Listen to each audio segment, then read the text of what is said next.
Morning and welcome. This is the true pleasure and honor that I have this morning to introduce and welcome you to this virtual event, which is the 20th anniversary of the Break the Cycle program. Break the Cycle of Children's Environmental Health Disparities program is really special to us. I've been involved in this program since 2014, something like that. And each year, we're able to bring people to the Children's Environmental Health table and exchange ideas and be with each other in ways that normal classroom activities don't allow for. And so this is truly where our heart and passion is, and we're so excited to bring you into that and show you what we have been able to foster within our own lives and set you on a trajectory, hopefully, to continue that in your lives as well. Today, we're here not only to mark the 2 decades of our commitment to this children's environmental health space, but we are also thinking about health equity and what health equity truly means.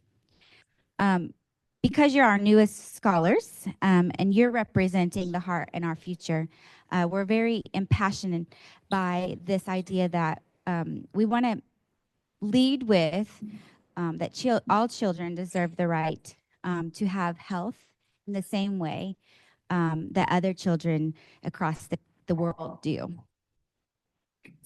Since its founding, Break the Cycle has been guided by a powerful vision, which we train individuals such as yourselves to stand up for health and the dignity of every child, regardless of their background or their zip code. Now you're a part of a special legacy.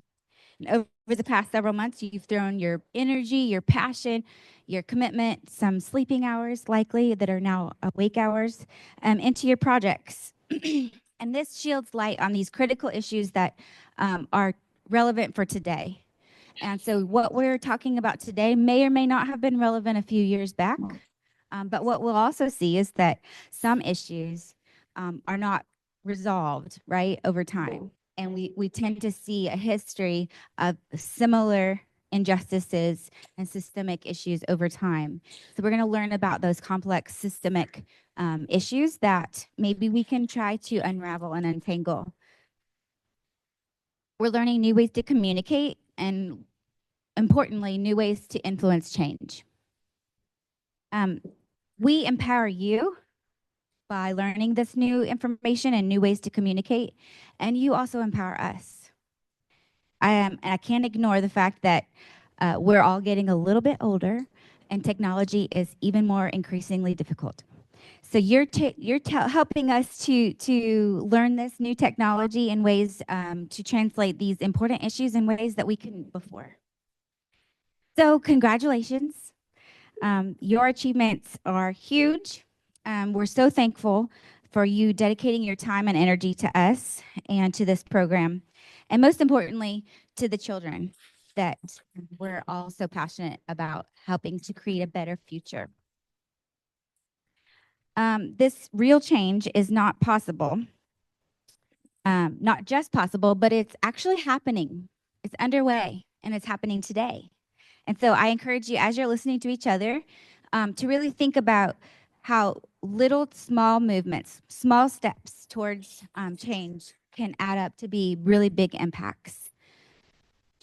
No matter where you are going, no matter what career you land, we hope that you'll always remember the concepts that you've learned today and in the past few months for your projects.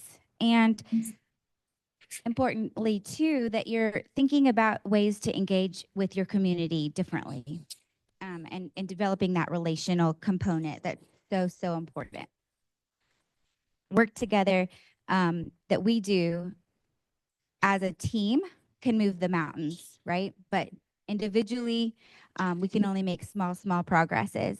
So together, we link arms today to move those mountains.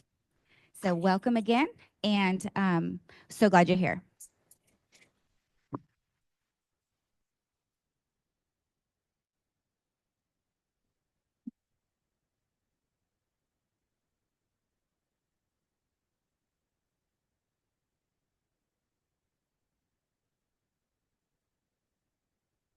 Thank you, Abby. That's me. I just want to echo what Abby said, which is that it's a pleasure to work with you, trainees and scholars in your college. Not only do we impart any knowledge, experience, and ideas to you, but we get so much from you as well. And that's the whole essence of this program, not only to us, but also to the world at large. And you're the guys who are going to make a bigger difference as we go forward. So to just thank the sponsors of this program, participation, and break the cycle of health disparities, and also particularly Jamisha and Helena for Making this happen. And being here today, and also for last night. All your bags were prepared by Justine with all the content, and the food we had last night was Manny. And today, all the food you're going to eat today and tomorrow is from Goldberg's Family, which the sponsor of whom is Howard Aaron. And at some point, I wonder if Goldberg will say, "Thank you, Howard." So I can say this. His generosity in sponsoring us. All right. Before any presentation, there's an acknowledgement of the land that was occupied, or the land that was the native tribes of the county. Right, this is it. Now I can talk to you. Whatever I say is all me, and nobody else is responsible. That's it. I thought I would start off by talking to you about health, because we're talking about health disparities, health disparity. So, health, according to the World Health Organization definition in 1948, health is not merely freedom from disease. And why I say that is because historically, and I thought as I was training in pediatrics and medicine, you're well, you get sick, you come to the doctor, you get better, you go on and live your life. But it's really a bigger picture than that. It is, World Health Organization 80 years ago, it's a state of physical, emotional, and social well-being. So that's 80 years ago. But today, I think we appreciate something a little more. We say health is not static. Based in the WHO definition, it's a state. Health is dynamic. Health is a dynamic interaction between the individual and the community and the world at large, the environment. And in that context is the whole concept of social determinants of health, which is related to housing, education, healthcare access, employment, income, all those kinds of things. So these are the issues that we will be addressing today and tomorrow. I just want to tell you how all this started, seeing we're on our 20th anniversary. I thought I'd tell you how all this Break the Cycle program started. I'm a pediatrician and a developmental pediatrician, and I deal with children with cerebral palsy, among other conditions. And this is a picture of a clinic, an orthotist putting on a new brace for a child with cerebral palsy. And I started this cerebral palsy clinic at the Houston Children's Hospital in 1998. And at that time, there was a clinic for children with cerebral palsy, so we started a clinic, and that population served by that hospital was implicitly African American poor people. And it was predominantly the population we served. After a few years, we had collected data on this population, and we analyzed it, and we were looking for health complications, neurological, medical, surgeries, emergency rooms, medications, all those kinds of things. And what we found was, number one, that most of the children who were had cerebral palsy had been born prematurely. But much more strikingly, that the more premature they were the more likely were their mothers to have used some substance. This was for me, this overwhelming and powerful finding. I had not fully appreciated that the consumption of substances, tobacco, alcohol, and other drugs during pregnancy shortened the duration of pregnancy and resulted in more and more premature infants. You're going to hear more about that from the first speaker. But this was a striking finding. But even more strikingly was the fact that most of the children who were seen in the clinic were living with their single mothers. These are the kids we saw in the clinic. More than 50% were living with single mothers, 20% were living with grandparents, 10% or so in foster care, and only about another 20% in more typical two-parent family, which was quite mind-boggling for me. And when I looked at the issue of poverty, because this is the context, the population we serve, we saw that for the relationship between poverty and non-poverty, that there was a much higher percentage of birth to unmarried mothers.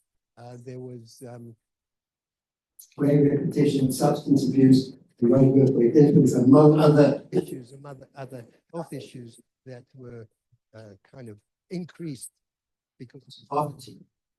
So I created this cycle, which had poverty at its top, poverty, poor community support, poor health services, and the children who lived in poverty had poor education. So when they went to school, they didn't have a good education, they didn't have role models, they didn't have good resources, so they were less likely to have a sense of, I'm going to go to medical school when I want to be a doctor, I want to be a scientist, I want to be a nurse, I want to be an artist, an architect, whatever.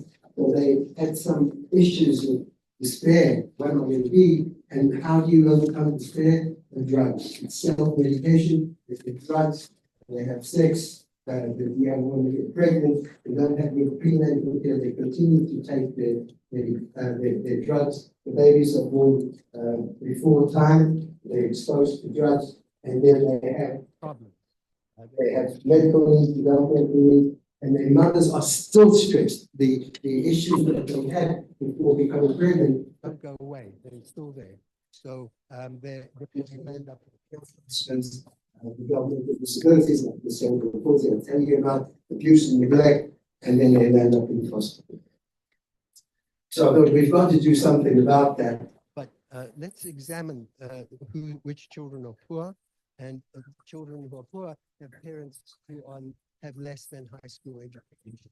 And that speaks to that cycle of poverty. And because they have less education, they're less likely to be employed, and if they are employed, it's low paid jobs, and also they are headed by single parent, usually single mother families. These are the poor children. And here's the big issue: where do they live? And this brings up the issue of neighborhoods and where kids live, and you can hear more about that tomorrow. So they live in older houses that are more likely to have lead paint. What's lead paint got? Lead. What does lead do? Lead causes brain damage. What happens with brain damage? You can't learn as well as you would if you did not have brain damage. Schools for education, it compounds, complicates, and becomes a cumulative element in reducing the individual, the child likelihood of being successful in life. Also, they're more likely to have asthma because of pollution, air pollution, traffic, living near factories, and they get more likely to have asthma. And because they have asthma, they have to go and get treatment. They have to have treatment in school. They might miss school. They might have difficulty breathing and be ill. And so this further compromises their learning opportunities. Also, they live in unsafe neighborhoods, violence, crime, traffic, trash, lack of green space, and the food desert.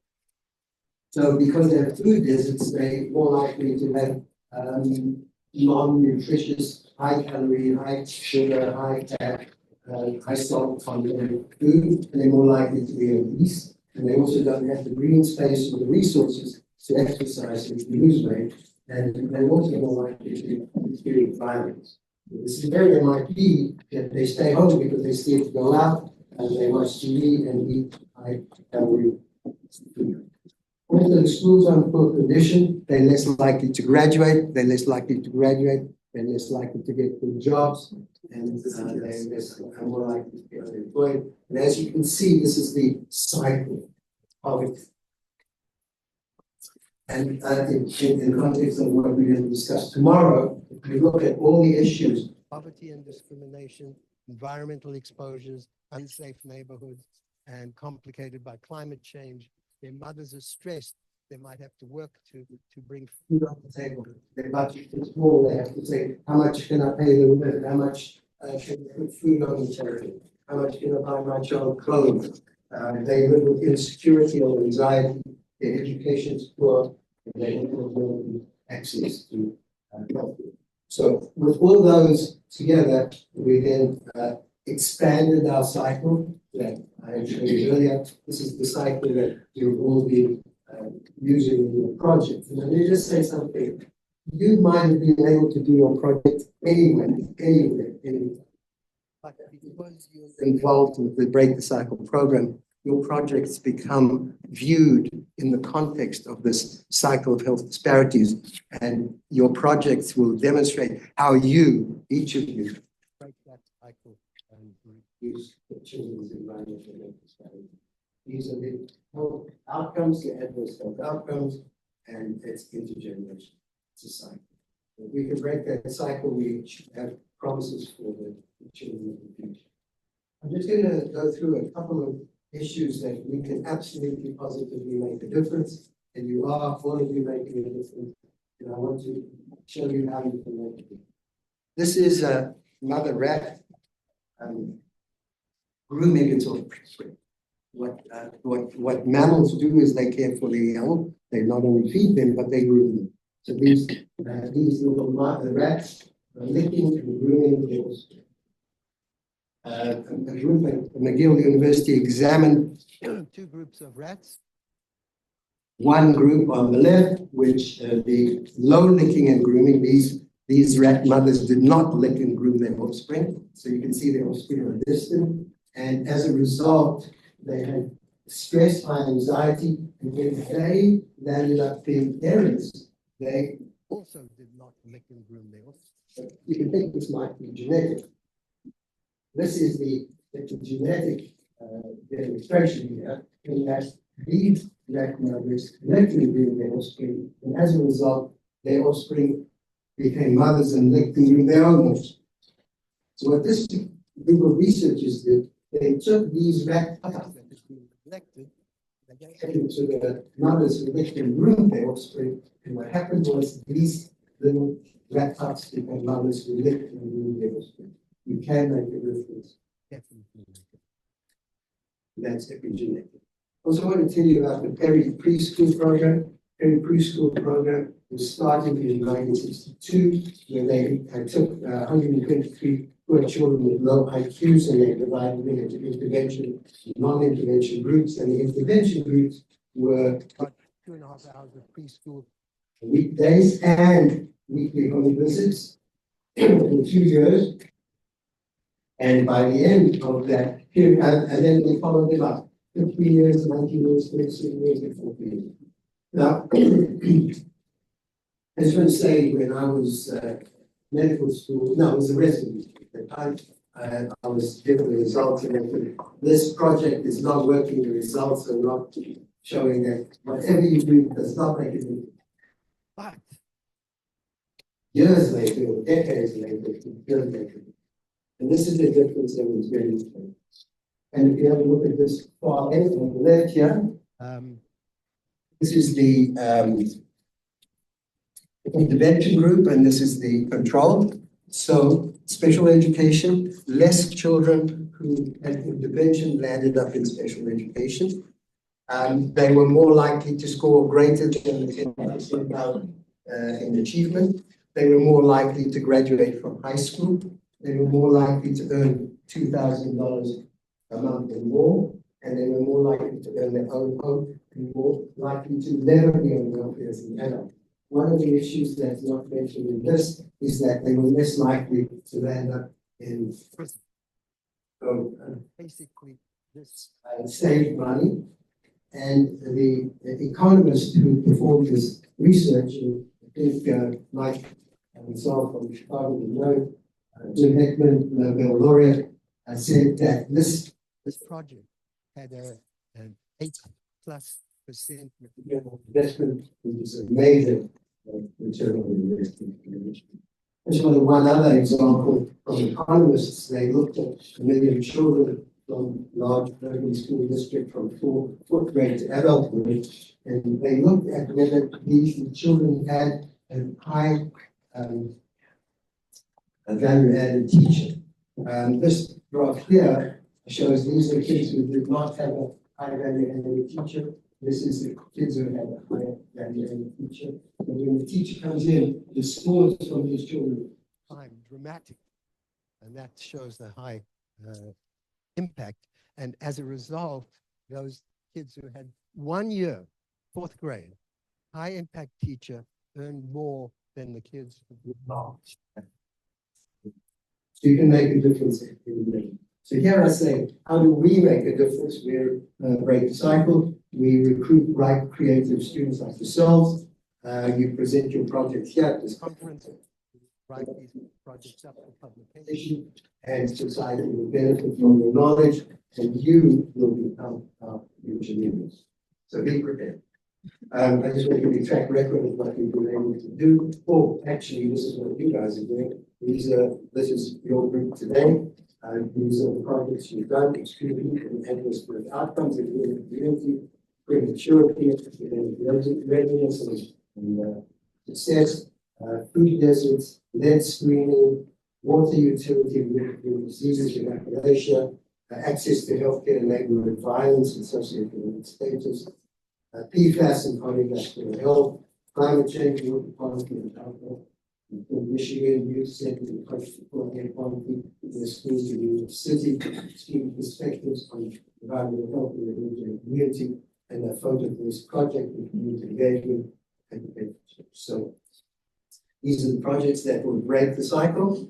And to date, we've had 19 annual programs. We've had over 200 students from 54 university departments in more than 21 states in the US. We've also students from 6 countries in Latin America, 2 countries in Africa, and we now have a Break the Cycle Africa program separate.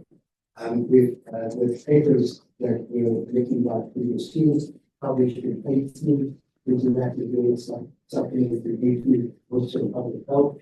This was our very first level publication. This was our first book. We've subsequently had books on environmental justice, poverty, race, and time of COVID, environmental health, and environmental health disparities of the way to children. So I'll leave you with this thought that although we, each one of us, may not be able to complete our task, we're not committed to desist from completing the challenge. So we're ready to proceed. And I'd like to thank again Break Cycle faculty, all of you here, Abby and Carl, and anybody else. From Break Cycle faculty, Wayne Garfinkel, and of course Elena and Janisha, and those who are not here. And I want to leave you with this, which is the comment from yesterday. This was the people yesterday. You are our future leaders, and we're going to keep this. We're going to watch you for the next 20 years. Okay? I'll be looking over your shoulder. All right. Thank you so much.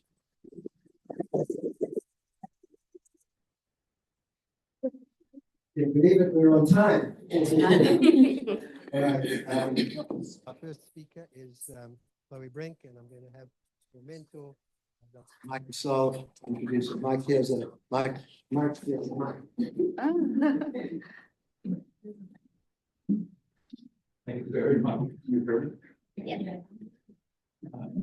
Chloe is an undergraduate in neuroscience at University of Chicago. She was a volunteer at the Comer Children's Hospital Emergency Room in NICU. The Pediatric Trauma Center in our ER sees 120 children a year under 12 who've been shot. 120 under 12. and a month.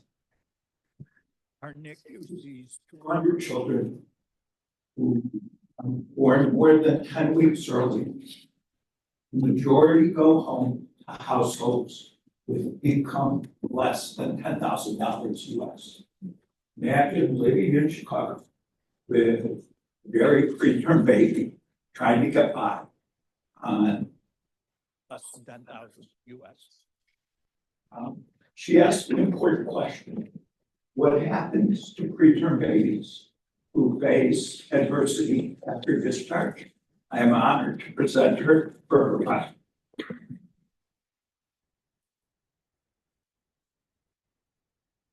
Is the mic working?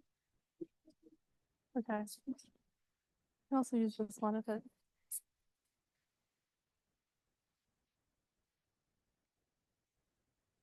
Does this work? Oh, okay.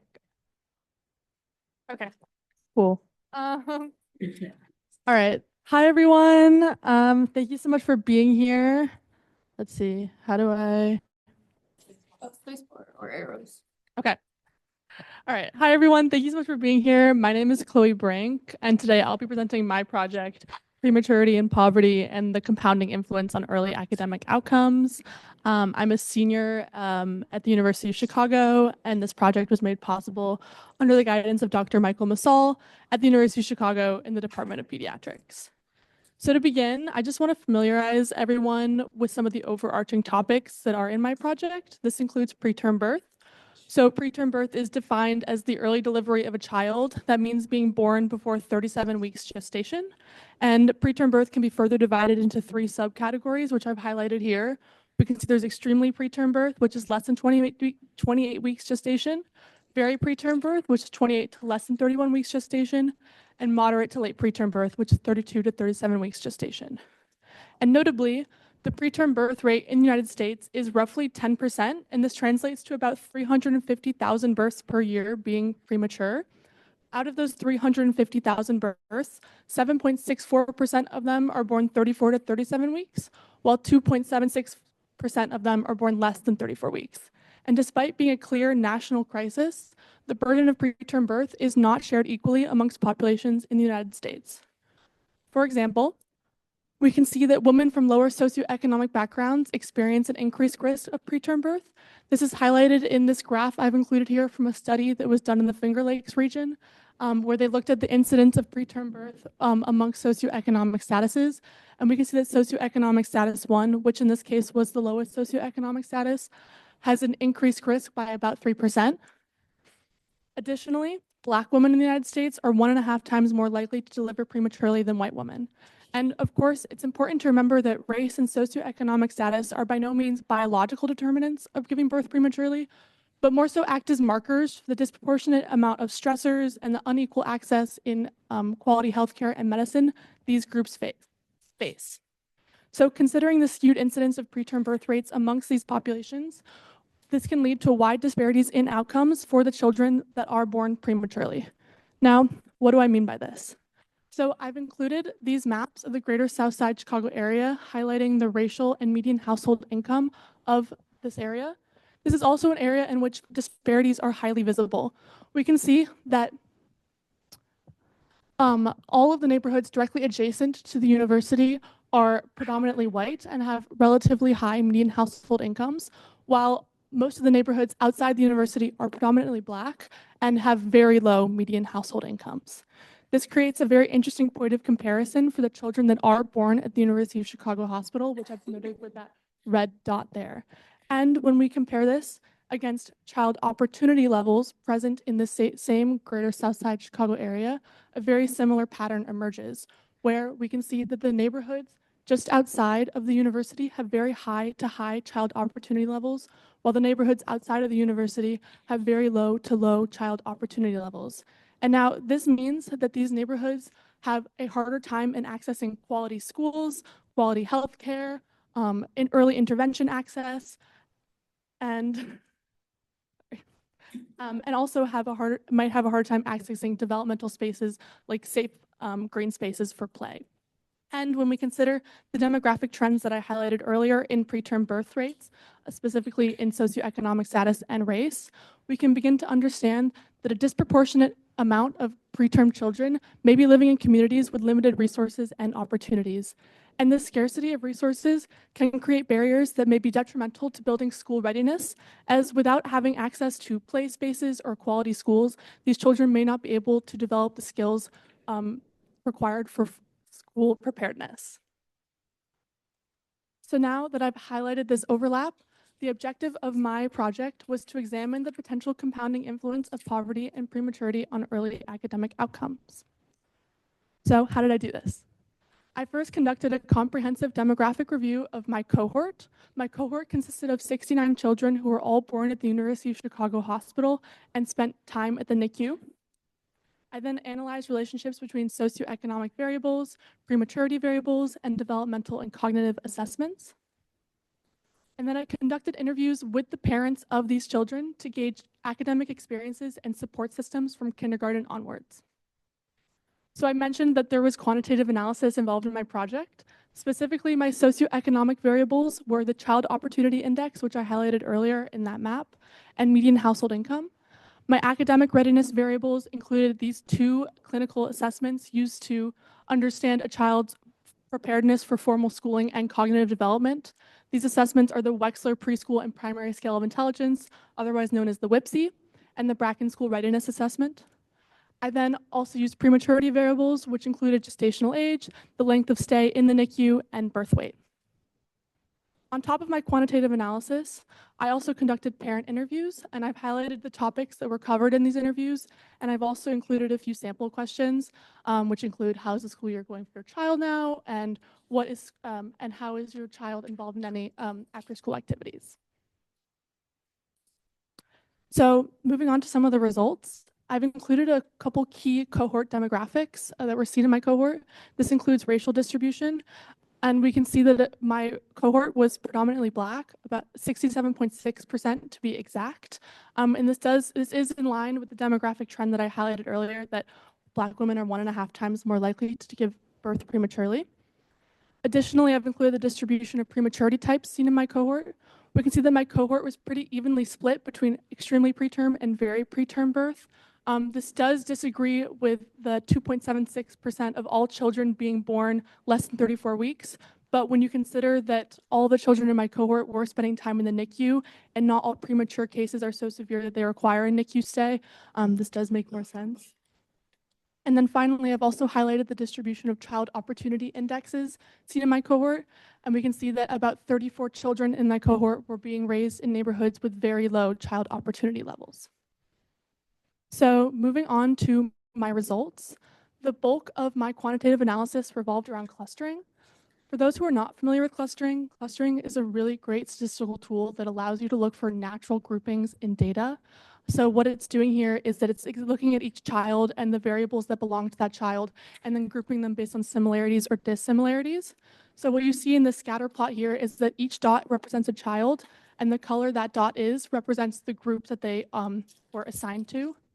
And my clustering analysis denoted 3 distinct clusters based on my variables. And my variables included Child Opportunity Index, median household income, gestational age, and the 2 assessments that I talked about earlier, the WIPSI and the Bracken. So I've labeled these 3 clusters as most at risk, most advantaged, and resilience. And when we look at how these clusters may be similar or dissimilar, we see that in the most advantaged cluster, this cluster has the highest gestational age, it has the strongest socioeconomic variables, and has about average assessment scores, while my most at-risk cluster has the lowest gestational age, the very low socioeconomic variables, and the lowest assessment scores.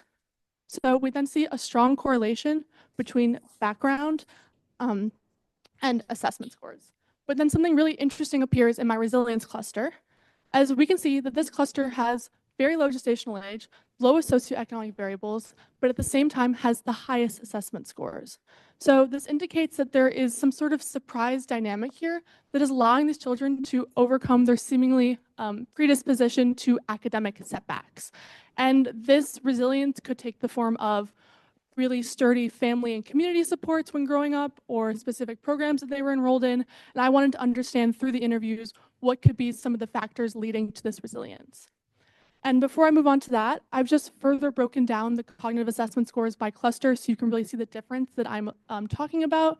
And we can see once again that the most advantaged and resilience clusters have very similar scores despite having competing variable backgrounds. And the most at-risk cluster has significantly lower scores, which is usually an indicator of this cluster needing developmental supports or special education later on.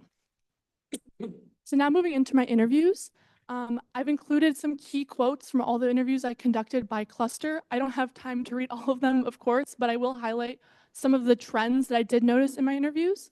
Specifically, my most at-risk cluster, there seems to be an overarching more inclination towards dissatisfaction or negativity about their experience. A lot of parents noted that they were dissatisfied with the communication from the hospital or weren't really aware of all the services that were at their disposal. Some parents noted that they felt very isolated or were on their own in raising their child. They didn't have strong community supports. Of course, it wasn't all negative. Some parents were very satisfied with the level of care they received, but overall, I didn't notice a stronger inclination towards dissatisfaction. And when you compare this against my most advantaged and resilience clusters, we can see that a lot of these parents were very satisfied with the care they received. They noted that their children were all doing well in school. One parent in particular had a child who was born prematurely previously, which allowed them to have expectations as to how to best serve their child, and they all had strong family supports. So we can see that some children demonstrate a remarkable resilience, which seems to be reinforced by sturdy family supports and adequate early interventions, and at the same time, we need to allocate more time and resources to children deemed high risk so that these children can begin to overcome any disadvantage that they may face at an early age in order to best set them up for school readiness and academic success. So how does my project break the cycle? I've highlighted a couple avenues in which I believe my project is able to do this. This includes social and economic, as we are looking at how socioeconomic status or children living in poverty may have limited education, limited income, which may hinder their access to supports to build school readiness. Additionally, we're breaking the cycle in terms of neighborhood, as we're looking at how child opportunity levels might further hinder a child's ability to quality schooling, and thus setting them back for school readiness. And then finally, breaking the cycle in terms of pregnancy vulnerability, as we're looking at how disparities in preterm birth rates can further lead to a child's setback in academic readiness. So I've included a few strengths and limitations I believe my project has. My strengths include my mixed methods approach, my inclusion of family perspectives, and my focus on a high-risk population. And my limitations include control over confounding variables, because of course a child's success in early schooling is not a simple story. There are so many variables that can lead to a child doing well in school or not. Generalizability, nuances in geospatial data, and my small sample size, because of course a sample size of 1,000 will confer more statistical power than a sample size of 69. And then moving forward, I've included a couple ways in which I believe my project can benefit from moving forward.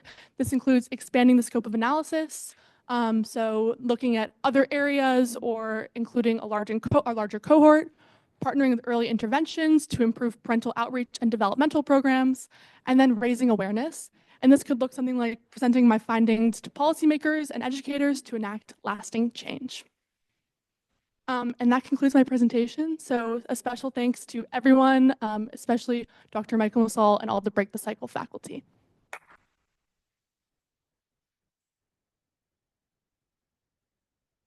Questions, if there are any.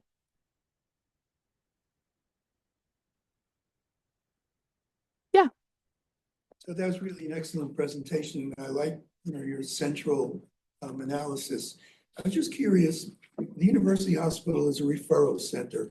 I was wondering whether the rates of prematurity in disadvantaged populations, is it possible that just the sickest patients from the most disadvantaged areas are being referred to the university NICU? Are there other major sources for care in that community? I can't speak to the referrals. Could you repeat the question for the people who are online? Okay, yes. So he was saying that the University of Chicago Hospital is a referral center. So is it possible that all of the patients in my particular study were just being referred because they're the most sick and have the prematurity. That sum it up correctly.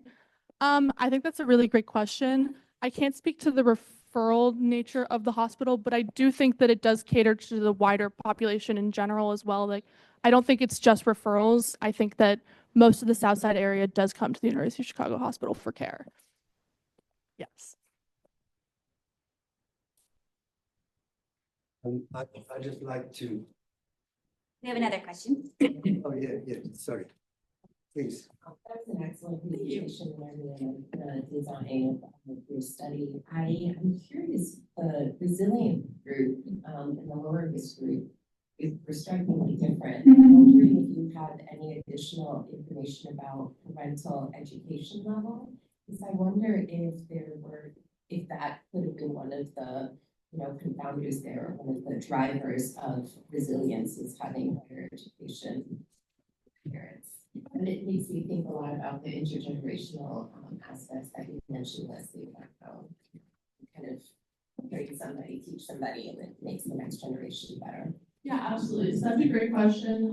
I was asked if I had any extra additional information on parental education, especially comparing the resilience in those at-risk groups. The answer is that I do actually have information on parental education. It wasn't included in my analysis, but I really would love to look at that moving forward because I think that would be really revealing. Yeah.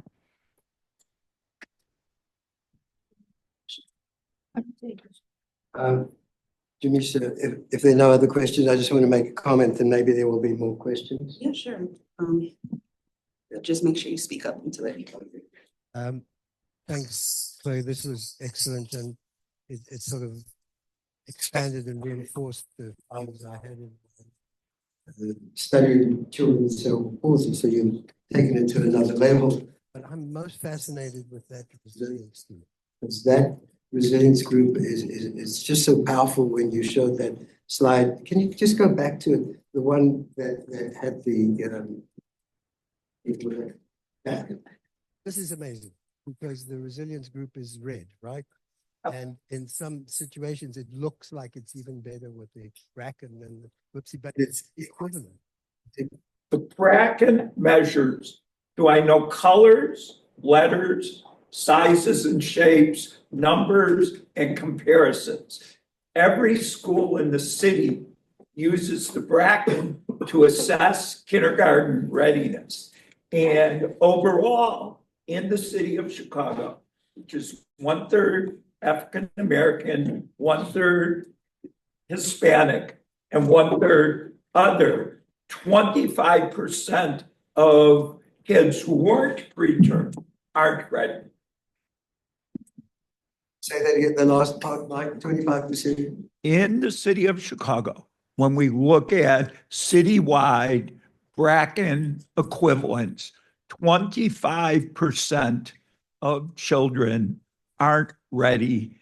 And they also have some of this intersection of social disadvantage, poverty, community resources. Less than 1/4 of children in poverty who are eligible for Head Start access it in Chicago. Well, and the next slide, Chloe, I think that resilience section, and I think this is, for me, this is the key to looking at how we should continue to make a difference, which is that you want to give support, parent support, community support, and support from the healthcare delivery system. I think if we can add those to whatever we do clinically and the thousands of dollars we spend in the ICU, if we can add some of that to the support to the families, I think we'll make a big difference breaking the cycle. Any last questions? I think we have. No, we're done. Thank you, Chloe. Thank you so much. And there. Well, if there's not time. Yeah, sorry. I'll ask. I'll ask. There'll be later. plenty of time. Yeah. All right. So our next presenter is all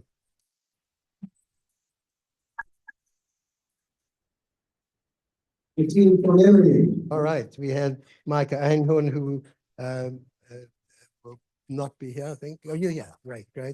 Kevin Lee and Eva Lee. and Janet Moss. So we have a large team, and they're going to be introduced by Dr. Joan Wilson, their mentor.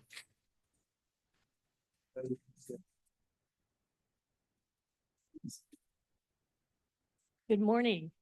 So I have the great pleasure to introduce our team here.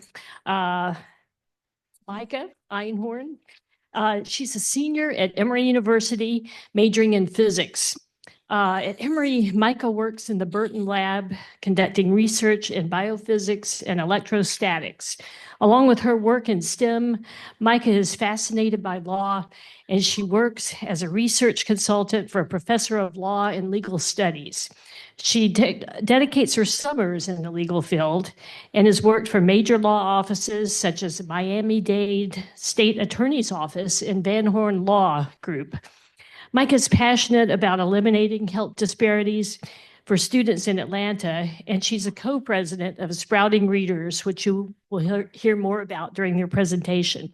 She also volunteers her time at the Emory Autism Center to building supportive, neurodiverse communities across the Emory University campus.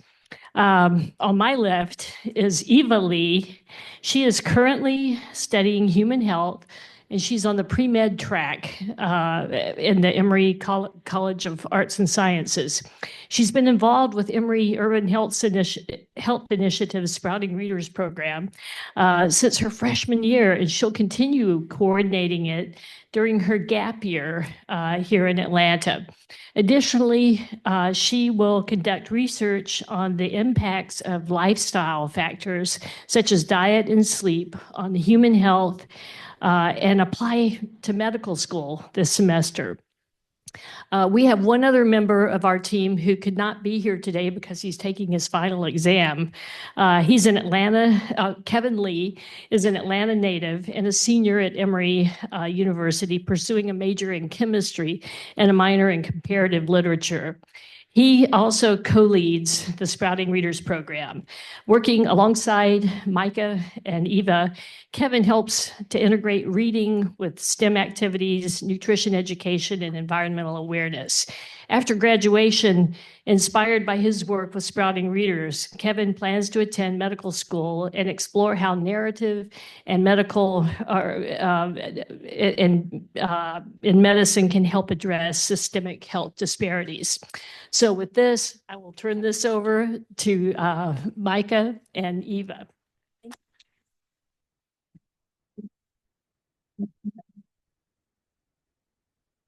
Thank you for that introduction, Joan. So as Joan introduced us, we are Eva and Micah, and we are two seniors currently at Emory University. And today we'll be presenting about our Sprouting Readers program and its impact on nutritional knowledge for youth students living in food deserts around Metro Atlanta. So this is an overview of our presentation and the different topics we'll be covering today. And to speak a little more about Sprouting Readers, it's a program that was developed by Emory School of Medicine's Urban Health Initiative approximately 7 years ago. And its main objective and mission was to improve both literacy skills, food access, and knowledge and appreciation of gardening among K to third grade students living in food deserts around Atlanta. And it contains several different components by holding weekly or bi-weekly sessions at different sites around Metro Atlanta. So in our unique sessions, we do a book reading and discussion that focuses on nutrition, food access, and gardening.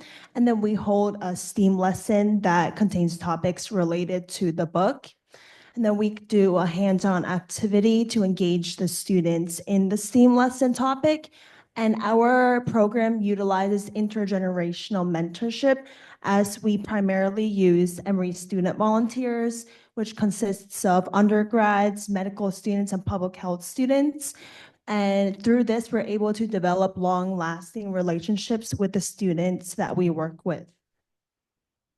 And our main target community and population is, as we mentioned before, K to third grade students in Atlanta's West Side community, which is designated as a food desert. And recent statistics show that over 25% of households in West Side Atlanta are food insecure.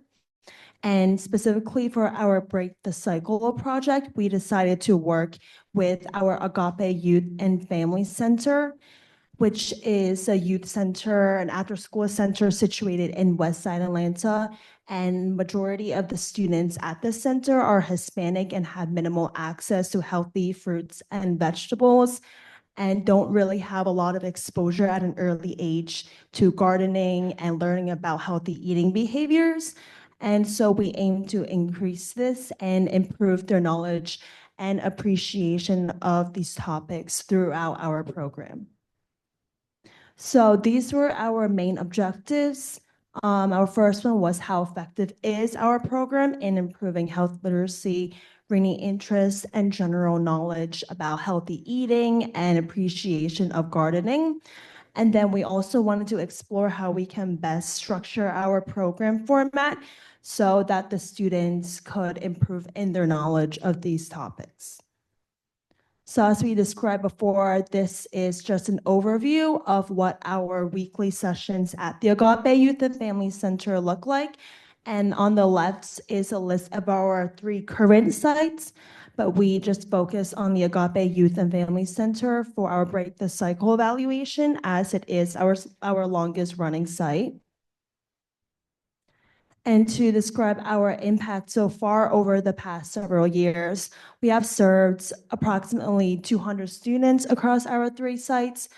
We've provided over 4,500 books to these students, and we've held about 450 sessions as of this month and employed over 100 student volunteers. And we've also achieved local recognition as our efforts have been published in local Atlanta newspapers. And this really highlights our efforts to engage with our local community here in Atlanta. Okay, thank you so much, Eva. So as Eva mentioned, our goal of this study was really a quality improvement on Sprouting Readers program. So how we decided to do this was we gave an assessment at the start of our program and at the end of our program to see how much our students were learning about nutrition. Thank you. Nutrition, environmental conservation, and gardening.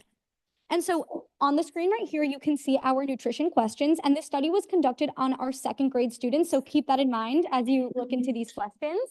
But really, this is really gauging their knowledge before our program on healthy eating. And so what did our nutrition sessions consist of? So one of my favorite sessions that we did was we handed out plates with these food groups, as you can see, and then we had students place certain foods in each category. And what we really wanted students to learn was about the food groups and how they should portion their foods when being served at dinner, and really understand the benefits of each food. This was definitely a focus of our program, is that there was no food negativity conversations. We always wanted our students to understand the positive benefits of the food that they were eating. And so on our next slide, you will see one of my group's presentations on their favorite food, chicken nuggets. So we actually had each student spoke with a volunteer. Good morning. How are you? I'm good. It's been a while. Where have you been? I've been around. You know, I was here Friday, by Friday, so I don't hear it. Oh, got it. Somebody's muted. Yeah. Okay, thank you so much. So the benefits of chicken nuggets, and what I would really like to point out about our program is that, of course, we're focused on environmental conservation, nutrition, and gardening, but there are so many other benefits that these students receive, including presentation skills, public speaking, because we had these students get up in front of the class and talk about something that they obviously enjoy very much, which is a skill that students don't often learn in public schools, and teachers might not have the opportunity to give the students the time to speak in front of the class. And it's definitely, with 2nd grade students, it's not easy. But here we have them learning about the protein and the carbs and the fats in chicken nuggets. And so next we have our assessment, which was on gardening. And so these are the questions that we wanted to ask to encourage students to maybe start a local garden, garden in their backyard, improve their access to nutritional foods, and improve their communities in general and the environment. And so here we have some photos from our gardening sessions. What we did for these is we had students read with their volunteers, and there was multiple sessions. Each section goes on about 3 weeks. And so here we have students reading a book with their volunteers, and then I have myself doing a presentation with the students. And you can see in this picture that all of the students at Agape Youth and Family Center are excited to participate in these sessions. Every single time I ask a question, even if they don't know the answer, I assure you they will raise their hand and answer, and we love to give them the opportunity to speak with the class. And finally, we have our environmental conservation section. And here are the questions that we wanted to gauge their knowledge about, of course, environmental conservation. And again, in hopes that they will learn throughout our program to improve their communities. And so here we have some pictures from our environmental conservation and gardening sessions. And we had the students write a story about environmental conservation, which again is tricky with second graders. They don't fully know how to read yet, but this is so impressive that they were able to put this together. We have all day, all night, the factory spewed toxic fumes into the river, good fish died. So students are really picking up the concepts that we're putting down and interpreting them in their own creative ways and really being creative and imaginative. And again, writing stories, which is great for second grade students and another positive benefit to our program that we didn't initially intend. So Eva's going to talk to a little bit about how we break the cycle. So here we highlighted the different ways that Spring Readers aim to break the cycle. So because we address several different topics such as literacy skills, food access, knowledge and appreciation of healthy eating and gardening, we address several different compounding factors that could all address their future success and well-being.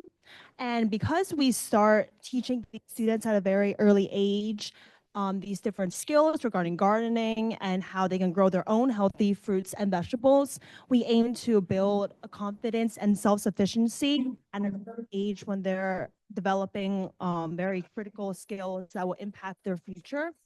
And we also try to engage a lot with this community. We send weekly summaries to their parents, and we try to engage not only the students, but the wider community in Westside Atlanta regarding how they can break their cycle of minimal access to healthy foods. And we will teach not only students, but also the parents different gardening skills that they use at home, such as by planting their own fruits and vegetables in their own home garden. And as we mentioned before, it's a lot of generational impact as we allow the students to go home and also teach their parents on what they learned during these sessions. And so we hope that their parents can also pick up on the different skills that we're teaching them throughout our sessions. Oh yeah, just 1 minute.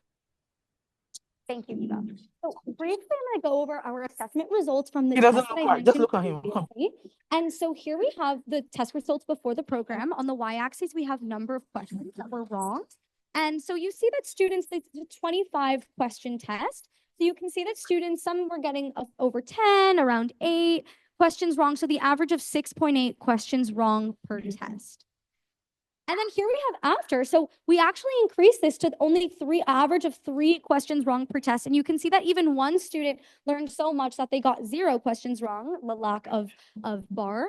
And so we really taught these students, which was so exciting for us. And I also want to highlight, again, these are second grade students, so they can't, some of them, zoom through the test, but some of them don't really know how to read yet. So we were sitting with them, reading them the questions and having them circle the answers that they believe to be right. And they know that these tests aren't graded. And so some of them might take a little bit advantage of that. But if you go to the next slide.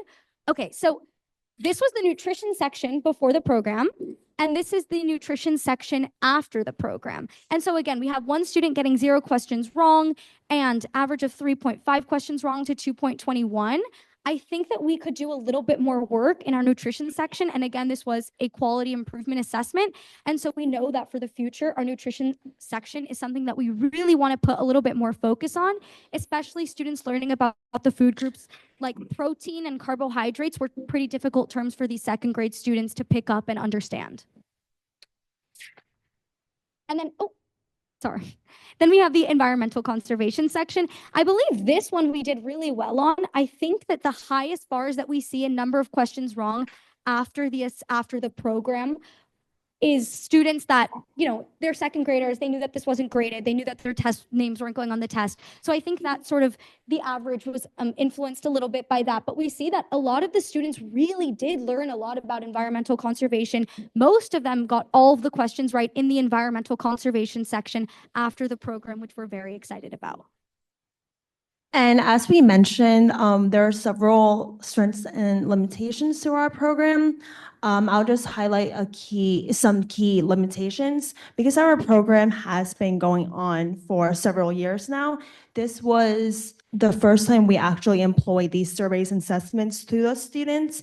And this was the first time that we were able to see an improvement in their knowledge. So in the future, we will definitely employ more of these surveys and assessments. And we really want to work a lot with Georgia educators and workers at Agape Youth and Family Center and the workers and staff or other community sites to really structure these assessments in a format that we can make sure the students can read and complete on their own.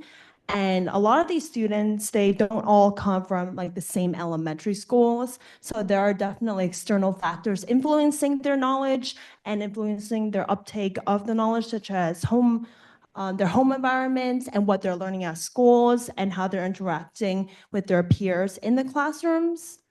And we also had a pretty short observation window as it was only a few months through which we evaluated how their knowledge and skill set improved. So in the future, we plan to evaluate the program on a yearly basis so that we can collect more data regarding how their knowledge of these different skills improved. And we would just like to thank our mentor, Joan Wilson, who was the primary developer and creator of the Sprung Readers program several years ago. And she has been a huge support system throughout all of our endeavors. And she's been a huge help in just mentoring us and how we can expand this program to different sites and how we can engage more with the students. And we will also like to thank everyone at Break the Cycle for creating a very educational and insightful program.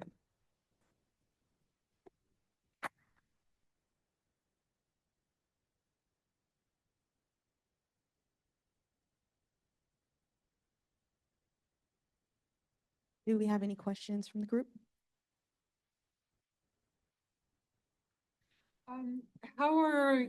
Since you all are seniors, right? So are you transitioning to have other students involved in, because you are seniors, are you involving other students to help carry on the program? Or are you looking to actually continue to be involved in the program after graduation? So the question was about whether we are continuing this program after our graduation since we are seniors at Emory University. And the answer is yes. So the majority of the volunteers that we bring to Agape Youth and Family Center are juniors, sophomores, and freshmen. And we are the co-presidents of Sprouting Readers along with Kevin Lee. And we will be passing down that presidency as well as some other exec positions to the younger students at Emory. And then they will continue it on and on and on. And so hopefully Sprouting Readers will persevere for a long time. Thank you for a wonderful presentation and Thank you. project. I love that you're linking together two critical life skills of reading and awareness of nutrition. I wonder if you have any qualitative information about the children and their families and their involvement with community food gardens or their own gardening and actually providing them with healthier food, whether related to this or, again, qualitatively. Did you see a growing awareness and access to food? Yeah. Oh, here. Oh, yeah, sure. I'll go ahead. Yeah. So the majority of our studies were anonymous. And so we don't really have much information on the students' parents. This is an after-school program, so it's intended for families drop their the students are actually transported from their public schools to Agape Youth and Family Center. And so we don't really get to interact with their parents or families. The majority of the information we have is based off of how much these students are learning. And again, they come from different communities around Atlanta, but that would be really something interesting to look into. Okay, we have time for one last one. So thank you very much, and I think it's terrific what you've done.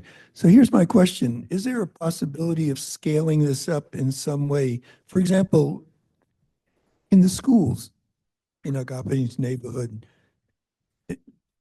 incorporate something like this that could get to a much larger group of students. What do you think is a possibility for expanding the pool of children who might be exposed to lessons like this? Yeah, that's a great question. And so I want to highlight first, we do work with Clarkston Community, and we also work at Sarah J. Gonzalez Memorial Park. And so those sessions are targeted toward the Sarah J. Gonzalez Park sessions are targeted towards any students in Atlanta. So I really try and network with every single public school in Atlanta, reach out to their Go team members and everything. So that's definitely something that I try and do. But to target larger communities, I think that's a great suggestion. I'd love to talk to you later about how we can reach out to these schools and have them incorporate some of our programming, and even maybe have Emory University volunteers come to these schools and have sessions, whether it be at their after school programs or recess sessions. That's a really great idea. I would love to talk to you about that. And just to add on, as Micah mentioned, we are trying to reach out more to local elementary schools around the region. And we're currently looking to expand to other counties in Georgia that we know are designated food deserts so that we can reach a broader audience. We have looked into partnering specifically with elementary schools so that it can be incorporated into their everyday classroom curriculum. And so we're trying to just connect more with like local elementary school teachers and seeing how we can make that happen. If I could add one more quick thing to that, excellent job, and I appreciate everything you all have said. We are in the process of developing, we're in the process of developing a toolkit that others can use because we've had a lot of interest in this program. So we want to help others to be able to have this program. Our toolkit would tell people how we have done it, how we have solved, places where we have gone to obtain funding, how we've used a pipeline of students from various backgrounds at Emory to not only do like Micah and Eva and conduct the program, but we have students we have probably 100 volunteers altogether. Only a small portion of them actually conducts the sessions. Some of them are looking for grant funding. Some of them are doing book drives because we've given away hundreds of books. So this toolkit is helping us to expand the program. Thank you, Joan, for all you've done to create this amazing program. And Mike and Eva for your presentation, and Kevin in absentia. Thank you. Thank you.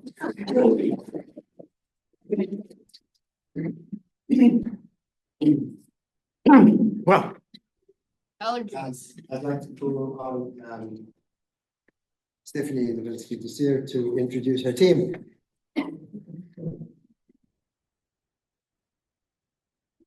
Good morning. I am thrilled to be here this morning to present our very own Junieski Rodriguez, who is a high school student at the Washington Heights Expeditionary Learning School. Yes, you heard me correctly, a high school senior. And Junie and his partner, Jaden Reynoso, who can be here today, put together this project. It's a satellite project or ancillary study, part of a project that I have going with the Wheel School in collaboration with an organization called Futures Ignite. And we're really a peer, near peer mentoring team. The project was supported also by Nina Flores, who is defending her PhD in environmental health sciences next month, and Celia Cacho, who is a medical student at Columbia University. Jaden is also a high school student, senior at Wheels, but Junie is going to hold down the fort for us today. I just want to mention that Junie actually participated in the pilot phases of this project, and then we recruited him on to be a student volunteer. And Junie and Jaden were the ones who developed this project completely. So I'm very proud to be his mentor.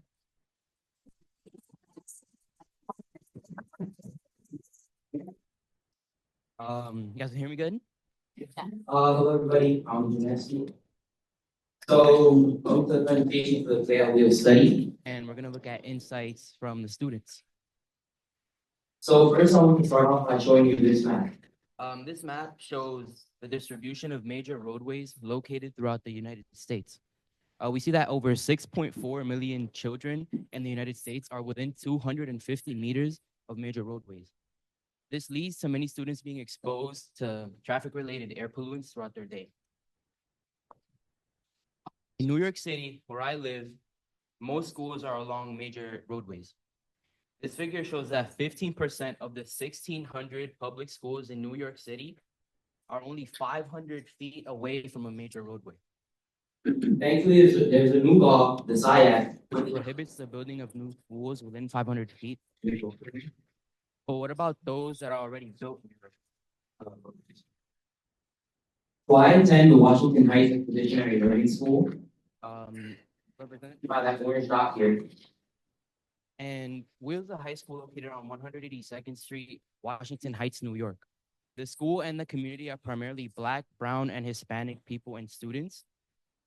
And it's also located in many major roadways, including the Washington Bridge, the Cross Bronx Expressway, Amsterdam Avenue, and Broadway. This map demonstrates the annual average PM 2.5 across all of NYC. PM 2.5 is also known as particulate matter, which are small particles of pollution that get deep breathed in. What you can see is that my school is located among one of the places with the highest PM 2.5 levels in the city. Students from Wheels work on something called the Cleaner Green Corridor. And this student-led project is organized by Futures Ignite. This involves collecting all of 182nd Street in a green corridor connected like a park to combat environmental issues in the community. This project started as part of a science class at Wheels and has now grown to include an after-school program and a summer program where students can learn more about exposures in their community and how to advocate for a cleaner environment. Because of such high exposures to pollution near Wheels, my research mentor designed a study to have Wheel students wear personal air pollution monitors and GPS trackers to better understand individual exposures to PM 2.5 around the neighborhood. As part of the study, the team created report backs to show the students participating what their personal PM 2.5 exposures were and where they were highest versus lowest. These report backs were shared via a link that the students could access on their phone. And on the bottom, I'm showing you two of these graphs that are shown in the report back. On the left, you see peaks of PM 2.5 across the 3 days that the participants have their monitors. And on the right, you see red dots, which represent where the students had the highest levels of PM 2.5 exposure. My research partner, Jaden, and I were interested in understanding more about our peers' experience participating in the So we hypothesized that participation in the study and having access to the report back would increase the students' awareness of community and personal air pollution exposure. We also hypothesized that the students would be able to offer suggestions to inform future strategies for dissemination of the study's findings and new research ideas. So we wanted to better understand participants' experience. So how did we do that? We did this by administering a 19-question survey sent through Qualtrics. And after the survey, we had a small focus group. Some of the participants who took part of the study to get qualitative data. We decided to get quantitative data. We invited all the PlayOut students or participants to take part in the follow-up studies. And now I would like to share with you some of the results of that study. So first, I'm going to show you some demographic characteristics from the 20 students who participated in our study. Yeah. We see that similar to the population in Washington Heights in that first box, the primary population are Black and Hispanic. We also had more females than males. We also had more females than males, and we had representation across all 4 grades. Sorry. On this box right here, you could see that 1/3 of the students were not involved in the Cleaner Green Corridor. About 1/3 were involved for less than a year, and about 1/3 were involved for a year or more. And we could also see that about 40% were interested in a science career.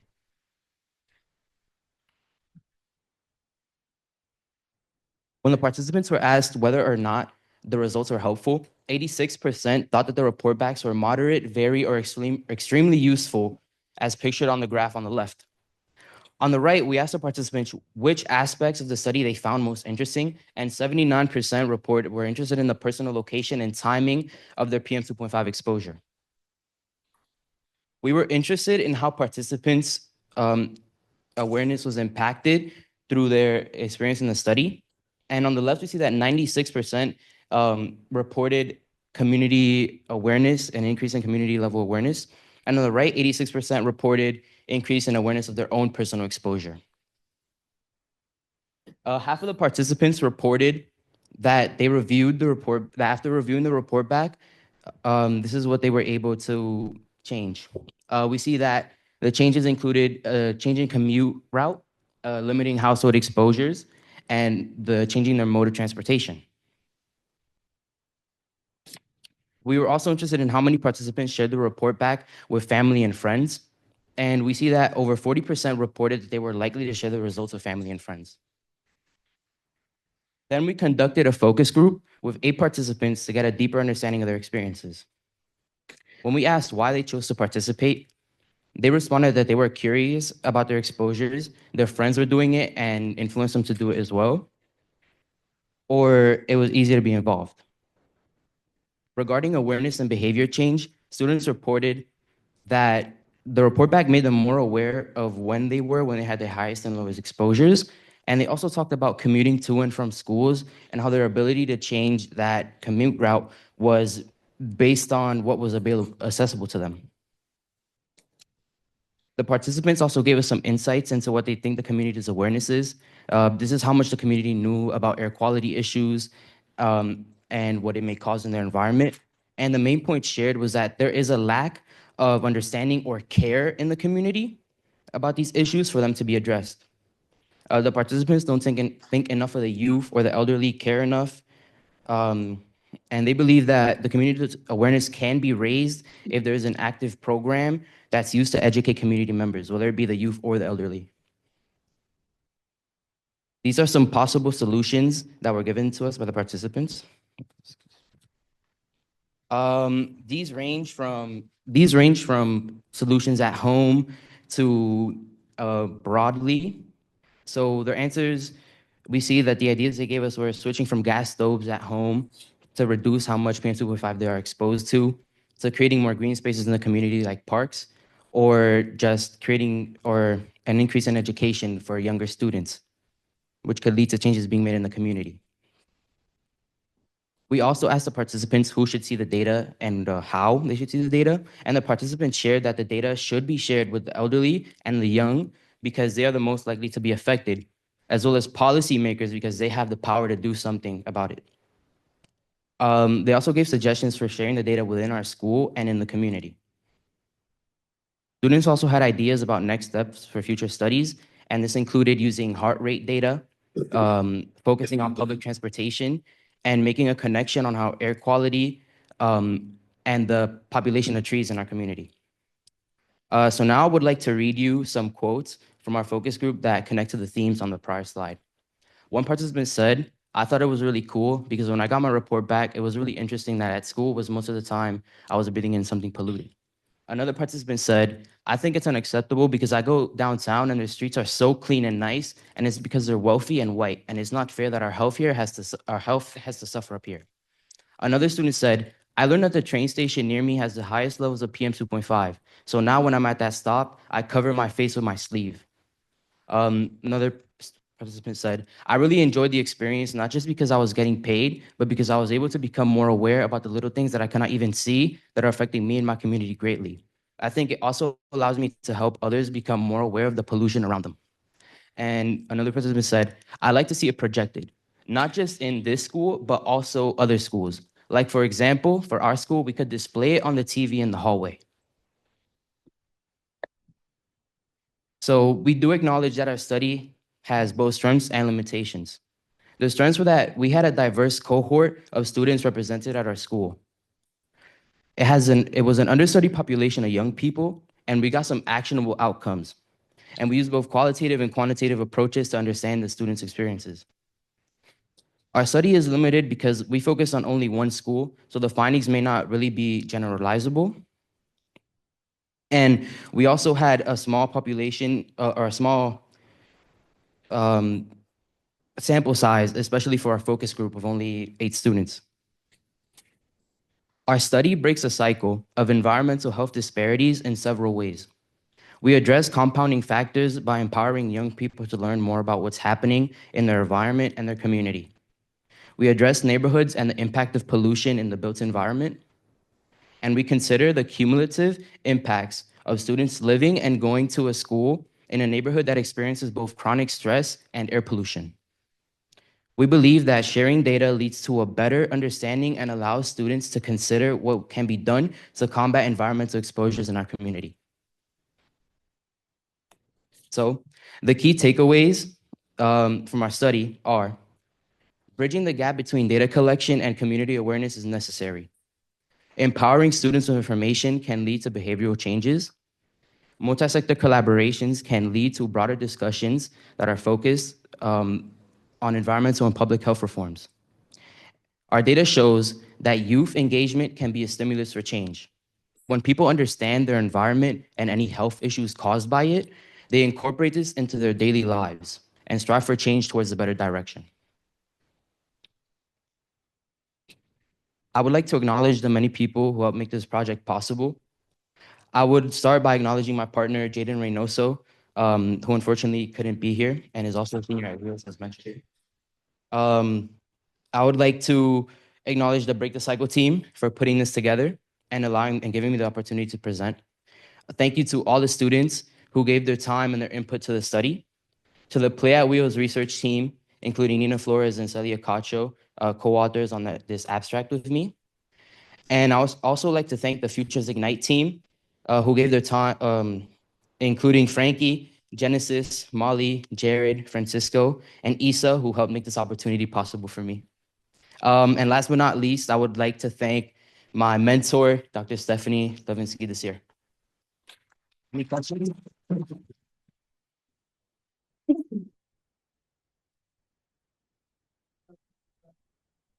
You have a question over on the side.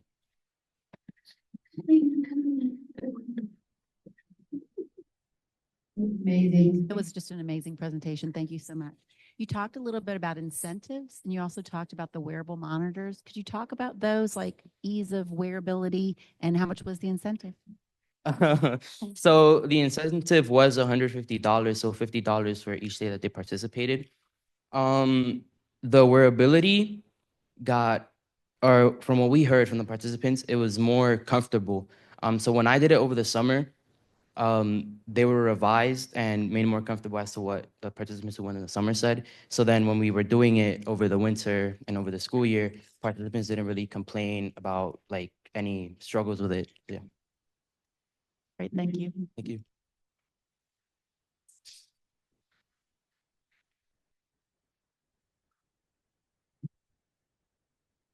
First of all, oh, yeah, please. Excellent project. And I think you point out how air pollution and PM 2.5 is insidious. And this is not only a New York City problem, it is a world problem. You just have to see the brownouts and pick China, pick India, pick other countries with global warming, ozone zones, and more. I wonder if, in order to do the impact, if you mapped out PM 2.5 graduation rates, PM 2.5 school attendance, PM 2.5 participating in sports, because if you and I were practicing, get ready for a half a marathon, I can't aspire to a marathon anymore. If you and I were practicing, we'd be advised not to run on high 2.5 days. It would be working against us. So could you comment on, considering with engagement, getting that kind of more understanding of that PM 2.5 matters? Pass this to my mentor since I feel like that yeah, that question has to do a lot more with the parent study. So Kelsey. Yeah. Thank you for the question and the acknowledgement. I have two pieces to add to that. You know, you're probably familiar with the California Children's Study.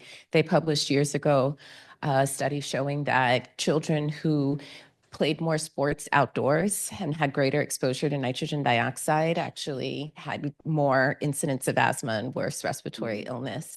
And the genesis of sort of this body of work was around that premise of being physically active in neighborhoods and communities that have higher exposure to pollution could have greater respiratory outcomes like asthma. In fact, I got a grant and did a study looking at city schools across New York City. And all schools, whenever any pediatricians in the audience here, we fill out school forms every year to document whether or not a child has asthma. And so I tried to get those information from the New York City Department of Health and mapped out school asthma prevalence based on proximity to traffic.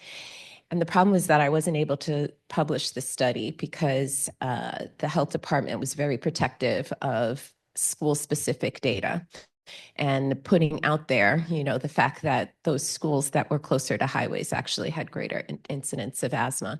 So I think your point is very well taken. And I think this Breaking the Cycle project demonstrates that we really have to think about many different paths and avenues and multi-sector collaborations to try to figure out how we can get at these questions, not just understanding what the problem is, but empowering people to actually do something about it. I have a feedback comment on that. I was involved with a project in Nigeria, and both outdoor air pollution and household indoor air pollution from particulate cooking with non-clean fuel stoves was a major driver of respiratory illness and asthma. And we had the children who were exposed to the Green Energy Foundation gave us clean stoves, and we rolled it out, and our comparison group didn't yet get clean stoves. But first, just with clean stoves, women's health during pregnancy, birth weight of child, size of placenta, respiratory illness in the first year of life, everything was positive. Okay. The more important question is what happens at school. And so we had the kids wear the same kind of sensors you did when they were 7 years old, because we said, let's take a look at how school's going at second grade. And 5 points on cognitive ability, executive function, academic achievement, graded good dose response to exposure. This matters. You could measure asthma, you could measure ADHD, you could measure anxiety, you could measure day school missed from respiratory infection, and that could help be more informed so that we're not subtly tolerating these exposures. Yeah, and the key is how do we make change? Yeah. Last compliment. So I think you're the first high school student I've heard speak at these conferences, and when I was in high school, I was kind of inarticulate and mumbled all the time, so you did a great presentation.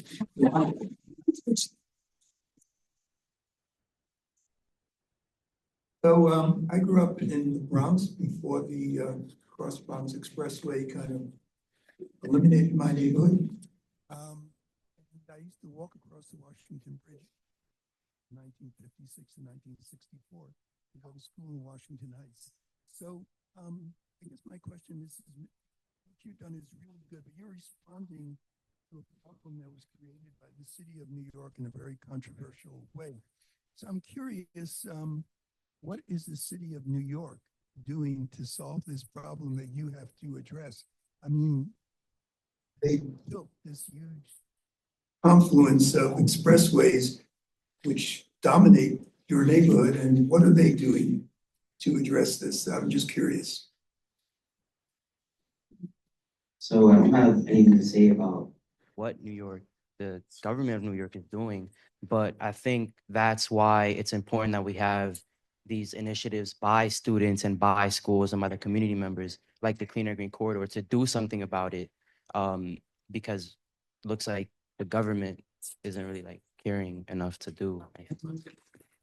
There's been a long-standing sort of effort that's called capping the South Bronx or capping the Bronx, which is Richie Torres is an assembly person in the Bronx who's really kind of championing this effort. It's expensive, but the idea would be to provide a cover over the Cross Bronx Expressway. That the George Washington Bridge is the busiest bridge in the world. So you can imagine what the exposure is like as people are driving trucks up and down. So I think there is some thought to how do we dismantle what Robert Moses destroyed in our city of New York. But I think it's super expensive, and it really requires people from the community to really push out and advocate for why they need to improve air quality in their neighborhoods. And that's why projects like this are really trying to inspire younger generations to understand these issues. So thank you for that. Thank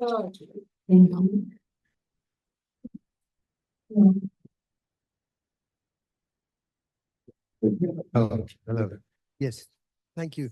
I have to add to what Henry Fox said, which is this is a presentation by a student. We have had students before, but this project encouraging young people at high school to become aware and to become future leaders takes the break the cycle to another level.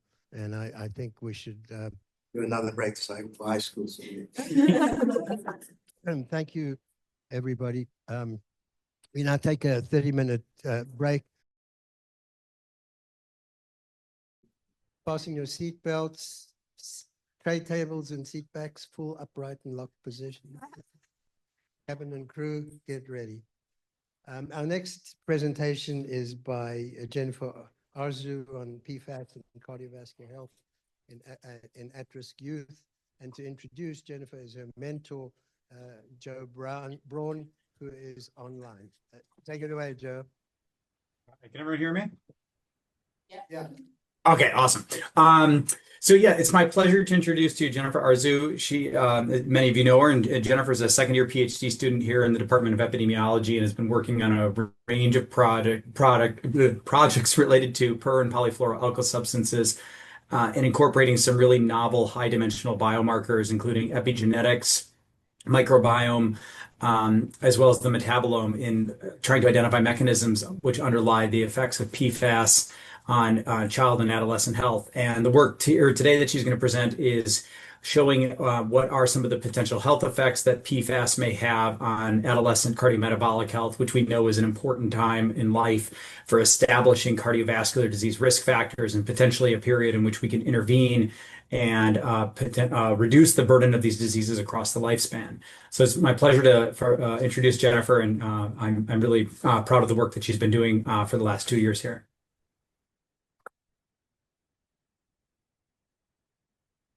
Thank you, Joe. And thank you all for being here and for the opportunity to present on this results for my project. Space over arrows. So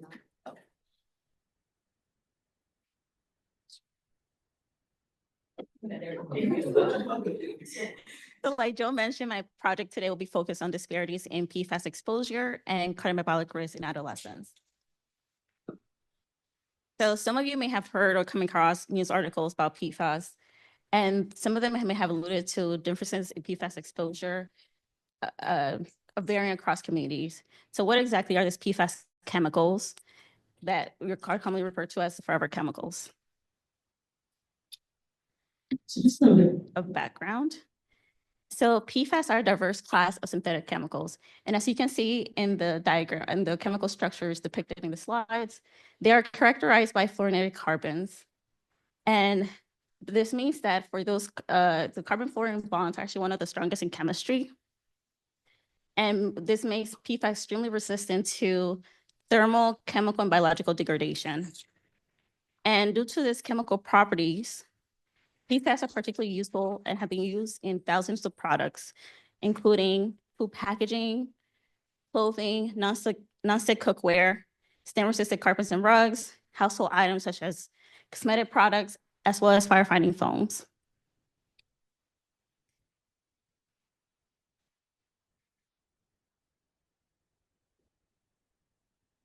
However, this same chemical properties that make PFAS particularly useful for many products is what makes them highly persistent in the environment, and that leads to exposures in humans.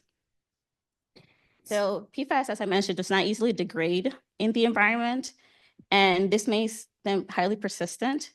And so it is estimated that more than 6 million people in the US have drinking water with concerning levels of PFAS. And this leads to more than 97% of the US population, including pregnant women and children, having detectable levels of PFAS in their blood. And given the long,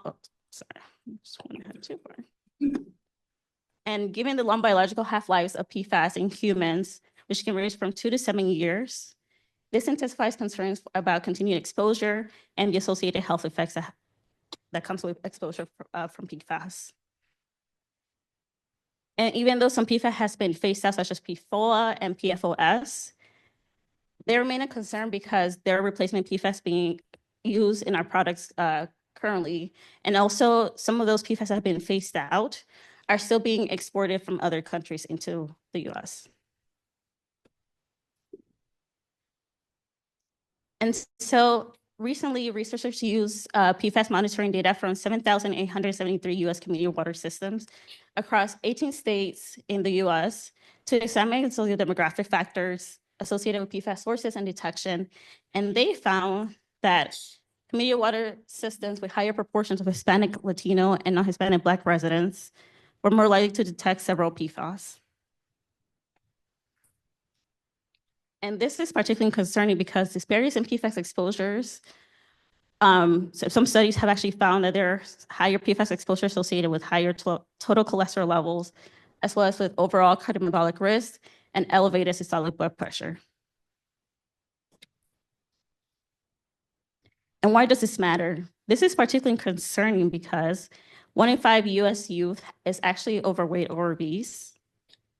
1 in 4 has elevated plasma glucose, and nearly 1 in 5 has low levels of HDL cholesterol. And given that less than 50% of US adolescents have optimal cardiovascular health, and those from lower income households such and non-Hispanic Black race ethnicity have even lower cardiovascular health, understanding these disparities are important in order to reduce PFAS exposure and break the cycle of exposure and cardiometabolic risk outcomes in adolescents.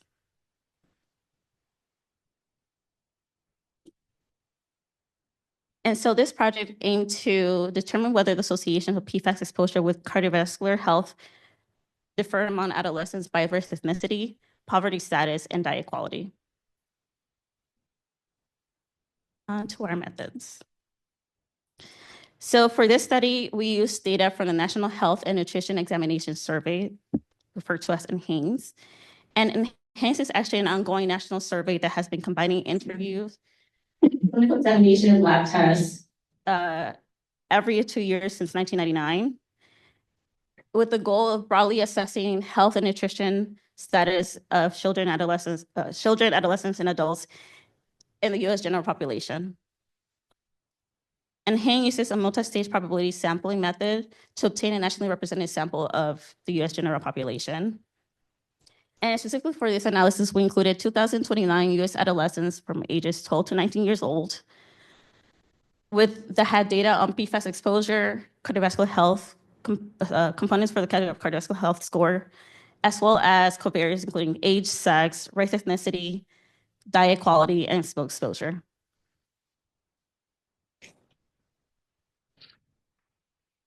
So for our PFAS exposure, we measure this by the way that Enhance does it is they measure it in blood serum concentrations. So for this analysis, specifically focused on 4 PFAS chemical, that's PFOS, PFOA, PFNA, and PFHS.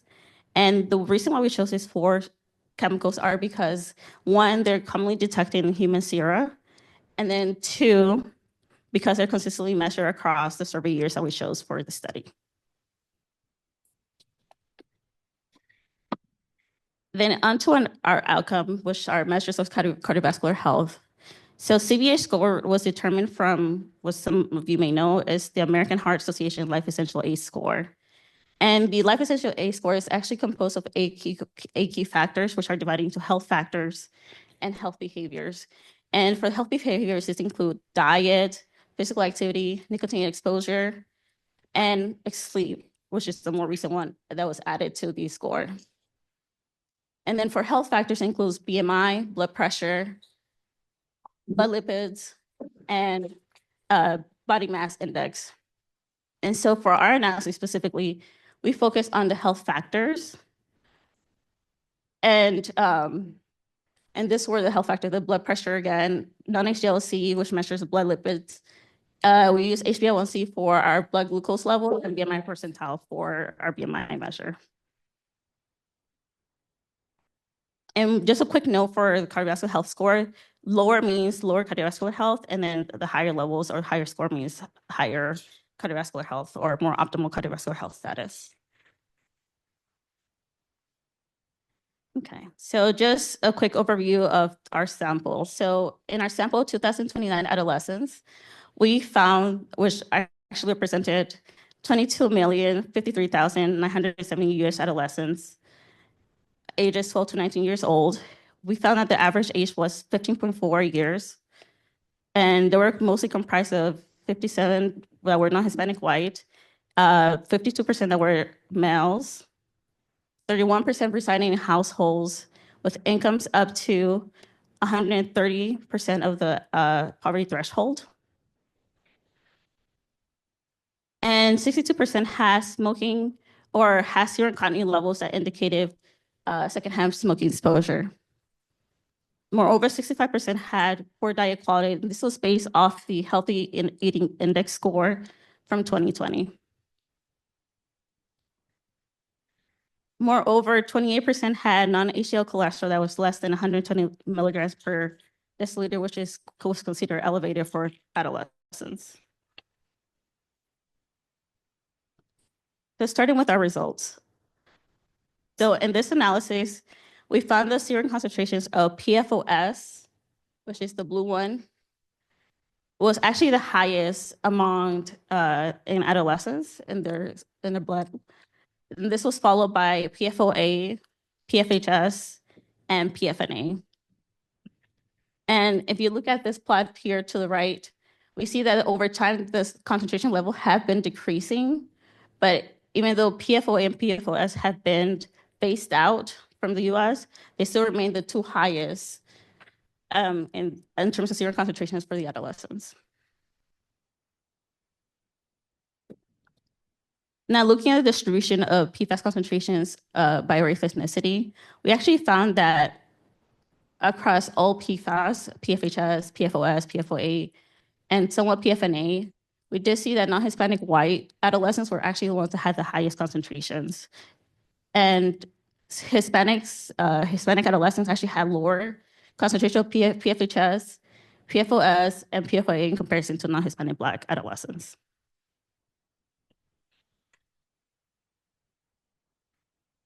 So onto our results. So we actually observed variability in the association of PFAS with cardiovascular health score among all adolescents. So just to orient you a little bit to what we're seeing here. So in Black, the Black bars represent the overall associations for all adolescents. This includes all Hispanic, all non-Hispanic Black, and non-Hispanic white adolescents. In the magenta, we have the Hispanic specific associations for Hispanic adolescents. And in blue, we have non-Hispanic Black, and in green, we have for non-Hispanic white. And so for PFOA and PFOA, we had higher PFOS, and PFOA was significantly associated with higher cardiovascular health among non-Hispanic white adolescents. You can see here, it's here. But we did not see, for the other ones, we actually did not see any significant, very specific significant associations. But we did observe evidence of association of higher PFHS and lower cardiovascular health among all adolescents and Hispanic adolescents, as well as PFNA and cardiovascular health among non-Hispanic Black adolescents. We also did see that there were significant differences detected between Hispanic and non-Hispanic white in associations of PFHS and CVH.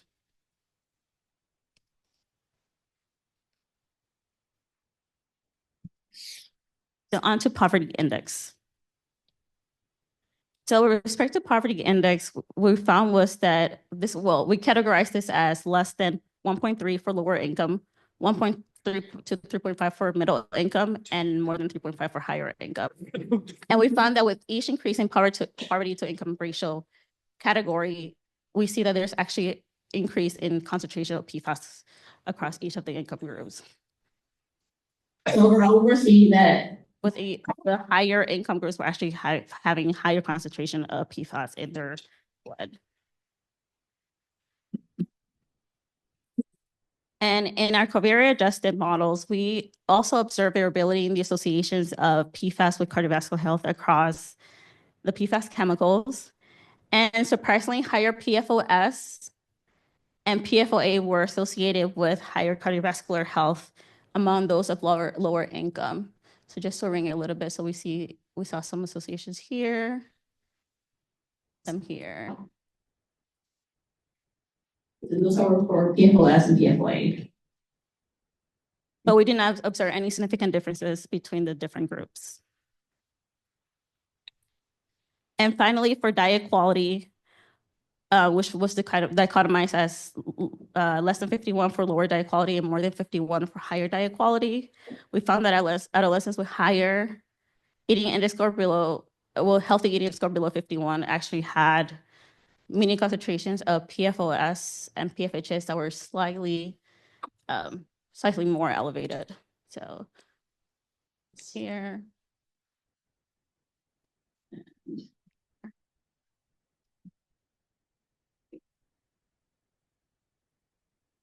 And in our covariate adjusted models, we actually found, we did not find any significant differences, but we did see, and surprisingly, that higher PFOA was significantly associated with higher cardiovascular health score. So just putting it right over here.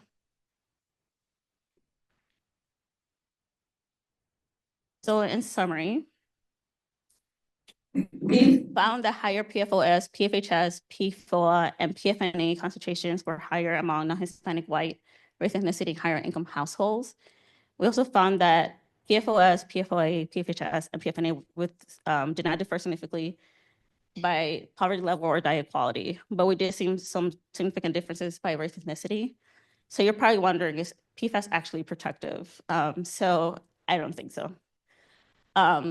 There's enough evidence in the literature that to suggest that there's no, that the association of PFAS with health outcomes is not protective. And there might be other factors here that I have not accounted for. And also we have to know that this is a group of adolescents that are 12 to 19 years old. So some of this evidence, they may be too young for some of this evidence to be conclusive. So some other things that I'm thinking of exploring is looking into geographic variations in PFAS exposure, and also evaluating whether physical activity might modify some of these associations. So how does this project break this cycle? We're interested in exploring whether there are racial, ethnic, income, and diet quality differences in the association of PFAS and cardiovascular health among adolescents, with the goal of reducing PFAS exposure and improving cardiovascular health among adolescents. And so some of our strengths and limitations include, so we did use the national sample, representative sample of US adolescents. We also use a comprehensive assessment of health factors. However, as I mentioned before, we didn't include geographic data, and we have seen that there are variations in PFAS exposures across different geography. And so that's something that I'm hoping to explore next. And again, we're looking at cross-sectional associations, so we cannot establish causality, and we cannot establish causality from the associations that we explore. And there might be potential from bias from self-reported measures such as diet, which were included in this analysis. And as I mentioned before, the adolescents may be too young to find conclusive evidence. I just want to say thank you to the cycle faculty, our mentors, as well as my mentor, Dr. Joseph Braun, for all your support.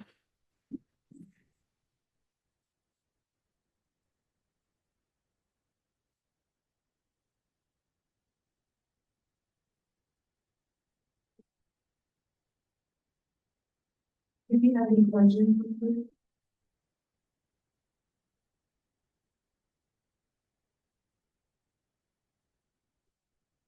I really liked your presentation, especially like your potential next steps, the geographic variation. What do you kind of expect it to be based around? Is this a urban rural divide? Is this based more on like what geographic variations are you expecting, or do you think would actually occur? Like why is that your next step?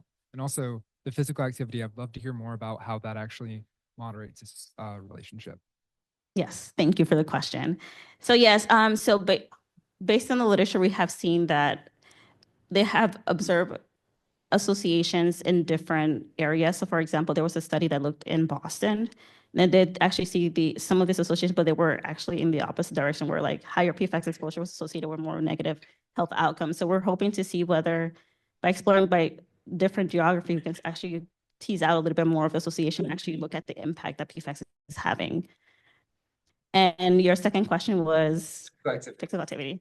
Yeah, so my mentor actually did a project that looked at physical activity as a modifier in one of our studies, and he did find that it did modify the association where like higher physical activity might actually reduce, or have higher physical activity did have, there were differences in physical activity exposure as a modifier across the different associations. So that's what we're hoping to explore a little bit more.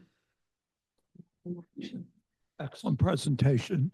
Do you think that there can be gender vulnerabilities, like women more vulnerable to cumulative exposure of PFAS compared to boys? And then that not only alters cardiovascular risk, but other life course risk, reproductive, endocrine, et cetera. Yes, I do think there is. Usually whenever we run the PFAS analysis, we do look at sex differences. The reason why I left it out here is because of sample size, where I was running a lot of interaction models and I didn't want to reduce power, but that is something to explore next. But yes, that is definitely valid. Henry? It looked to me that using like a geometric scale, and I was wondering if you had something that was maybe more arithmetic, you might have seen some smaller differences between the groups. You know, you might, on that scale, you might lose like 50%. Nothing was significant, statistically significant, so I don't know if it makes that much difference, but it was just interesting way to portray it. So PFAS concentration actually skewed, which is the reason why they're presented in that way. So in our models, we did do some log transformation, but I don't think that will make a difference in terms of how the associations will go. It was more like we wanted to reduce, when presenting, we just wanted to highlight those differences on more of scale that have more accurate representation given the skewness of the data. Thank you so much, Jennifer. That was excellent. Let me comment that there was a trainee a couple of years ago who also looked at PFAS, found a similar discrepancy between those who were white and more affluent and those at a higher rate. And I like your point about it might be too early to know. Let's see what happens then. Thank you. Okay.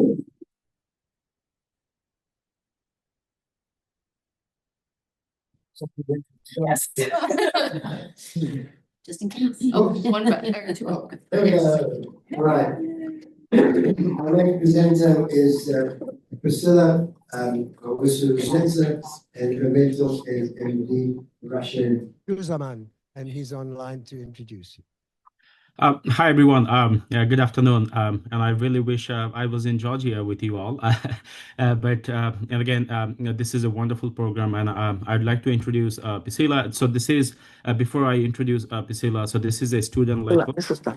And as part of some of the work we have been doing in Appalachia, overall in Central Appalachia, we look into water quality access, use, and quality and associated health outcome in some of these regions where most of these people, doesn't have access to safe drinking water. So this is another initiative, and again, this is just using a quantitative microbial risk assessment model to see like how. Having access to utility water would help health or overall life quality in this region. So with that, I would like to introduce Priscilla for her presentation.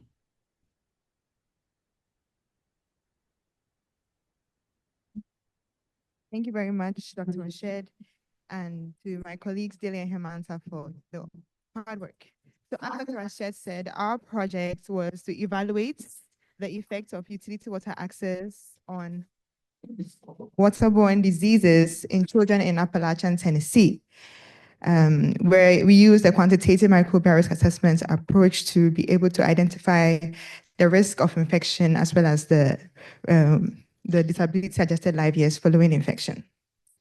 So, just out of curiosity, you don't have to raise up your hand, but how many of us have heard of Appalachia or have been there or, know a lot about it? Okay, everyone here knows Appalachia. So according to the Appalachian Regional Commission, the region is made up of about 432 different counties, and actually is a vast area. It's right from New York down to Mississippi, so it covers a very vast area.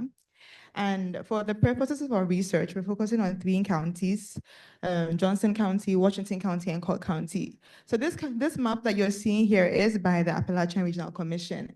And the different colors, red, peach, white, blue, and deep blue, are the different economic levels that each of the counties have been put into. And I'll explain this further as we proceed in the presentation. So just by way of, zooming in on each of the counties just to see what we have going on.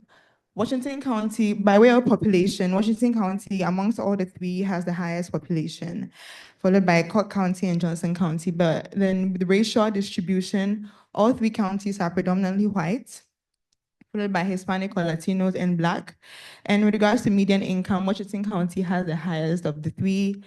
Poverty, Washington County has the lowest, and Johnson County the highest percentage poverty. And with regards to education, here, we're analyzing the having a bachelor's degree or higher, and the higher percentage was seen in Washington County and the lowest in Clark County. So this just gives like a snapshot of each of the counties that we're looking into. So earlier on, I did mention different economic levels, and the Appalachian Regional Commission has put all the counties into different economic levels based on 3 main factors. The first being the 3-year average unemployment rate in the county, second, the per capita market income, and third, the poverty rate in the county. So based on these 3 parameters, we have a county that's distressed, and that was Clark County, from the 3 that we're looking into. And a distressed county is a county that's economically distressed, and the worst 10% of US counties. Then secondly, at-risk county and Johnson County, which is the second county that we're looking into, is an at-risk county. And at-risk here means that based on these 3 parameters, the county is at a higher risk of becoming economically distressed. They're not there yet, but they're almost there. And then transitional counties, which Washington County, they are counties that are moving from a weak economic system to a stronger economic system. And then we have competitive and attainment counties that have way stronger economic systems or stronger economies in their county. But for the purposes of our presentation, we're looking at just the distress county, which is Cook, at risk, which is Johnson County, and transitional county, which is Washington County. We're not considering the two best here. We also consider these counties because of the availability of data that will make our research more meaningful. So by way of background still, over 200 million Americans have access to utility drinking water, and utility water is the water that comes from, our water treatment plants, so they're treated water. But we also have about 1.8 million Americans that do not have access to safe drinking water sources. And when we say safe drinking water, we mean treated water, so mainly the utility drinking water. So this well, or this picture that you see here, is an actual well in Appalachian, Virginia. This was actually a research that was conducted where they're testing the water to check for microbial and chemical components in the water. And this is also an actual pipe that is diverting water from a spring and the person fetching the water. So some people rely solely on well water, or they rely on spring water for their sustenance. And that can be concerning, considering that these two water sources are not regulated by the EPA.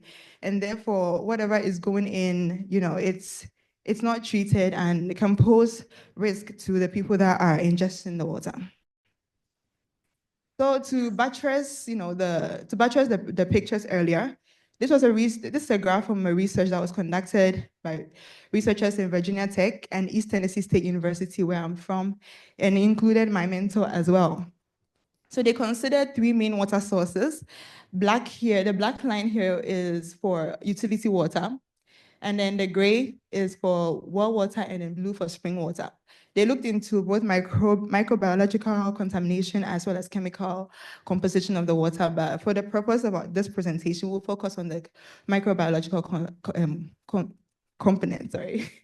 So with total coliform, and total coliform can either be, pathogenic or not. So they looked into total levels of total coliform, and right away you see how with spring water and well water, there are high levels of total coliform. The concentrations MPN per 100 ml in the water, and very few levels in utility water. But when we come to E. coli, which is of major concern, because the EPA regulations say that there should be 0 MPN per 100 ml of E. coli in drinking water. And so this is good for utility water. However, when we look at well water and spring water, this is not so. And therefore, if we're having high levels or even a little level of E. coli in the water, then there's potential exposure to pathogenic forms of the microorganism. And therefore, children in the households that rely on either well or spring water are at risk from exposure to these pathogens. So according to the World Health Organization, there are 1.7 billion cases of childhood diarrhea worldwide. Children are a very vulnerable group, and children under 5 years old, childhood diarrhea is one of the major causes of death for children under 5 years of age. So these numbers are quite alarming. And then when we come to the United States, annually there are over 20 million cases of childhood diarrhea. And up to 12% of these cases are attributed to waterborne diseases. So I'm presenting two scenarios here again, and just for us to build a hypothesis. So on the first picture that we've seen before is a household that relies solely on well water as their main water source. And we're saying that in houses that rely on well water as a main water source, the well water is not regulated, is not efficiently treated. Children in these households will have an increased risk of waterborne disease infection following exposure. And we're saying that the reverse is true for households that rely solely on or that have the ability to have connections of utility water coming to their homes. There will be a reduced risk of waterborne disease burden for children in these households. So in building and improving our hypothesis, we use data from various sources. The American Community Service data was helpful for population level data. We also use the EPA Safe Drinking Water Information Systems, or SIDWIS data, to help us assess or ascertain the utility water access data. and county health rankings for the standard life expectancy in each of the counties. And Appalachian Regional Commission, of course, was helpful in identifying the counties that are distressed or at risk. Peer-reviewed articles were helpful here because in a QMRA, you have to build your parameters, and they should be from existing literature and papers that have been conducted on the same topic of interest. And QMRA Wiki was a useful source in helping us identify the dose response model that best suits our medium of interest here, which is water, and our demographic of interest, which is children. So I mentioned that we use a QMRA, and for those of us who are familiar or not, a risk assessment follows four main steps. So hazard identification, and our hazard here is contaminated drinking water sources or pathogen contaminated drinking water sources. And for our exposure assessments, where we quantify the risk as well as establish our demographic of interest here at children. And then our dose response assessment. And we used from QMRA Wiki, we decided to use a Beta-Poisson dose response model. And with all this fancy math going on here, you don't have to worry about it. But all that it helps us to establish is the probability of infection following exposure. And with this, we're also able to estimate the disability adjusted life years. For our presentation, we're interested in the probability of or the risk of infection or infections averted and the DALI averted, where averted here stands for infections and life lived with disability that could have been avoided if these children had access to clean or treated drinking water sources. More of the parameters that we put into our QMRA model. So as I mentioned, peer-reviewed literature on the same topic. So we had the minimum and maximum water consumption, as well as the concentration of E. coli. And this mean concentration here was obtained from over 4 different papers, so an average concentration in well water, in private wells. We also checked in disease duration in years, considering acute, moderate to severe diarrheal illnesses lasting 7 days. Also disability weights, considering moderate cases of diarrhea, and the probability of illness given infection has 15%. So on our results, we're using the ACS data and the EPS CIDWIS data, we're able to calculate the population less than 18 years of age without access to utility water in Cook, Johnson, and Washington County. We considered from 2019 to 2023, and Washington County, where we identified that they had 100% access. So that means that none of the children there are at risk per the data that we analyzed. But with Cook County, which is purple here, and then Johnson County, which is green, we realized that over the years, as people are giving birth, the child population is increasing, whereas the water access is not increasing with the population. More and more children are at risk every year in households that would end up relying on well water and spring well water in this case. And also on our QMRA results, as I mentioned, we calculated for the estimated mean total infections averted and the estimated mean total DALIs averted. So we use R to be able to obtain these results. So for Cook County, we have over 500 infections that could have been avoided in children in this county if they had access to utility water or treated drinking water. And with regards to the mean DALIs averted or that could have been avoided, we have about 4 months of disability, days lived with disability that could have been avoided. And for Johnson County, we have over 1,000 infections that could have been avoided, as well as about 7 months of days lived with lived with disability that could have been avoided. In Washington County with 100% access. So we see how access plays a role in DALI and infections here. This is a plot of the results. We have over 500 for Cook and over 1,000 for Johnson County, however, 0 for Washington County. So how our project breaks the cycle, we considered 3 main parts, So the social and economic. So we've spoken about how different county economic distress levels reflect on utility water access and how that also plays a role in the health consequences, mainly physical health, because diarrheal states can lead to dehydration, can lead to fatigue and abdominal cramps. It really puts children in a state of lethargy and it stunts their growth. And the cumulative impact of exposure to pathogens in water over the years, it can get worse. It can be moderate, but then continued exposure can even lead to severe forms of diarrhea. So our strengths and limitations.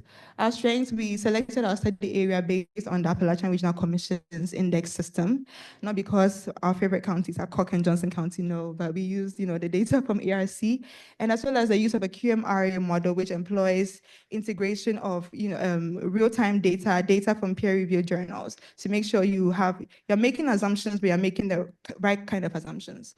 And for our limitations, we had limited access to actual waterborne disease data in the region. It's a little confidential, and as well as limited generalizability of our findings. In the future, we hope to explore a wider range of pathogens, and also to look beyond the 3 counties that we had mentioned, and also to engage the community on the advantages of being connected to utility water, because some of these communities are not connected for personal reasons and for some other reasons that they just don't want to be connected to utility water. So in conclusion, while we cannot change somebody's water source in a day and go to their house and just take away their well because it's not safe, that's not realistic. However, we can engage the community and educate them about the advantages of being connected to utility water system, or we can help them understand that there is a need for frequent monitoring, testing, and treatment of their water.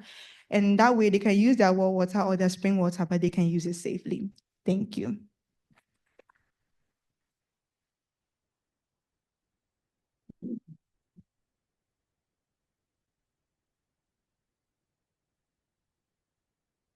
Any questions? Yeah, thanks. Can you pass microphone? I might have missed this earlier, but who was the funding from on this study? No, still funding for No this. funding. Yeah. Okay, just brain work. Great. Congratulations.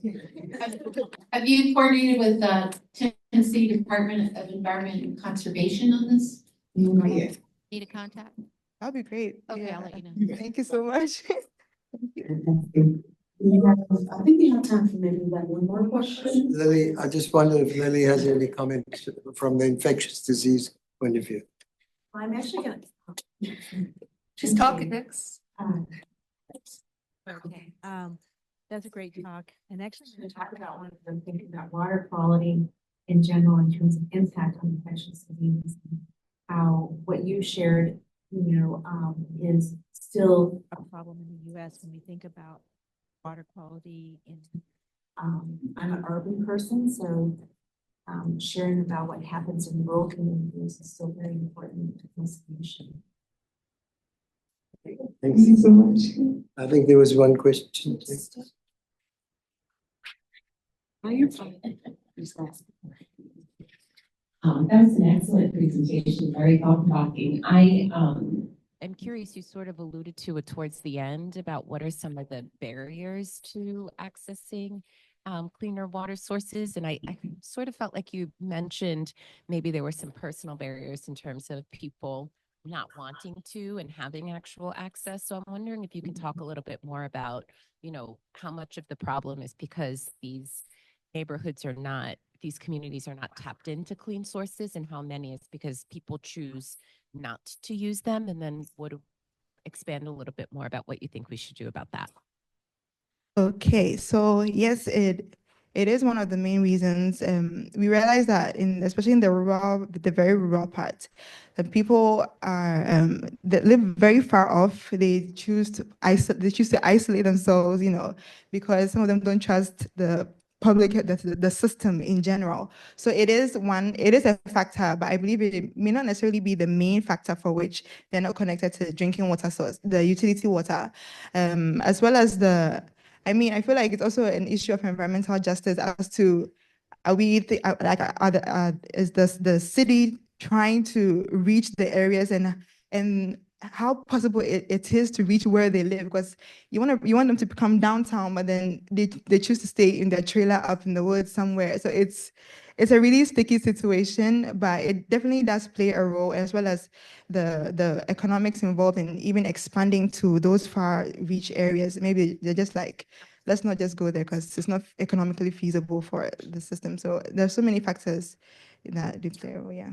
Thank you for raising that. I just have to say that in 2 or 3 previous presentations from the University of North Carolina, where they examined access to well water. It appears in North Carolina there are certain areas that are extra municipal, and those areas are dependent on well water. They don't get municipal water supplies. Just before I go, Andrew, are you familiar with this from the North Carolina area? This is from University of North Carolina. Yeah, it was Just give it to you. Rebecca Pratt. Well, it was Rebecca, but also just blanking on her name. There are many communities. We call them the loop communities, where there are isolated communities, often communities of color that haven't been tied into the municipal utility system. And then when there is a kind of an offer to tie in, it's often spurned because the homeowner is then asked to pay $5,000 or more to connect. And meanwhile, unfortunately, the well water that they're drinking for free often has higher levels of lead or arsenic or amazing levels of lead and arsenic in the natural well water of North Carolina, just based on the geological plate they're built. They have the equivalent of a Bangladesh arsenic problem in those wells. Yeah, and it continues, and there are extraordinarily patient environmental justice advocacy groups that have, they work for 20 years or more to just get simple water hookups, things that we would think are frankly the rights of people living in a community that, for economic reasons, is not being tied into those city systems. Thank you. And thank you so much, Priscilla, for your wonderful presentation.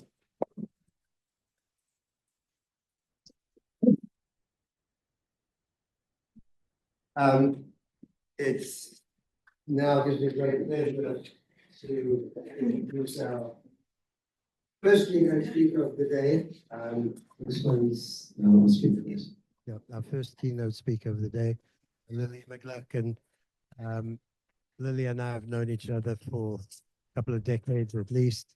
We worked together at the Hugh Spalding Children's Hospital in downtown Atlanta. And Lily and I are affiliated with University of Mason, where Lily has since immigrated to Chicago, where she has a new home at the same university as Michael and Chloe. And she's going to talk to us about the sociology of emerging and existing infection in U.S. children, impact on child health and wellness in the post-global pandemic. And Lily, thank you so much. That's a mouthful, so thank you for making it. So I'm going to talk about thanking the Great Disciple Committee and especially Dr. Rubin for the opportunity to speak with you. And I will say that although I was born in Chicago, I spent almost 20 years in Atlanta, Georgia, watching Dr. Rubin that I can inspire them they can do and impact as many people as he has. So here are my disclosures, and away we go. Well, I'll say that people who know me, especially during the pandemic, will know that I have spent a lot of time thinking about vaccines and vaccinations. And so I thought it would be really important that maybe I try to frame this around the cumulative impact of what Break the Cycle is all about. So hopefully in the next 30 minutes or so, less than that, you will understand a little bit about the timeline of the impact of vaccinations, understand pre and post statistics on key vaccine preventable infections. And I wanted to focus in on specific pathogens to bring it really home to us because they have made the soundbite, news bite all over in the last few years. So that's my big long title. And you all are very familiar with this. In this presentation is really centered around that circle, but it's using a case study around vaccinations and the infections they prevent because I've spent the last 30 years thinking about that more from the prevention side. And I think it's really important to be able to share that with this audience. So the cumulative impacts that we see in terms of increased toxin and increased stress, you can think about that also in terms of infectious diseases. And I'm hoping that in the next 15 so minutes to impact the health risk factors, the compounding factors, and the socioeconomic as well as residential option factors that lead to some of the infections that we see that are vaccine preventable. I'm hoping that we can figure out a way, or at least think about a way, to reverse the cumulative impacts and to increase the likelihood for better health outcomes through our knowledge and implementation around vaccines and vaccinations for our community. So as a little bit of a background, it seems like maybe I've lost some of my animations, so bear with me if that happens. I thought we would reset a little bit and understand the history of vaccines, because unlike what you might be hearing, vaccines, the vaccine development has been around a long, long time. This is a busy slide, and I just wanted to highlight some of the major points. Vaccines actually have been around since before 1800, when Edward Jenner actually immunized a kiddo with what became the first smallpox. Moving forward, key vaccine moments would be polio, 1950s, MMR, measles, mumps, rubella. Actually, that vaccine has been around a while, and I have a particular interest in understanding pneumococcal vaccines, and our whole landscape of pneumococcal vaccine has changed because we developed a conjugated pneumococcal vaccine that we could actually immunize infants who were at higher risk. Prior to that, we could not. And speak about waterborne gastroenteritis, rotavirus. When the rotavirus vaccine came out in 1999, it changed the landscape again, more so in well-resourced countries than in middle or low-income countries.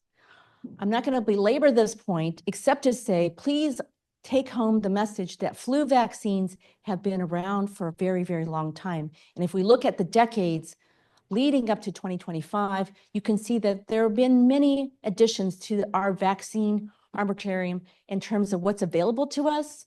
We in the US have been very, very, very lucky because we have the resources to develop and refine the vaccines that are out there. And these are just a few of them. But we wouldn't be able to do that without our public health folks, our regulatory agencies, and make our vaccines safe. There's a lot of stuff that's now coming out around the space of vaccinations. And I think we need to empower ourselves to better understand that. So how do we tip the scales? Tip the scales as a society and as a country to think about how do we impact the cumulative impacts and decrease them in the space around vaccine preventable conditions. This is for me to remind you that in 2025, we have available in the US 16 safe and highly effective vaccines that we recommend as a pediatrician for routine use in children. And that's resulted in more than 95% reduction in some of the vaccine preventable diseases, and 100% in that smallpox situation I mentioned earlier. I think that we need to think about what really has been happening since vaccines have been routinely available for our citizens. We've done a good job in the ones that I've highlighted, and these are just some of them, but we haven't done so good of a job for some of these others in an age when these vaccines have been around for some time. And I'm hoping you're going to walk away and have a better understanding for why that might be and what you can do in terms of this effort to decrease the cumulative impact. So I could go on and on about vaccine preventable conditions, but I'm only going to focus on how relevant these three pathogens are when we speak about these social determinants of health and those factors that we can have a difference to then decrease the cumulative impact. How many people have seen whooping cough? seen it a number of times, seen really sick kids from it.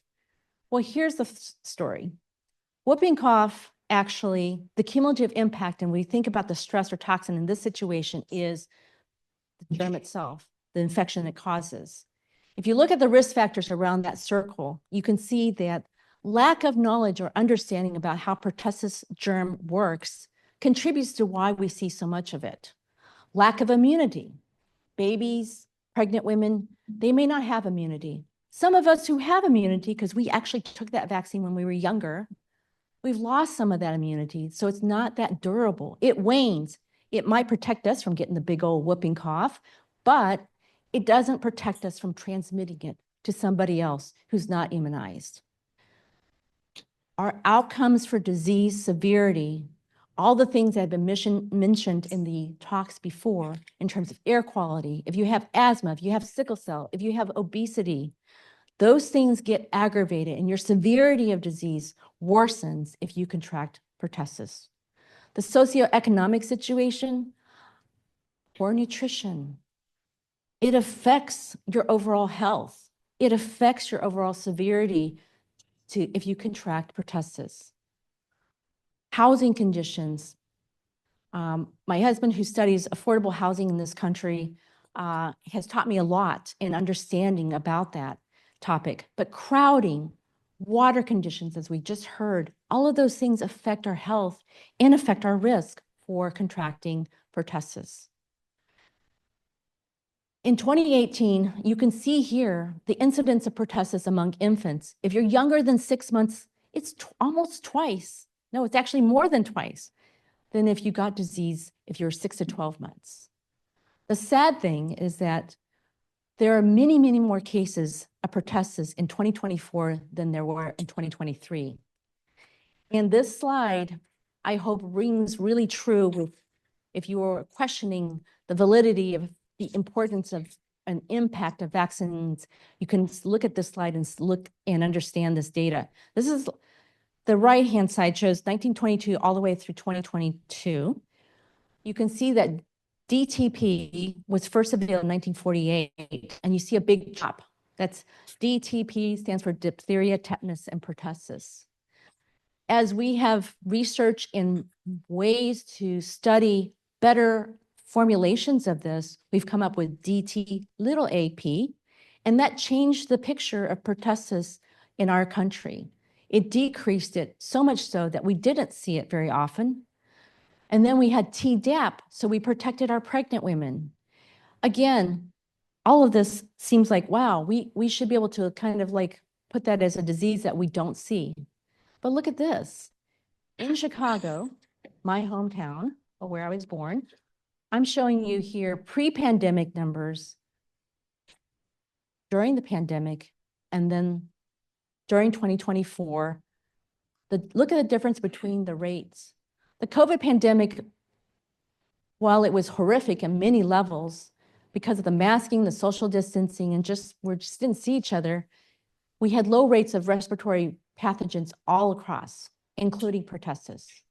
Pre-pandemic, the gold line, you can see where we were over the 1-year epi curve here.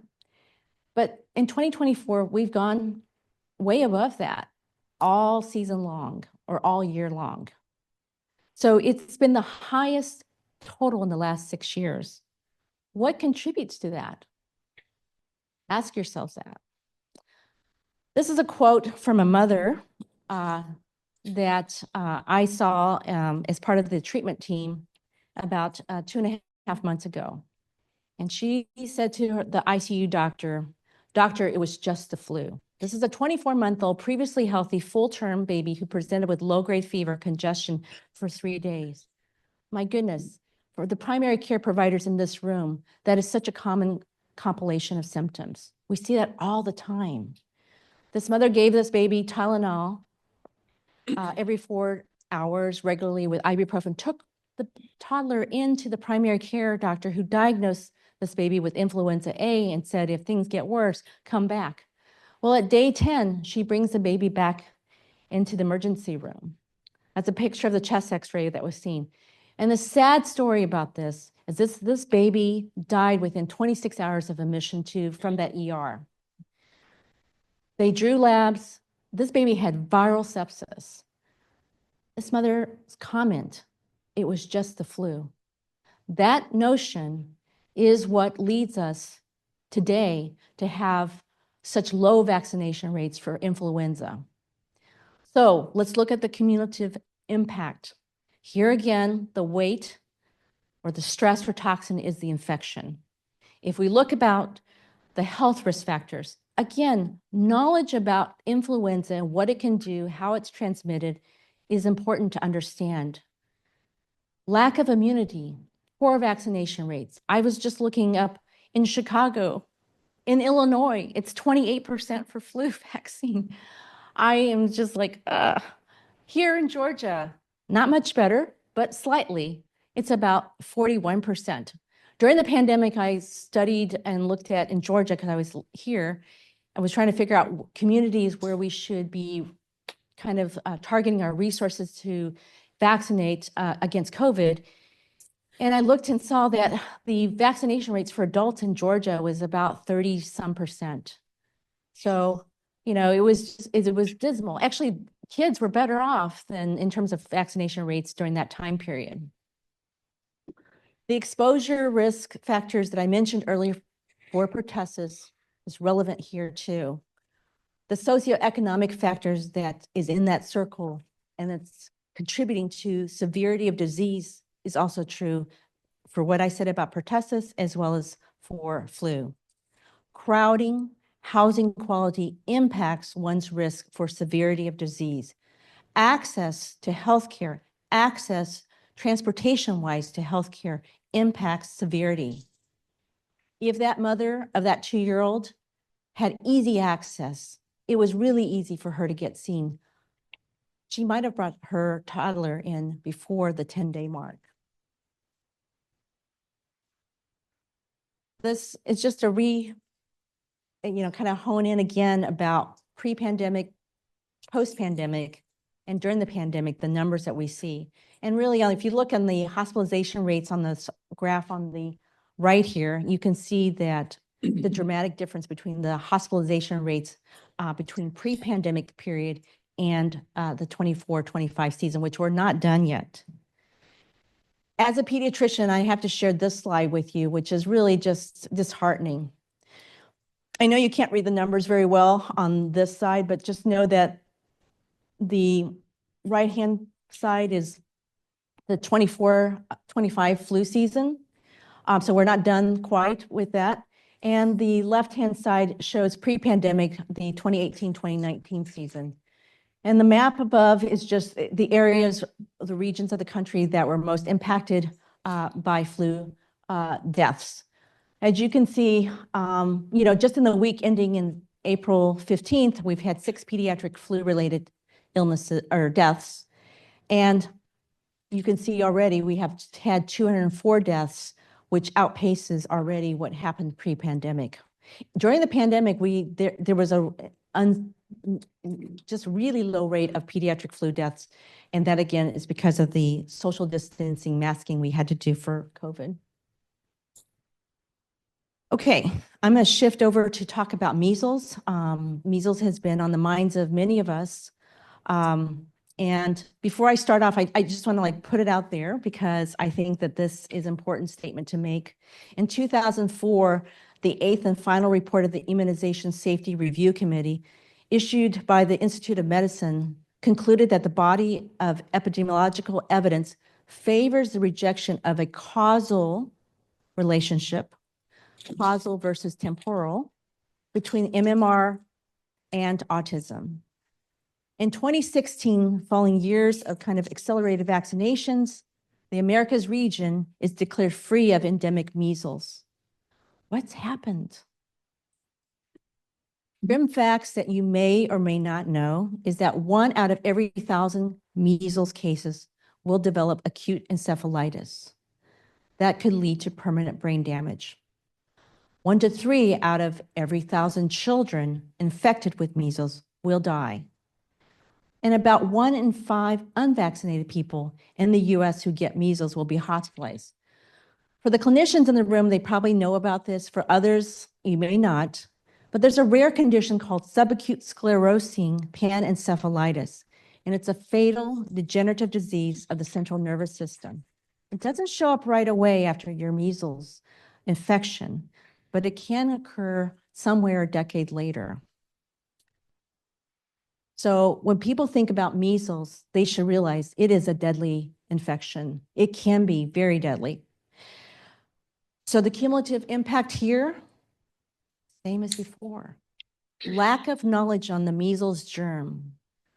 We have resources in this country that make people feel safe. They don't want to immunize their kids against it because they don't see the devastation of measles cases all around them.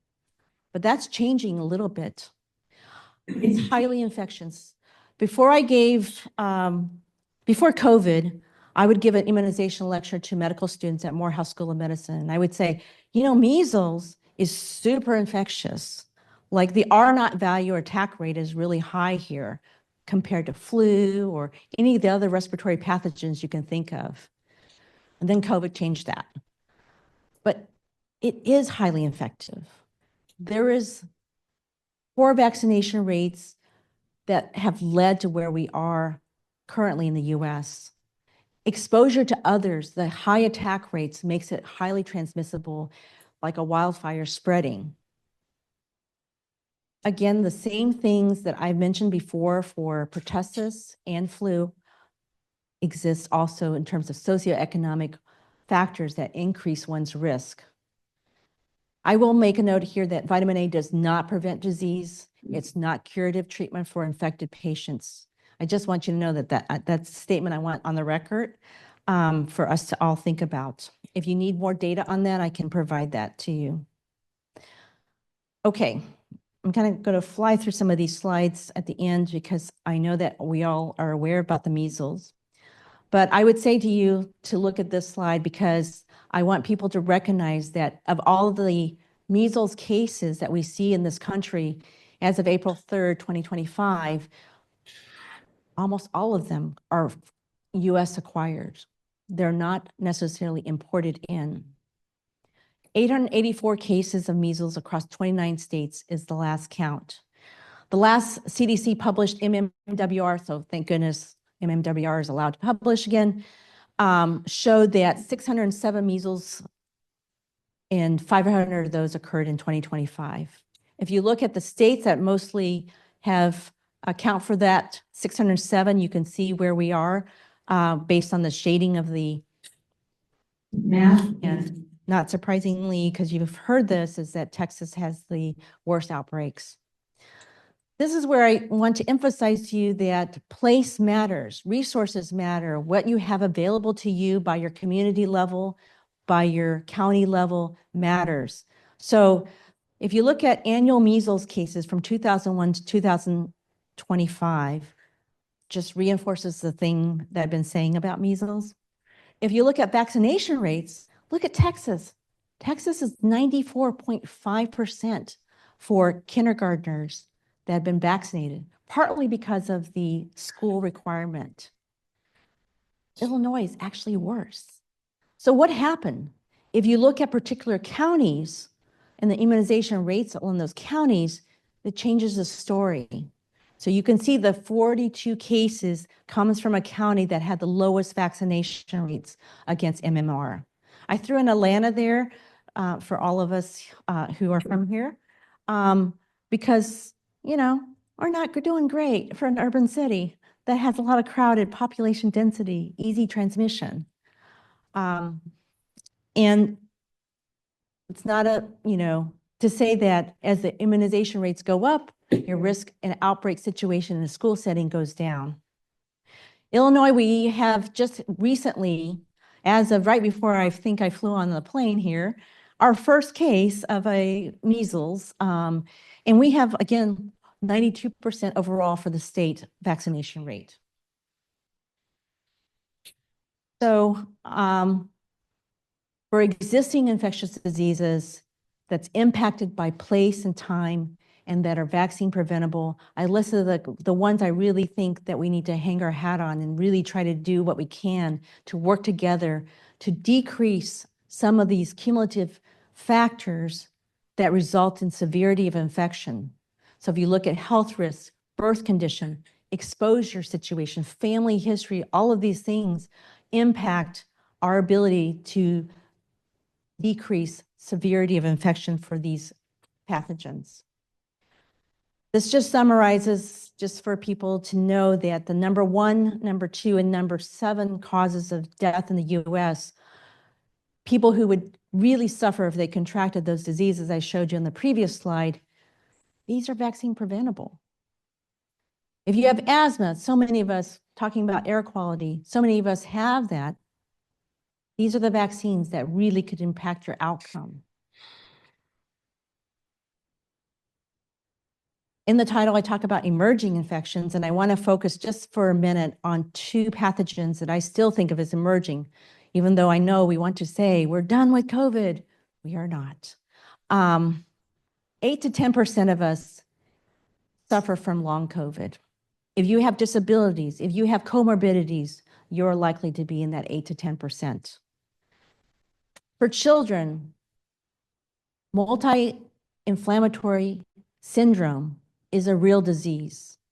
It has real consequences. And there was just a recent report study done out of the Recover multi-center project funded by NIH, Oz, that shows that children who have had COVID infection are at increased risk for organ damage down the road, their kidney, their GI system, cardiovascular. So it is still with us, and we need to still think about it and think about ways to decrease that cumulative impact on severity of disease, not so much for getting over COVID, but really the impact of long-term wise. Avian flu, I'm going to make a note here that, you know, when I looked at the vaccine development for avian flu, it's been in development for a while, but nobody was really paying attention to it until recently, because now in the US, we've had 70 total cases of humans infected by avian flu. Thankfully, at this moment in time, there is no human-to-human transmission. It's mostly poultry to human or domestic cat to human. But the reality is we don't know what's going to happen. So are we prepared? As all this stuff is flying around us, are we prepared? It's my summary slide. It's built around measles, but I can tell you that health risk, compounding factors, the social and economic factors, all of that impacts our risk for measles. But you can substitute with the word measles for anything on that green list of pathogens I showed earlier. We don't live in a bubble. We travel by plane, by train. We live in cities, rural areas. Our ability to access each other and people who are more vulnerable than others, that's what leads to this kind of cumulative impact transmission severity.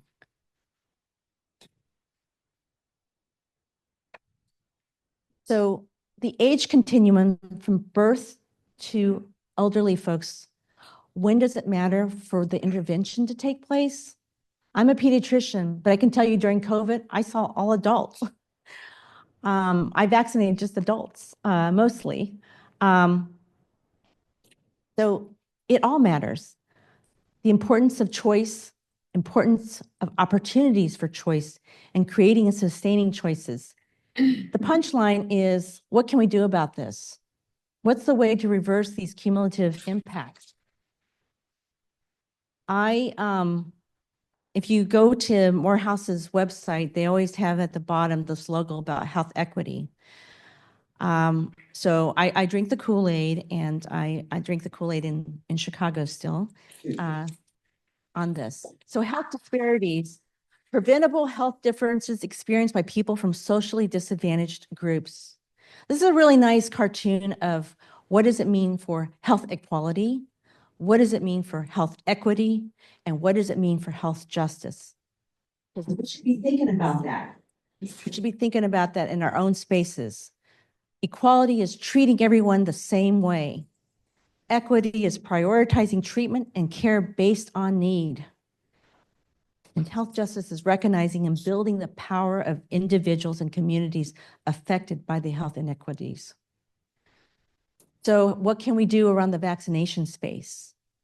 Educational inequality is to improve access to trusted, underscore that several times, and evidence-based resources of information. Mobilize our health information.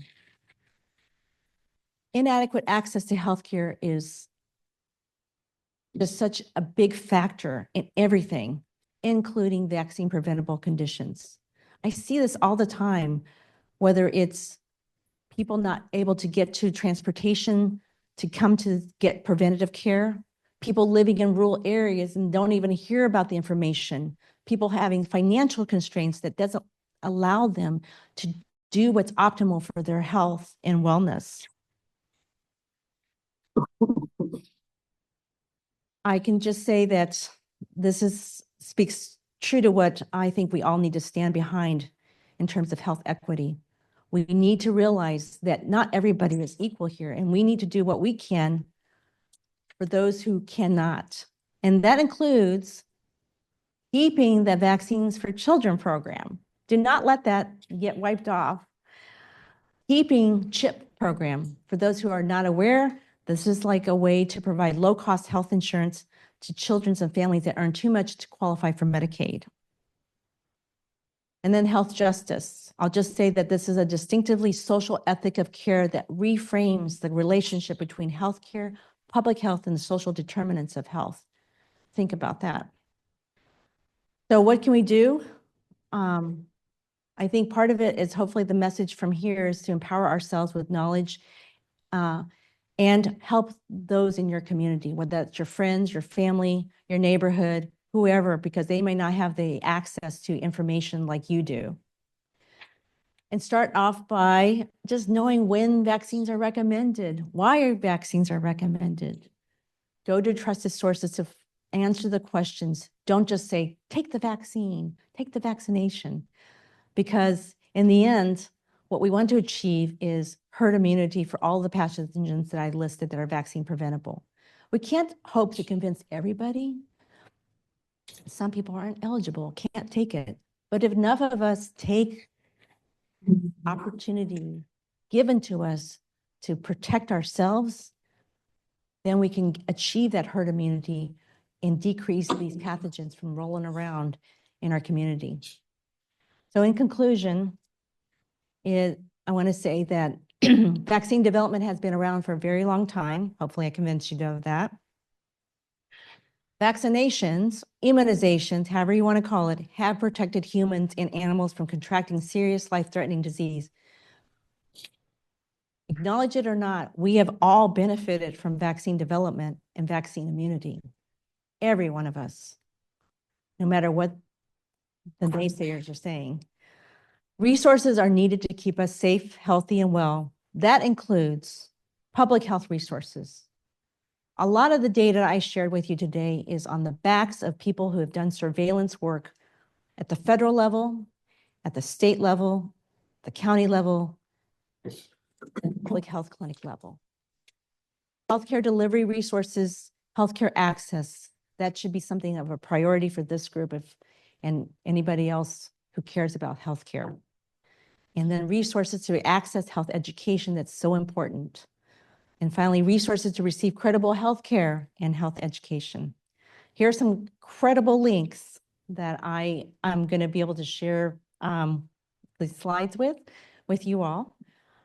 We are actually creating a website at the University of Chicago to help promote vaccine advocacy, immunization education, and also ways to mobilize our communities on the south side of Chicago. I'll end on this note and take any questions.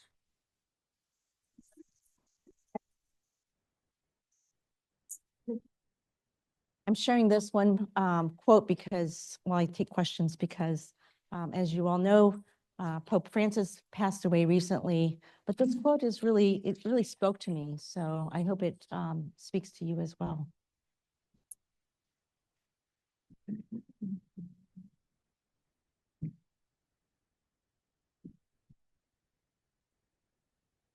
Excellent presentation. And I think you were so spot on really getting the message out. And I think the misinformation is overwhelming. There is an infectious disease expert on global health at Baylor whose name is Peter Hotez. And he has a great monograph called Vaccines Did Not Cause My Daughter's Autism. And he gets hate mail and death threats. In 1995, I was at CHOP as part of the Maternal and Child Health Developmental Behavior Pediatric Leadership Conference. And Paul Offit had been overwhelmed by being a pediatric infectious disease consultant in CHOP, Philadelphia, emergency department, because there was a epidemic of measles in a community that did not believe in vaccines, and he buried at least 5 children. I think it would be good to take some of those individuals, including Robert Kennedy, and put handcuffs on them in the ICU while a child is dying of measles encephalitis or measles pneumonia, and tell them, that's wrong, Bob. It's that bad.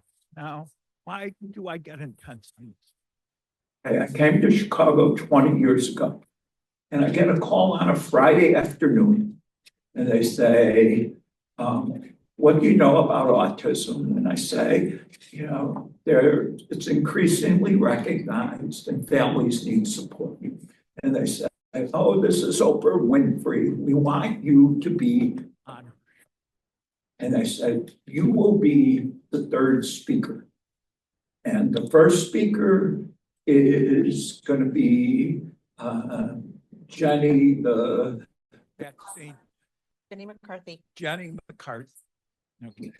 And the second speaker is a woman who had premature twins, and the boy had autism, and her husband was quarterback for UCLA and became a famous pro football star. And, you know, Jenny gets on Oprah, and, you know, remember, I'm 3rd, so I don't get on to 3rd. And Jenny's story is so compelling, it takes 40 minutes.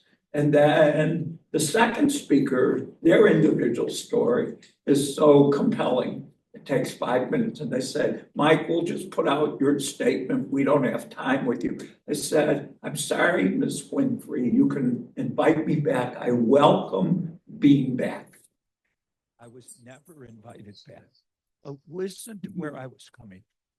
So my first job out of fellowship, in 1985, I did residency at Brown, fellowship at Hopkins, and I'm a consultant to the New York State School for the Blind in Batavia, New York. And I want you to pay attention.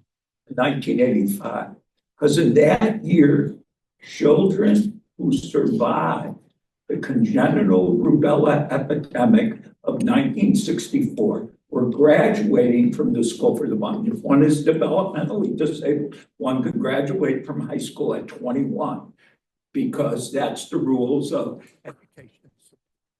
And I saw 50 children who were becoming young adults who were deaf and blind and autistic and CP who had congenital rubella. And I interviewed the mothers, and the mothers in tears told me, if I knew a mild infection during pregnancy would do this to my son or daughter, I would have walked on water to prevent it.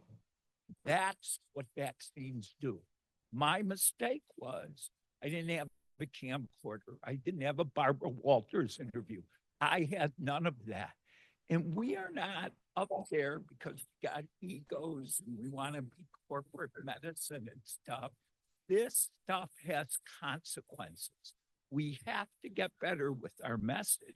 We will get no social justice if we let ignorance win. Thank you for doing this presentation. We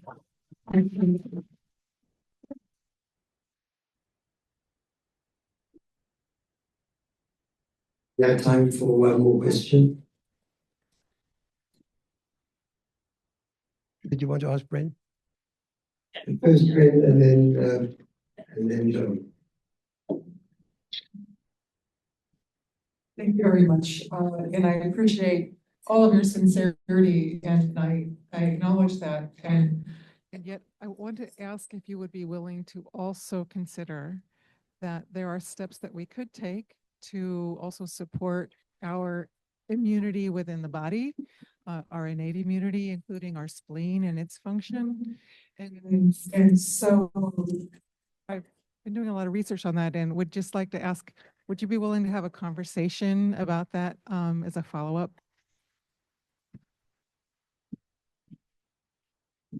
Absolutely. Yeah, I would like to, just to piggyback off that comment, one of the things I'm really interested to examine as a physician scientist and a population health service researcher is the fact that we've been noticing older kids who have had invasive pneumococcal disease who've been fully vaccinated. They're not making the news because it's all about measles right now. But the reality is in Chicago, in just the short time that I've been there, I've taken care of a number of kids who've had meningitis, septic arthritis, sepsis. I verified their fully vaccinated status. And I'm bringing up the spleen issue because these are encapsulated organisms. And I'm we've collected a lot of these isolates and I'm trying to get them serotyped and then looking at virulence factors and also on the host side, what is going on? Because these are, again, preventable in my mind. And it's like, should we be updating the recommendations for older children? But they're all encapsulated organisms. So having any splenic dysfunction or issues with the filtration is, potentially an explanatory role in this. Thank you. Joan. Oh, thanks. Thanks. I appreciate this information. I had bumps which led to encephalitis when I was young. This was before the vaccine came out. So I'm very supportive of vaccines. But I have a question on a little, you had mentioned about the bird flu. And I have a question about that. How serious, I didn't realize that there were 70 cases already in humans. One question is, how serious is this flu in humans? Has it been life-threatening? Another is, you mentioned a vaccine for bird flu is being developed. Is this vaccine intended for poultry or for humans? And one other thing is, current kind of protocol, if you're a chicken farmer and flu occurs in your flock, you're supposed to cull the entire flock. And it seems to me it would be a lot better to cull the infected ones and let the ones that were exposed to it and developed immunity, use those for breeding and try to develop kind of a herd immunity and because I think that bird flu has been around for thousands of years. It's not a new thing, and wild birds have it. Not all of them die from it. But when we're killing our entire 10,000 chickens in a commercial operation, some of them which have developed immunity to it, it seems like a lost opportunity to me. So anyway, that's my comments. And if you wouldn't mind commenting on the severity of bird flu in humans and the intent for the vaccine, I'd appreciate it. So thank you for that comment and questions. So what I will say to you is that as with all vaccine in development, we develop an animal model.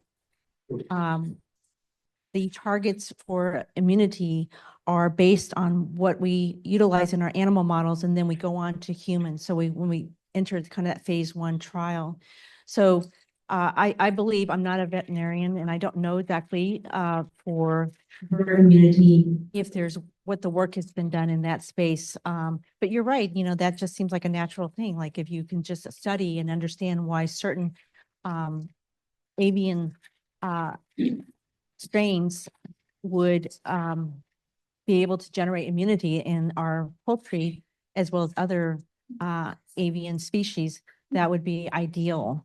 As far as humans, the issue is that we are watchfully waiting to see if there's going to be that human to human crossover. Because that's where, if you think about how flu vaccines are developed every year, it's shooting for areas that we think that our body needs to recognize and then mount the antibody response in order to prevent infection. So the cases that we've seen have been, I'll say, mild, than moderate, in the sense that some people have been hospitalized for it. I don't know that any have died of those 70. But again, the way that viruses mutate, it's not necessarily predictable, right? So that's the reason behind the development of the avian flu vaccine, which it is ultimately for humans, not for animals that's targeted for in terms of development, but it is, they do have animal models for that particular vaccine. I don't know if that answered your question. Thank you. Thank you, everybody, and thank you so much.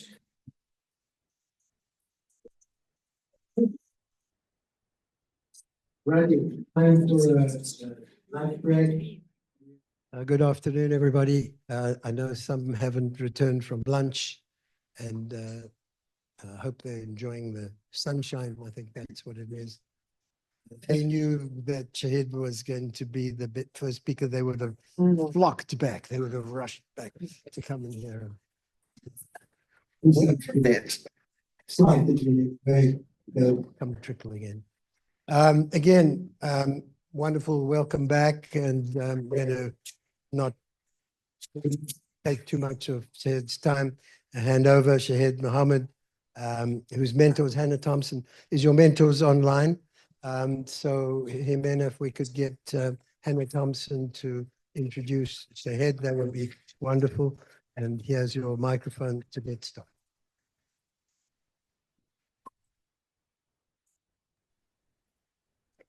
I can introduce her. I'm Hannah Thompson from Mount Sinai. Thank you so much for having us. Shahid Mohammed is a visiting British scholar, and she's completing research years in New York City at Mount Sinai, Columbia, after going to medical school. She's particularly pursuing a Master of Public Health. And she was the first international student recruited from medical school in Sudan to join a Columbia Research Center that collaborates with a Nobel Prize affiliated lab studying chemosensory biomarkers, particularly olfaction, taste, and pain, as early indicators of cognitive decline and other health disorders. And her research journey began with an experimental study on pain biomarkers in medical school using animal models. Shahid's research focuses on how sensory health is impacted by toxic environmental exposures, including vaping. And she's been working with us at Mount Sinai in the New York State Children's Environmental Health Center to really understand and prevent harmful exposures in children's environmental health, with a focus on education and prevention. And so I'm really excited to have her here, and I'm really grateful for all her work on this project.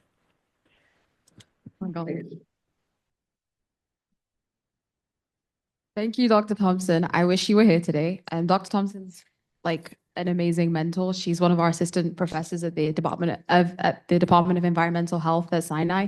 She's also an amazing like occupational health physician, and she does like incredible research on like occupational frailty, cancer risks. She's done like a lot of things on screening in colorectal cancer as well. So I'm really lucky to have her as a mentor.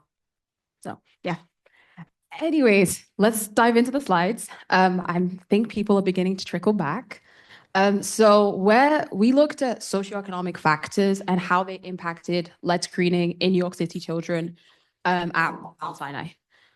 And this was like with the New York State Children's Environmental Health Center, with a couple of other people who we'll talk about later.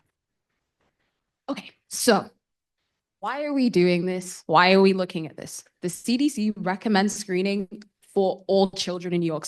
Doesn't recommend it, mandates it. They recommend it for all children in the world, but in New York City it's mandated. And there's a reason for that. It's because housing in New York City is so old. If you've ever been, you would be able to know, like you'd be able to attest for that. This is a map from the environmental health website. And you can see here, like the purple areas represent places where homes were like over 80% of the homes are built before 1940. So you can see here, there's a lot of purple in New York City, and that's kind of where the issue lies for us. So why are we screening? There are like no safe levels of blood for children at all. And that's just a fact. And the way we screen for lead in children is through two different things. So we can either look at like finger prick capillary testing, and that's something we do in office, and I'm sure all of you like know about this. And then there's another test that we can do, which is looking at like venous blood test, where we take the child's blood and look at the venous level, and that's a little bit more invasive, and it's usually after the capillary blood test, just to kind of confirm. The CDC uses a blood lead reference value of like 3.5. Anything above that is considered high in children. And then just to give you a little bit of context of like what in New York City counts as like what the state of like elevated blood lead levels are in the United States and in New York. In the US alone, over 500,000 children are estimated to have like high lead thresholds in their blood, which is a massive number. So I'll just let that sink in for a minute. And in New York, there's like just in 2024, 2,500 children were found to have high lead in their blood. So this is definitely an issue that we wanted to explore. So what did we actually do in this study? Like what were our methods? I don't know what this is, but we'll get rid of it. We had electronic health data from Mount Sinai all the way from 2016 to 2024. And that's like over 9,500 children, which is a lot of data. And our inclusion criteria was anybody who had at least one visit at that time, like at any time during this time period, and who didn't have any missing key demographic data, so things on socioeconomic stuff, things like that. And our focus was looking at like lead screening for children at 9 to 12 months and at 24 months. Because if you remember, well, like children are recommended to be screened at 12 months and 24 months. So we looked at various different exposure variables, race and ethnicity, insurance type, sex, trying to see like are there any differences between who's being screened and who isn't being screened. And then what were our outcomes? We wanted to see if a child had completed screening at 9 to 12 months or at 24 months. Those were kind of our main outcomes. And we also wanted to kind of look, and that was like either through venous or capillary blood tests or through through either the venous or capillary blood tests. So anybody that was screened past 24 months, we didn't count as screened. And then for analysis, we kept it simple. Like we did descriptive statistics. We had so much data, we wanted to just see what the trends were for now. And then we did like a simple unadjusted Poisson regression to look between the subgroups and see if there were any like differences between the groups of who was being screened and who wasn't. And then, so what did we find? And this is always the fun part. Honestly, like the results were actually really, really good. Over 80% of actually over 90%, like about 90% of children were found to be screened for lead in our health system, which is really good. And 9 to 12 months, this was like 89.7% overall screening rates. And at 24 months, this was 89.8%. And you might be like, it should be 100%. But in New York City, the benchmark, according to the Environmental Health website, was 80%. So we managed to exceed that in our health system, which is pretty good. And then when we dug a little bit further to kind of see, okay, we have high screening rates, but are there any differences between people? And I know there's a lot of numbers on the screen. And for me, like numbers confuse me if I don't get to see like colors. So we'll break them down. So the first thing we're going to talk about is race. And when it came, we had some like pretty interesting differences between children. One of the most interesting things was with Asian children, they were 60% less likely to be screened when compared to white children. And that was statistically significant. And then when it came to African American children or Black children, at 9 to 12 months, they were actually pretty, like their screening rates were pretty high. But it dropped significantly at 24 months. They were 16% less likely to be screened at 24 months when compared to white children. Then insurance type, when we started looking at insurance, things started to get pretty interesting. A lot of kids who were considered self-pay were 75% less likely to be screened than those that weren't, which was definitely something we need to like kind of look at a bit further. And then when it came to Medicaid children, at 12 months, they were actually almost just as likely to be screened as people on commercial insurance. But when it came to 24 months, this kind of dropped. They ended up being a third less likely to be screened, which was pretty interesting. And then when it came to sex, there was small differences. Females were about 10% less likely to be screened at both time points. So those were kind of our main findings, and we will look a bit further into like what all these numbers means, what do they mean, like what are the public health implications. These results really kind of show that system-wide policy mandates work. It's mandated in New York that children get screened, and it seems to be working. We have pretty high screening rates, and it makes us really like we should really be considering that in states that don't have it mandated, even though it's recommended for everyone, that it maybe should be mandated, because the risks of missing a child that might have high levels is like far outweighs the risks of like just over screening, you know? And then here's the thing, like while overall numbers look pretty good in general, it's clear that it's important to kind of delve deeper to look at any kind of differences between subgroups. And future studies kind of need to go beyond just asking like, were kids screened? This is the beginning, right? Were they screened? And we need to look at like, were they managed, right? Like, were elevated blood levels managed? Did they come back in? Were risk factors in their homes managed? And that's something that takes a lot of time. Like we have a lot of resources in New York City for this, but it does take time. At Nice Check, like we do a lot of work with a lot of different environmental exposures. I've done some stuff with the pediatric asthma team, and it takes time to break down those environmental risk factors. So we need to see, are they being managed? And then one major finding that we can't ignore is that insurance status clearly matters.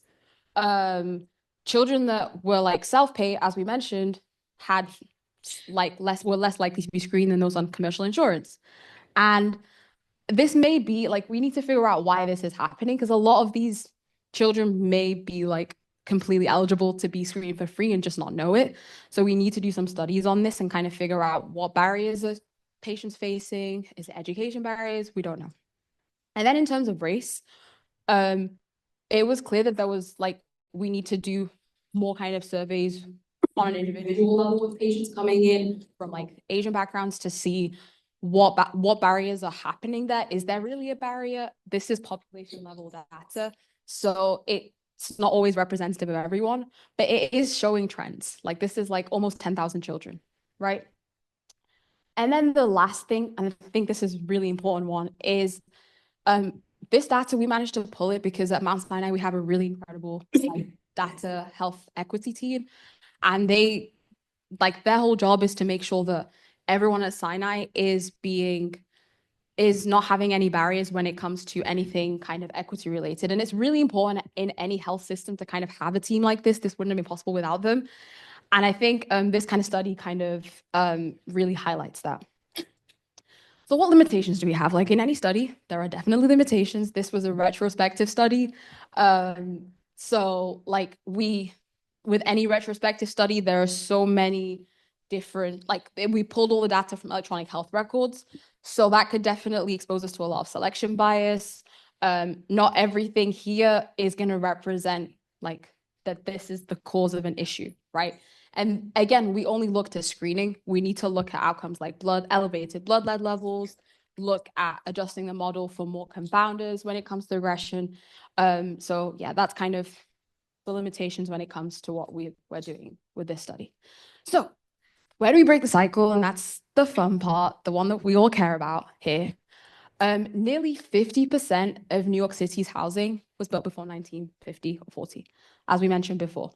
And so that's the residential characteristics, meaning that thousands of children are being exposed to like high lead, and that's affecting their health, right? It's exposing them to well-documented irreversible health effects, things like neurodevelopmental delays, cognitive impairment, and more. And again, this is where we come in, right? We break the cycle before the damage, before like by exposing who is left out of screening. So we come in at multiple areas, but we want to expose who is not being screened, because once you're screened and that higher level is identified early on, we can prevent those irreversible health effects. But if you're not being screened, that can't happen.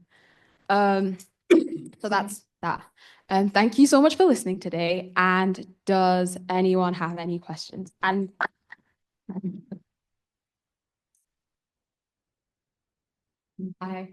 there's so many hands. I don't know if I'm supposed to give him the mic. I'll highlight them later.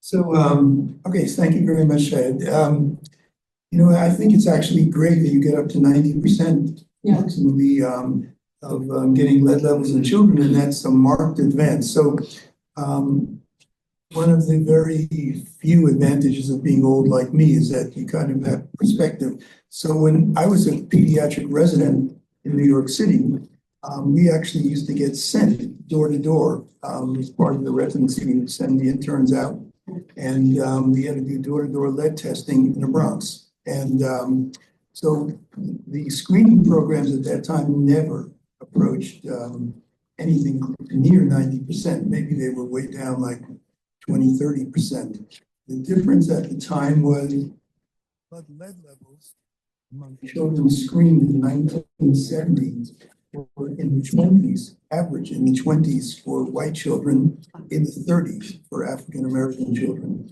So the levels were enormously higher, but the screening rates were so much lower. So in addition to the levels coming down, so now the screening rates are going up, which is actually very nice to see. So thank you. No, thank you for Thank you for highlighting the change in not a long amount, not in a short amount of time. It's not that long. So two questions. So is there a downside? Is there a negative? So it's wonderful that New York has that level. It's also daunting that there are many states that don't have active programs, childhood poison prevention programs. So why would you not adopt this? Is there an expense issue? Is there a philosophical issue? I think in every state it's recommended, but it's not mandated. Like it's recommended, like every pediatrician has to is supposed to screen for lead all the way from birth till 6 years old. And then those 2 blood lead tests are at those ages. But I couldn't tell you exactly why. The mandate is usually for high risk children, and New York City, just living in New York is considered being high risk. But you're right. I think it should be mandated for everyone. And I think it is, but I think being able to institute a policy like that, I don't know why it's not mandated everywhere. It should be. Thank you. Maybe just to comment on that point, because I was the designated federal official on a number of the CDC committees that organized screening recommendations back in the 80s, 90s, and way back then. So there were states that claimed they never had seen a child with lead poisoning at the levels we were concerned with then. Alaska, for example, claimed never to have seen a single child. Why should they be burdened with doing surveillance? And actually, some of the biggest, we call them fights, they were really nasty discussions at the time in our committees were between people who insisted on doing universal surveillance regardless, like Herb Needleman and some of the strong advocates, and others who were saying, you know, it's just too costly to go after low-risk children. And I think the way it ended up over the last 20 years is that at-risk children, like Medicaid children, the guidelines are all of them should be screened. And the CDC, after my time, began focusing on looking at things like GIS, where they could identify areas of old housing where you could recommend all children being screened, like New York City. So, so partially it's cost, partially it's, you know, it's an issue of priorities in areas where lead poisoning and old housing is not a major issue. One more. Thank you. Last question. Yes. Excellent presentation. I think the other variable that is so important is vulnerability and risk. For example, disproportionately, preemies live in low-income housing and disadvantaged neighborhoods, and they can't afford having elevated leads. And the question that I have is, how can you construct a system so that on a population process, you kind of know, just as you would know whether they were low birth weight, whether they got all their immunizations, you know, where they were, make it up on ages and stages at 4 years or 5 years of age. Would that be a value so you would know lead screening and its impact on risk for vulnerability of the central nervous system? So you're saying, how can we model it to look at age and how the exposure at a specific age leads to a specific amount of health impact? Yes. That's a really good question. I feel like the health outcomes of things have been like well established when it comes to lead. I don't know if like the amount of time you're exposed has been established, but you probably know this better than me. I think that's for very high lead. Very high lead. Our colleague said before we took lead out of gasoline, it was quite common to have community leads of 30 and 40. When I was a fellow at Hopkins in the early 80s, we admitted 10 kids a week with leads above 60 for chelation. But listen to this, Baltimore, where Hopkins is located, had no lead in public housing since 1940. What's the problem with that? Poor children don't only live in public housing, they live in old, dilapidated housing, a la New York, a la Philadelphia, a la Chicago. So I think the issue is children are the barometers of this exposure. We have been far from making all housing minimal standard safe so that dust in this exposure does not occur. So we should keep on strategically looking at both screening and impacts that might not be as large as if you were severely poisoned, but are still there on a population level. Yeah, 100%, you're right. I think, sorry, you want to say oh, yeah. Like itching for the mic. No, you're 100% right. I think on the first slide, there was a dichotomy of me saying there's no safe levels and blood lead above this level is considered dangerous. And I think that's what you're saying. It's like, we need to really mitigate this exposure so the level is 0 in everyone, basically. And that's something we're not doing. And then I just wanted to thank the people at Nice Check there in the middle there, and Dr. Thompson and Dr. Penley and Dr. Sheffield and everyone else who like helped with this study and the data analytics team, because I wouldn't be able to do this without them. Our next speaker is the famous Tyson Murray and his mentor, Kevin Lanza. Kevin is on the line to introduce Tyson. Yes, Kevin is here. All right, Kevin, you're on. Thank you, Leslie. And I am so bummed I'm not there in person. Just send my greetings from Austin, Texas. Emory was where I went to undergrad, so it means a lot. And also excellent work, Shawhead, really, that you're asking and answering the right questions, and you're doing so with the right team over there. And you brought some great energy post-lunch, so much appreciated. And without further ado, I'll introduce to everyone Tyson Murray. Tyson is a PhD student in epidemiology at the Austin Regional Campus of UT Health Houston School of Public Health. His research focuses on public health challenges driven by climate and environmental health, drawing on a background in biochemistry, biomathematics, and international affairs. Tyson works to bridge biological science and public health policy. His goal is to translate research into action, creating resources and interventions that improve health outcomes for vulnerable communities. He is passionate about advancing health equity and ensuring that research efforts leave lasting benefits in the communities he serves. And I can kind of brag about him. He was indispensable to some field work we did in Eswatini, Africa, a few months back, where we were interviewing local residents and sugarcane workers about their heat stress and what they like done about it. And so, Tyson, please take it away. Thank you so much. Hello, everyone. Thank you so much for being here. I really appreciate all your attention and energy, especially after such a great lunch like we were talking about. So, my project is Disparities in Spina Bifida. It's looking at regional vulnerability in Texas. So just a little bit of background to start out. Spina bifida is a birth defect when the neural tube fails to close properly during neurulation. It's something that can cause lifelong disabilities, including physical and cognitive challenges. In the 90s, they went through a fortic acid fortification, which really dropped the prevalence of spina bifida.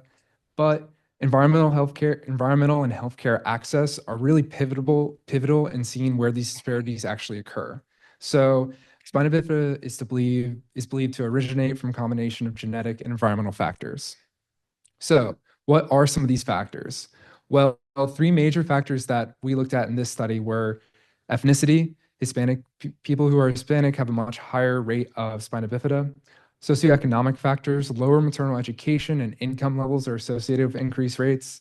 And finally, regional disparities. In particular, looking at how these are associated with socioeconomic deprivation. So why we looked at this in Texas is Texas is such a very unique place. It's very large, has tons of different locations and geographic variation. It's a very large Hispanic population, and it's something that has a very interesting has a lot of variability in its education and its education outcomes. So it's making it a very interesting place to do this study. And also it has one of the longest statewide birth defect registries.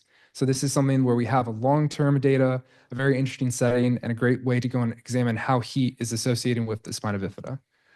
So why heat? Well, everyone knows climate change is making things a little hotter, especially in places that have always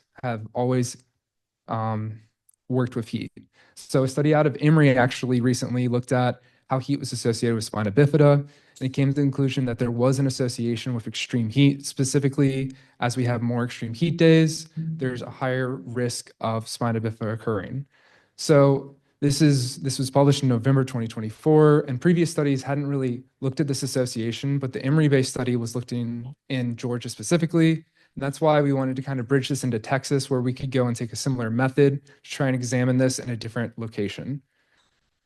So what is the actual biological mechanisms? Again, this isn't really occurred or set on. It's kind of what's proposed and what we think is currently occurring. So when we have extreme heat during our critical window of neurulation, it's believed that there's an increase in oxidative stress and inflammation, leading to a decrease in nutrient and oxygen delivery to the placenta, which increases our risk of spina bifida, or in this case, neural tube defects overall. So our focus, we're trying to look at environment and regional disparities. Climate change is turning up the heat to making us have more and more quantity and more intense heat waves. And heat is not equally distributed in our different communities. Someone who's making 200K doesn't have the same experience on a hot day as someone who's making 20K. So this is why we wanted to kind of see how is this leading to a different outcome. So specifically, we want to quantify the association between regional heat exposure and spina bifida to help better inform targeted interventions in Texas. So what was our study design? This is a ecological model. We went and broke Texas down into 5 regions based on the current public health regions. So we have, sorry, let me grab the laser pointer. Perfect. All right, so we have our 5 regions. In particular, we have South Texas, which has our, sorry. So our study population was our infants from 2002 to 2021. Our exposure variable was looking at heat, and basically we were able to go and use historical NASA data to go and see what was the heat experience in each census tract. And from there, we can go and say, okay, how many census tracts are in this area? So we know how many times our population was exposed to this event. And we actually had the prevalence of the cases each time. So we went and did a regional stratified analysis to go and see the association between the events. So what we were actually looking at, due to privacy concerns and trying to make sure that we stayed within the limitations of what we could get publicly, our cases were aggregated in 4-year seasonal periods. So we had all the cases from winter 2002 to winter 2005, all the cases summer 2002 to summer 2005 in these block areas for our region. It would have been great if we get more specific, but that's kind of what we had to work with. So that's what we did. We went and looked to see when there were 95 percentile days in each census tract, and we weighted it in the population to see what was the actual total aggregated experience in that region. And then we went and associated it with our spina bifida outcomes. And we specifically looked at earlier gestational periods to go and see if it occurred during the biological window. So what did we actually see? For our 5 regions, the prevalence was actually relatively similar, but the South region in particular had statistically significant difference between our 4 other regions. This region in particular has a much larger Hispanic population of almost 80%. The poverty rate is much higher than the other ones, and the educational attainment is 75% compared to about 80 to 85% in our other regions. So it has a much higher increase of our risk factors, and we see a much higher significant difference in the prevalence. We look at this broken across seasons. We see that the summer events do have an increase, but again, doesn't hold across our regions. So our South region in particular, which we already see as a high case count, does not really follow the expected trend of if heat is really driving this association. And honestly, there's really only one region in particular that does our expected amount. So if we looked at temperature and prevalence just by our regional bins, we see that there is a small increase in our temperature and the prevalence, but it's really hard to go and see if there is an actual association. So we wanted to see, is this temperature actually helping to go and associate and maybe possibly drive this mechanism? So what we did is we did an overall analysis using Poisson regression, and then we went and looked at it between a stratified analysis. So what did we actually find? Well, when we looked at this, there was actually no significant association between our regions. We did have one region, Central Texas, which was very close and suggested that there was a borderline association between the regional heat association events and the spina bifida outcomes, but overall, there was no significant event. So the conclusion that we kind of come to is that heat exposure may contribute to increased spina bifida risk, but environmental heat exposures aren't really equally distributed across Texas. And Central Texas does have a borderline association with our heat exposure, but South Texas does have a very large difference between the actual prevalence and when we compare it to the other regions. So the strengths, this was an ecological model. So it's something that can't really go and lead to any causal conclusions. It's really supposed to go and help you generate hypothesis. So that's kind of a strength and a limitation. We didn't see what we expected, but we did actually see the areas which are more vulnerable. And we could probably go and look at this in a different lens to see in a different lens in a different way to see, hey, how is this association being driven? What is there a reason for the South Texas having a significant difference in our prevalence between our spina bifida cases and the other outcomes?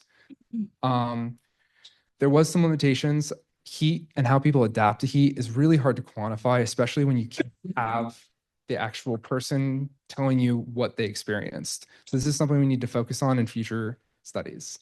So what do we actually look at to try and break the cycle? Well, first off, we looked at cumulative impacts. We looked at how often was someone exposed to heat? What did this lead to? What in that region do most people experience? And how do we expect this to go and change going forward? We also looked at the actual health outcomes. We looked at spina bifida and maternal heat stress with the idea of, hey, we know where this is occurring, where this is more likely to occur. We can help design better interventions to maybe provide better resources to it. Additionally, we looked at risk factors. So we tried to see, hey, we know these are the associations that drive spina bifida prevalence. Does this hold true in Texas? If so, how? And that's what we tried to go and begin to establish. Finally, we looked at neighborhoods. Again, we identified the regions that were more associated with the spina bifida prevalence, specifically South Texas.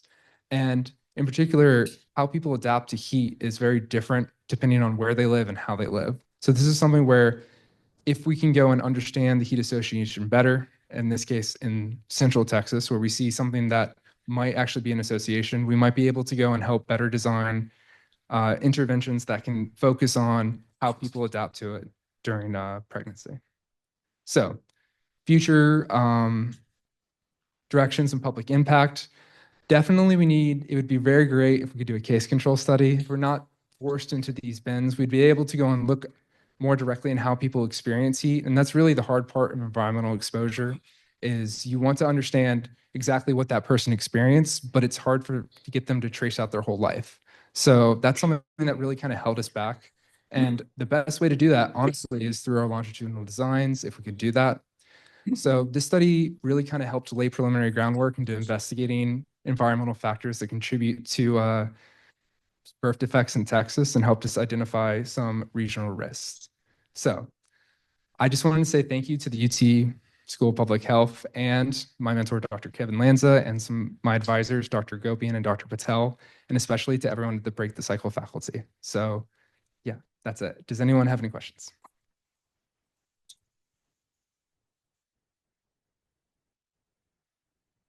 Tyson, that was great. And I'm very glad you did that.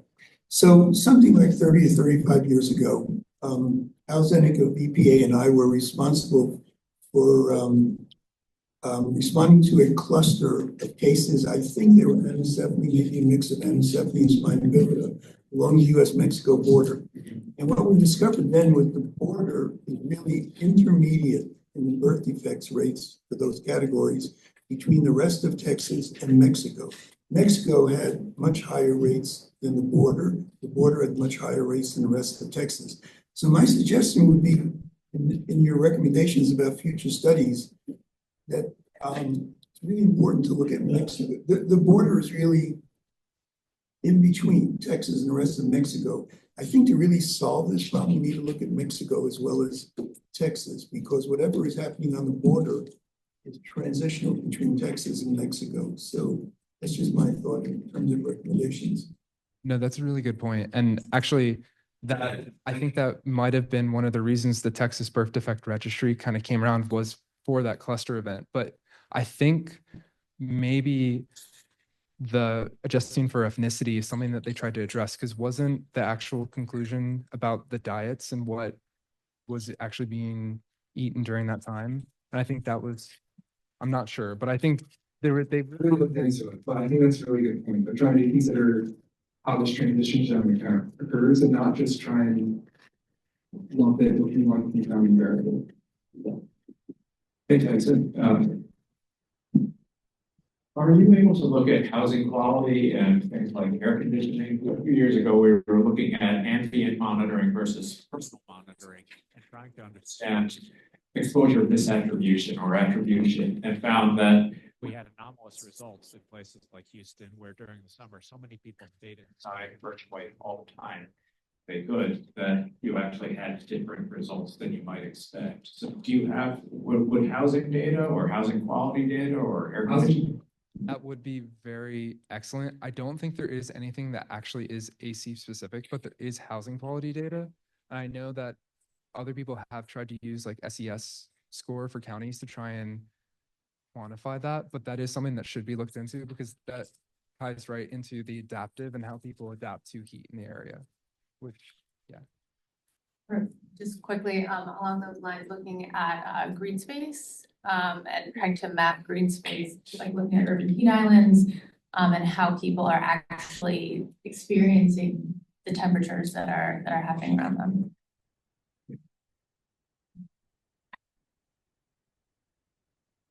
Yeah, also related to that same question, is comment that one way to get some insight on that data would be access to like electrical use, you know, for the AC.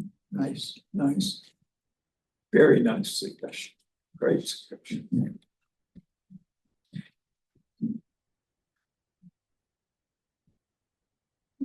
I don't know if this is somewhat obvious, but is there a way to get a sense of prenatal care and folic acid uses? No, there is, that would be a really important part to. I just wonder if that's possibly like you're seeing in that South Texas, lack of access to prenatal care. Good question. Stephanie, it was Godfrey Oakley, Emory, CDC, who advocated for everyone to take young women as they entered their teenage years and puberty to take folic acid on a daily basis and supplement flour with folic acid. So that's a good one. And one of my thoughts also was around the exposure to heat further south in the poorer and the form, cold and cooler environment. Anyway, excellent presentation. Thank you so much.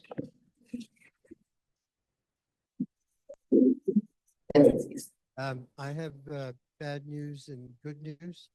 The bad news is that our trainees on the ground in Michigan is going to talk about land and food, rivers in Michigan. Family passed away and she was able to be here. The good news is that we have our own famous, like you saw from Chicago, who stepped in and enlightened us with his insights into the outcome.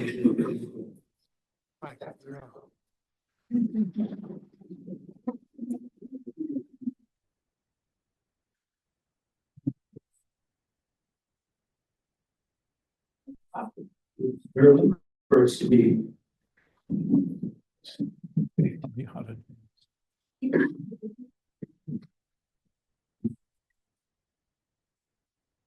Diversity and resilience and population lessons in an era of uncertainty. And talking to some of the people that were here last night, I know there's lots of stressors out there, and yet at the same time, I know we can make a difference. And, you know, I'm based at University of Chicago, but I am at the Kennedy Research Center on Intellectual and Developmental Disabilities. And I'm the medical director of early intervention outreach that serves vulnerable children on the South Side. And over all of this, that I've been concentrating on how do we take harder looks at what might be factors that lead to resilience. I have no financial interests, and I list this not because I want you to see all the grants, but I would not be able to do what I did without Mary Sullivan and Mike O'Shea and Neil Halfin and Erica Cloud, among others. So I would like to reflect on teamwork, interdisciplinary science, and hope. and we are about complexity. We are there to identify both children's strengths, parents' strengths, and community strengths. And when we discover disparities, we are about meaningful change. And most important, we want to focus on prevention, but we can't always prevent. But the corollary of not always preventing is we can't always cure. But that doesn't mean we don't matter, because we can focus on functioning and participation. And when you interview children and adults with disabilities, that's what they want. And in times of scarcity, how do we effectively advocate for children over their life course? That requires enablement and it requires equity, which is the theme of all that Les has done.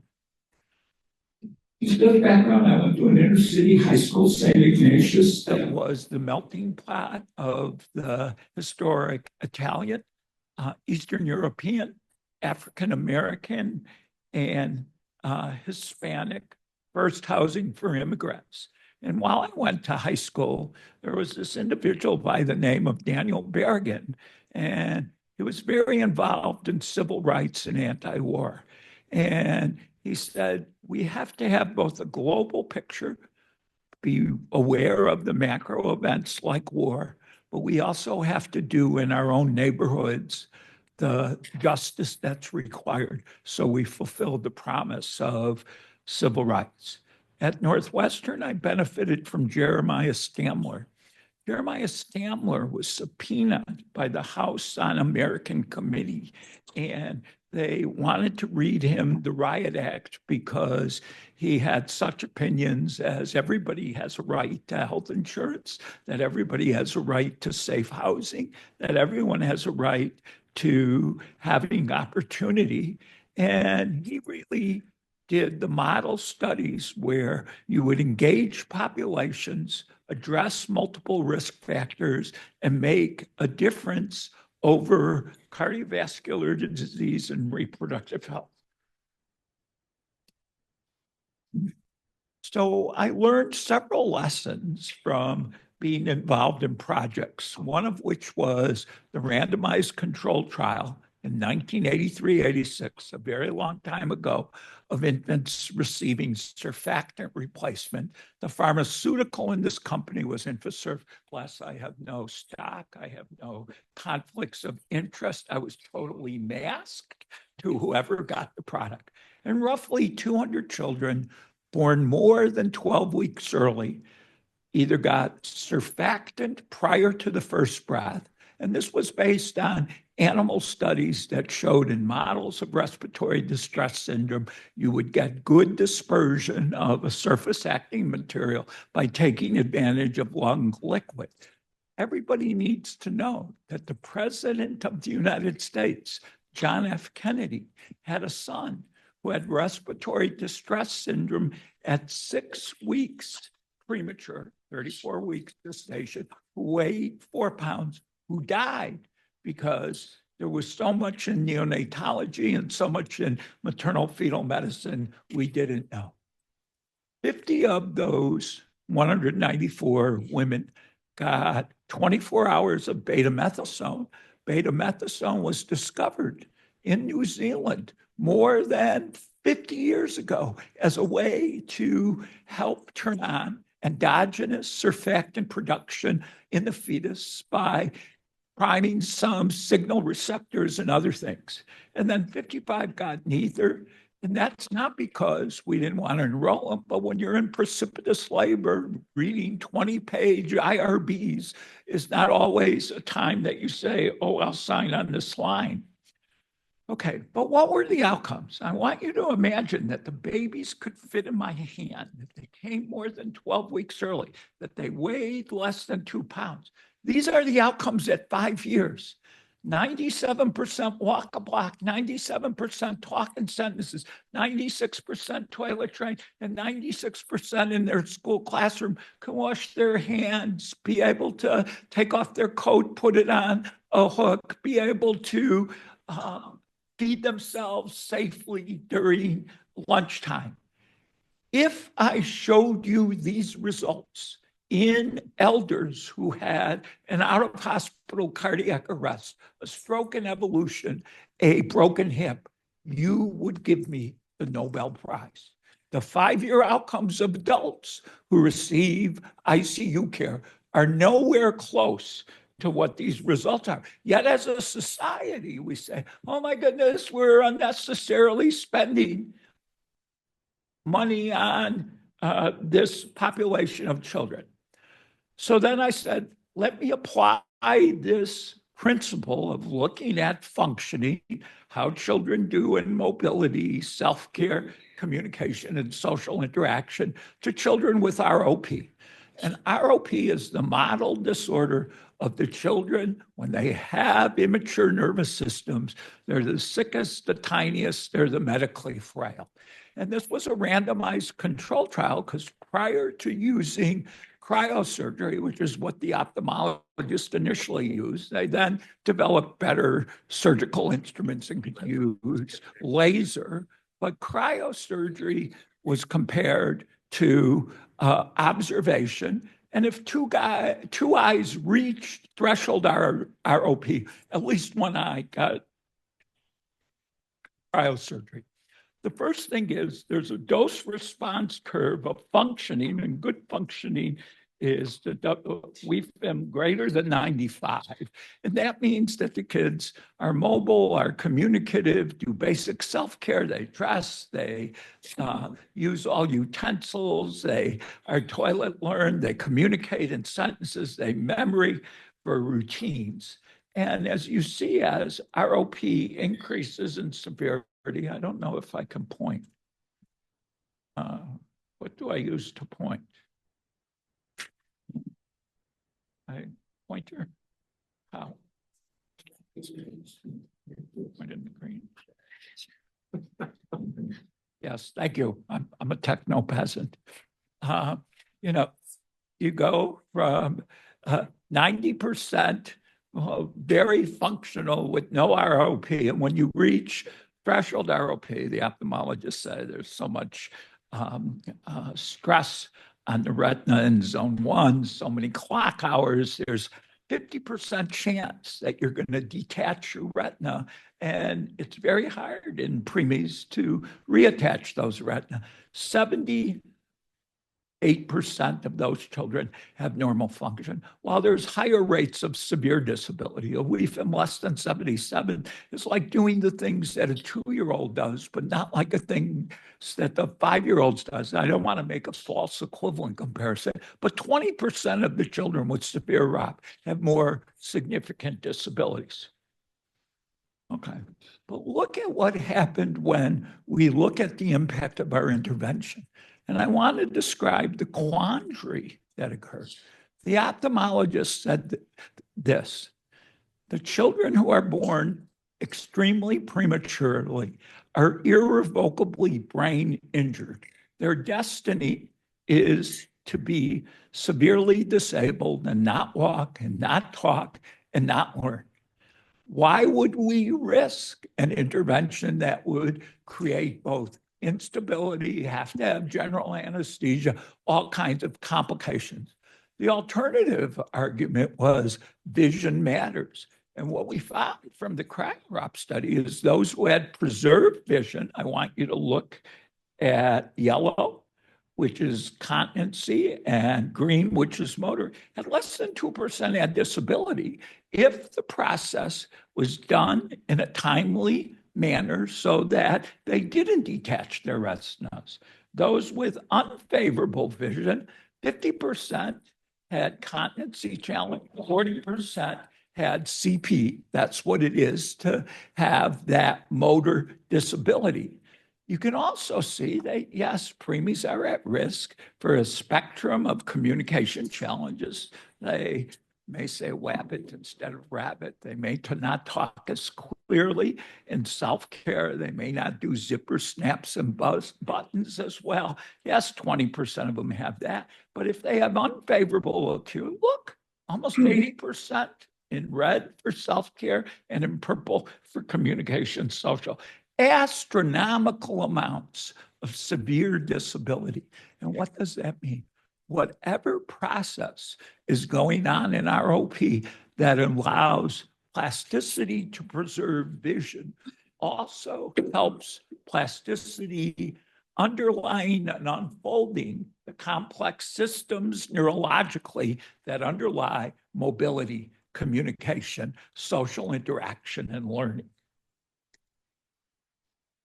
Okay, so now I'm on the south side, and neonatologists have advanced the care. Everybody gets surfactant, everybody gets maternal corticosteroids if possible.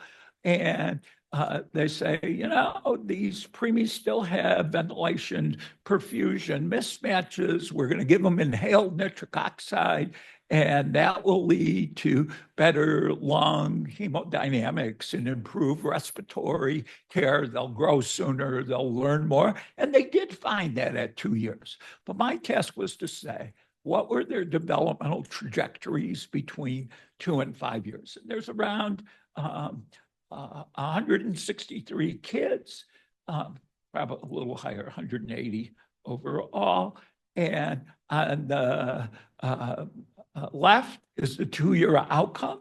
Bailey greater than 85, no CP, no visual disability, no hearing impairment requiring amplification or cochlear implant, 66%. At 5.5 years, same. They're school ready. They're able to see, move, learn.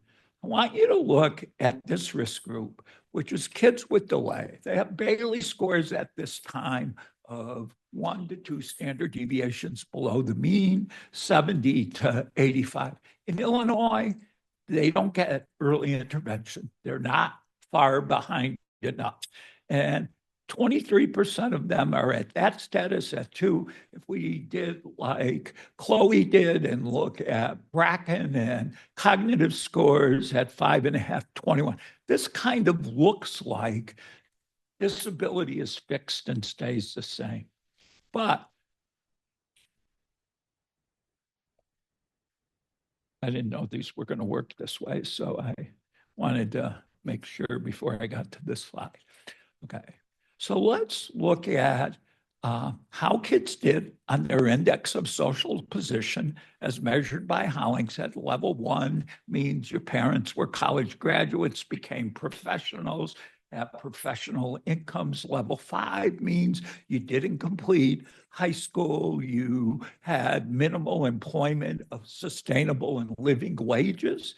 And one can see, and we want to look on the z-axis. Z-axis is normal. Delay means a Bailey of 2 to 5, and disabled means Bailey less than 70, CP, blindness or deafness. And on the y-axis is percent of children not school ready. So let's look at the group with delay, the group that didn't qualify for early intervention. And if one has family resources, 30% aren't school ready. What do I mean? They're going to need a little help with speech therapy because they say rabbit instead of rabbit. They may be a little clumsy or hold their pens funny. They may have a little bit of impulsivity and hyperactivity. However,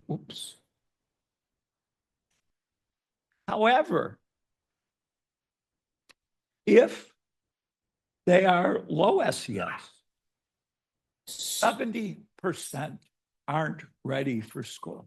Now, remember, the neonatologist found as an outcome, I had better lung development, I had better growth, I had better overall neurological status at 2.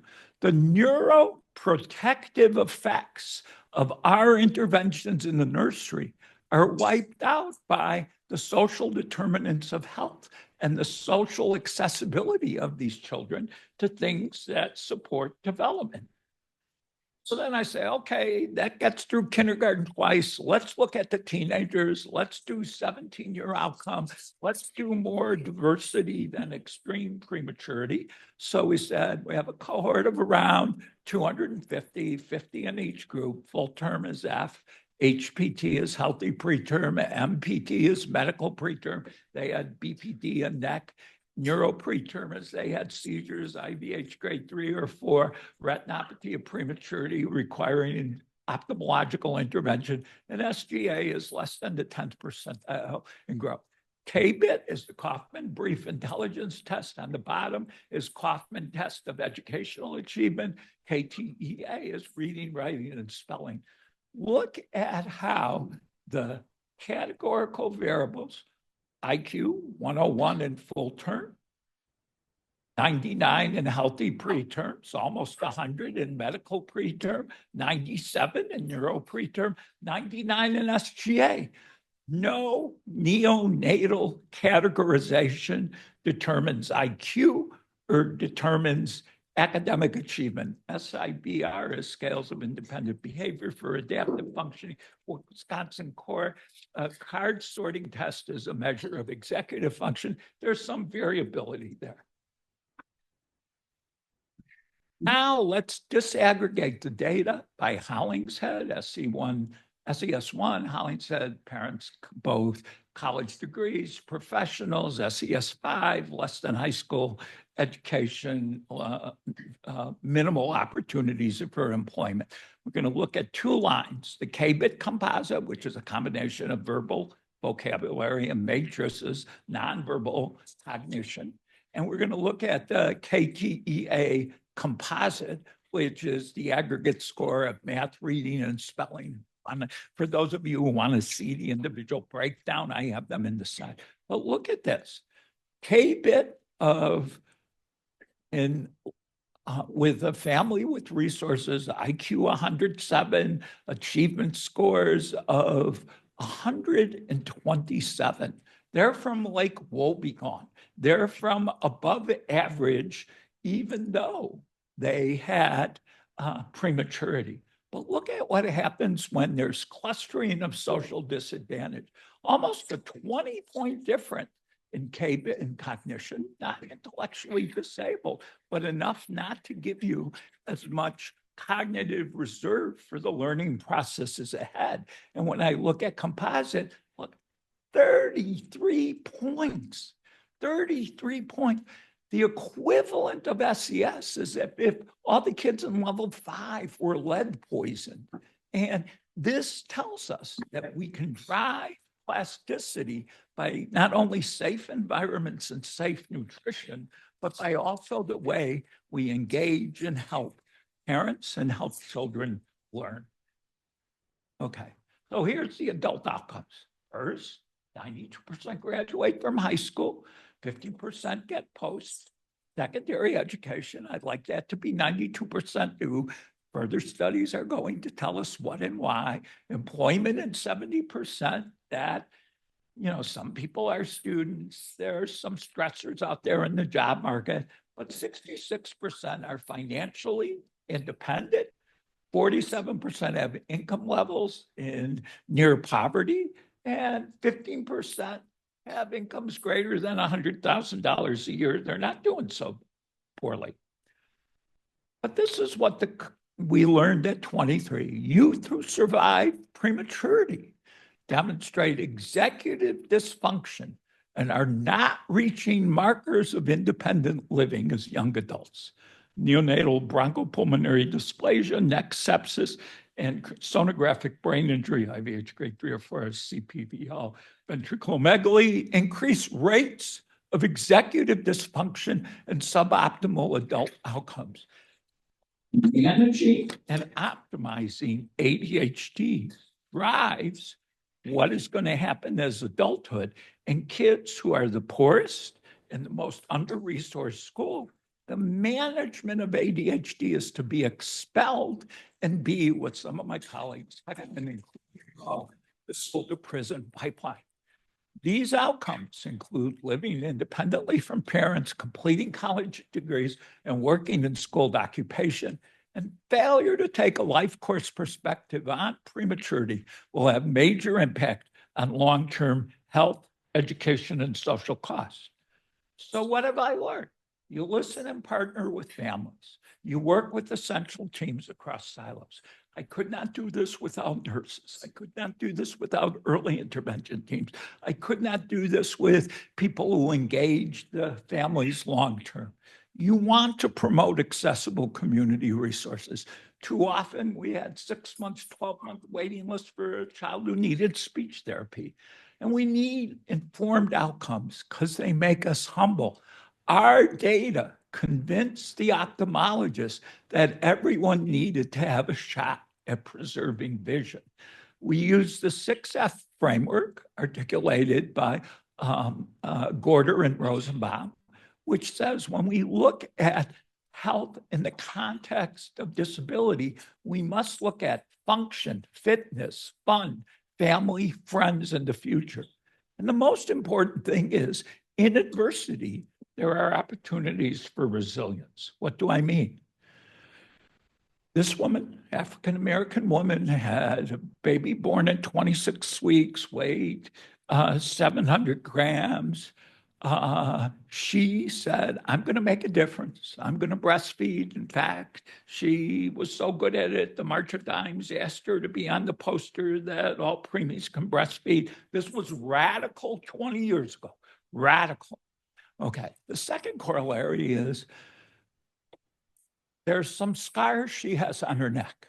She had the adversity of growing up in Mississippi. Her mother was very involved in civil rights, voter registration. Her mother was murdered. She grew up with the grandmother in very poor housing. There was a oil fire on the stove and she got burned on her neck, lost hair, considered herself unattractive. No man will like me. I won't have a partner.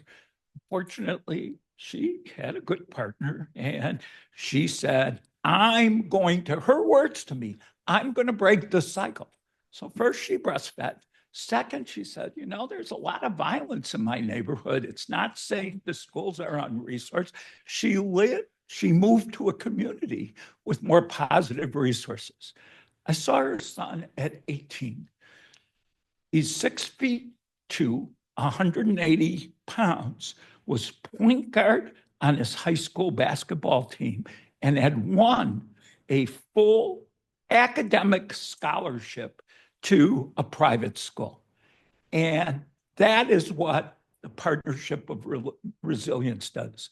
All preterm babies and children with neurodevelopmental and behavioral risks have comprehensive supports and coordinated care so they can thrive. That is the lesson I've learned. I wanted to share with the group. There are other lessons that are beyond prematurity, but I want you all to know you can make a difference. Thank you very much.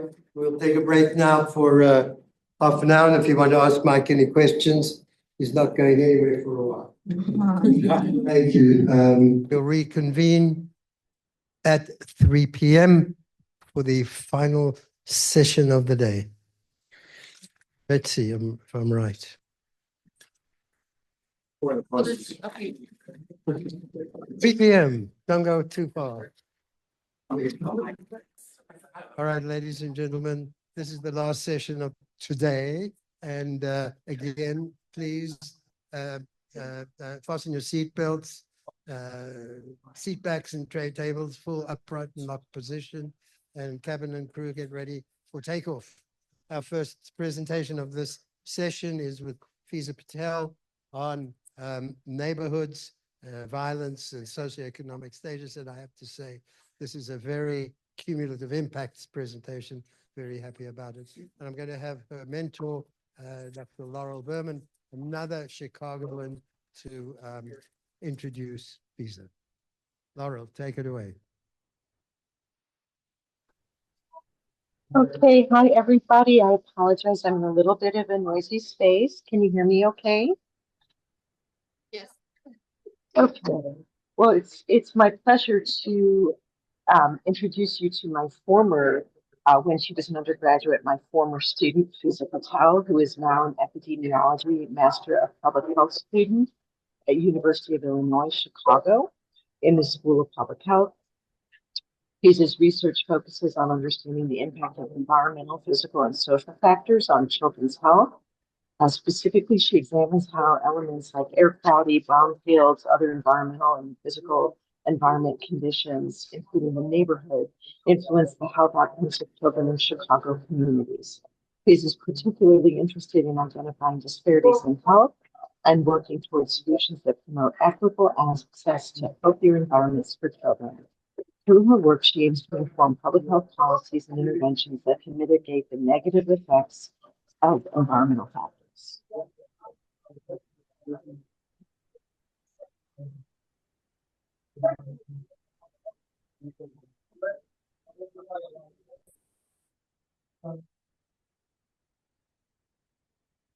Is on the impact of environmental hazards on children's health and their academic performance. My mentors are Lester Argula and Dr. Laura Berman.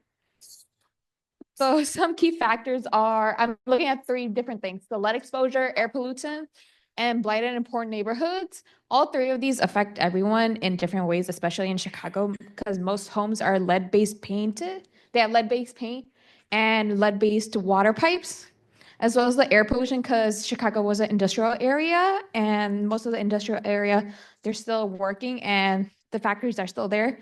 And the poor blighted communities and areas are affected by each neighborhood, especially the south side of Chicago. So Rogers Park is on the top side of Chicago, it's in the north side of Chicago, but it is affected the most. It is a rich, diverse community. And this is Austin right here. It is a predominantly Black community with mixed businesses and homes that are very old as well. Same goes for the community at the bottom, Ashburn. It's also a Black community down in the south side of Chicago, and it is affected as well. And Hegwesh, it is a working class community. It is also very diverse. And then we have the Loop. It is like a central community that is like affluent and more wealthier. So what my hypothesis is that children that are exposed to lead and air pollution, they are affected by their poor blighted communities, and the communities that have lower resources, which increases them to have chronic conditions, also causes developmental delays and affects their performance issues. So we were able to assess how lead in water pipes and paint can affect them, as well as air pollution. And their poor housing conditions also affect them as well. So we looked at different types of cumulative impacts that affected the children. It was a mixed methods approach, so we combined quantitative and qualitative data. And data sources that we used were governmental reports, tools, peer literature reviews, and data sets that were publicly available from EJ Screen, as well as the EJ Index. And I was able to create like tables, graphs, and charts to like highlight the relationships for this. As you can see right here in the top part, this top part is like a meter that measures like the concentration. The higher the color in the blue, the more affected they are. And this is for a particular matter. So you can see Rogers Park is not particularly affected by it, and neither is like the Loop. However, Ashburn and Austin and Hegwesh are affected by it. And because of that, it causes like more children from these areas to have asthma, as well as them to have more respiratory issues, and they get sick more often than any other community. As well as like blood lead levels. As you can see, Rogers Park, it has a higher amount of blood levels, as well as Austin, because these were like primarily the industrial areas when Chicago first was like beginning out. Ashburn does not as much, but it still does. Hegwesh and the Loop, they do not, because the communities are getting expanded and they're getting modernized, so they're losing it, which is a good thing. Which also brings them to how this affects them at school. As you can see in Rogers Park, children are more absent because they are getting sick. And these are like the percentages over the years. The ones in the blue are from like 2021 to 2022, and it goes on till 2024. And you can see that there are 2 communities that are primarily affected the most. Austin, as well as Rogers Park, they're affected the most, and they're not increasing, but they're also not decreasing, and they're staying at a steady rate, which is saying something about the communities that nothing's being happened or being fixed in these areas. How this breaks the cycle is there's compounding factors as well as like environmental stressors that are seen to cause like disproportionately impact lower resource communities. This impacts like the neighborhood and everyone else because children in those areas are historically more discriminated against than other areas, as it was seen in the loop that they are more rich, they're not affected by it.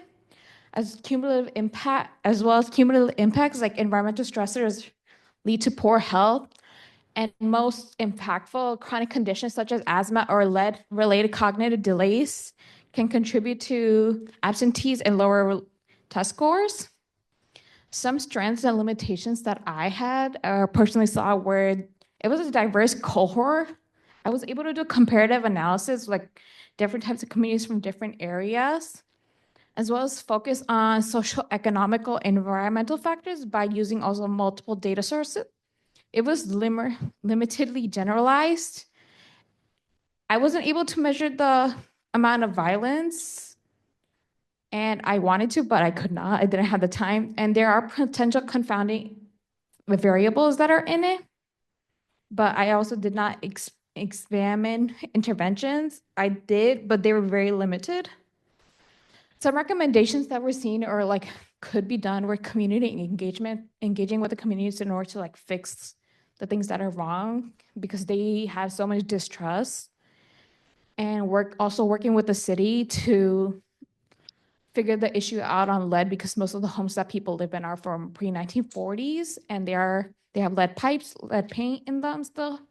Also public awareness and advocacy, not only for just the people, but also for like schools or ways to do like medical or not medical, educational interventions in order to like, how can we help these students in order to progress or go to school frequently and not miss anything, as well as like expanding sample size in order to like see most of the south side of Chicago because they are the ones that are primarily affected the most. Some concluding factors were that environmental factors do impact children and their education, just depends on how you see it and where you can see it, as well as academic performance can be linked to environmental conditions and disproportionately they are affected. Disadvantaged communities do face a greater risk than any other communities. That's also seen.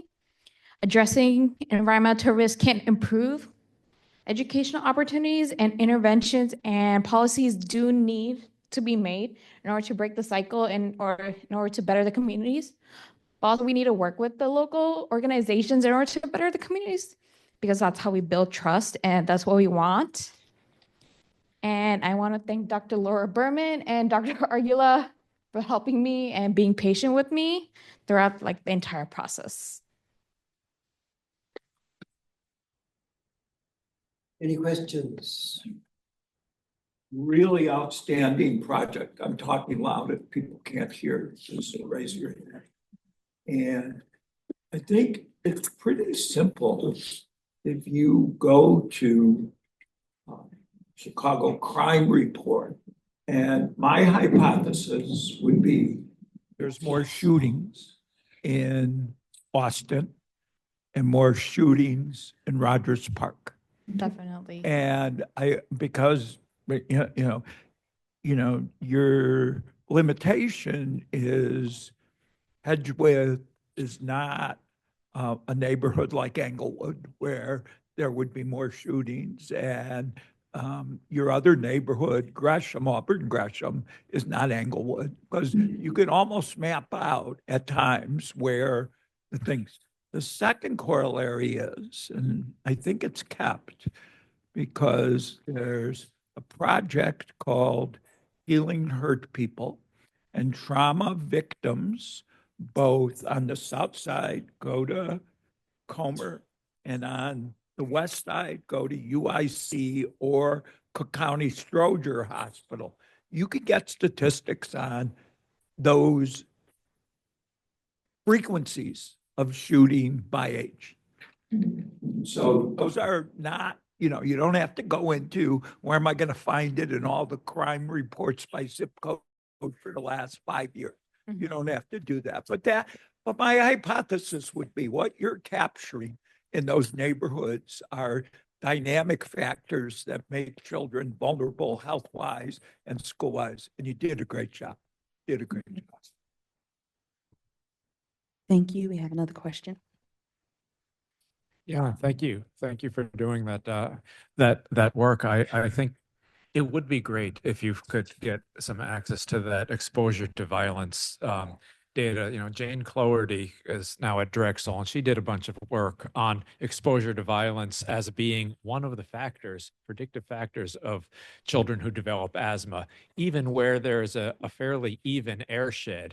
And I know when the Chicago Department of Public Health actually did a health impact assessment, cumulative impact assessment, you probably know, for General Iron, one of the challenges of that was looking at the air monitoring. You really didn't see huge differences in the levels of air pollutants. But we do know this is part of this issue of susceptibility. Different populations, different neighborhoods are more sensitive even to the same level, for example, of PM. So if we're trying to figure out what could we attribute different, say, asthma levels to, it may be that some of these social factors, even more so than slight differences in the particulate matter level, some of the social factors like exposure to violence may be the attribution that helps you to put that puzzle together. So if you're able to continue, or if Laurel is able to continue getting those data, would be really a terrific addition to what you've been doing already. Thanks so much.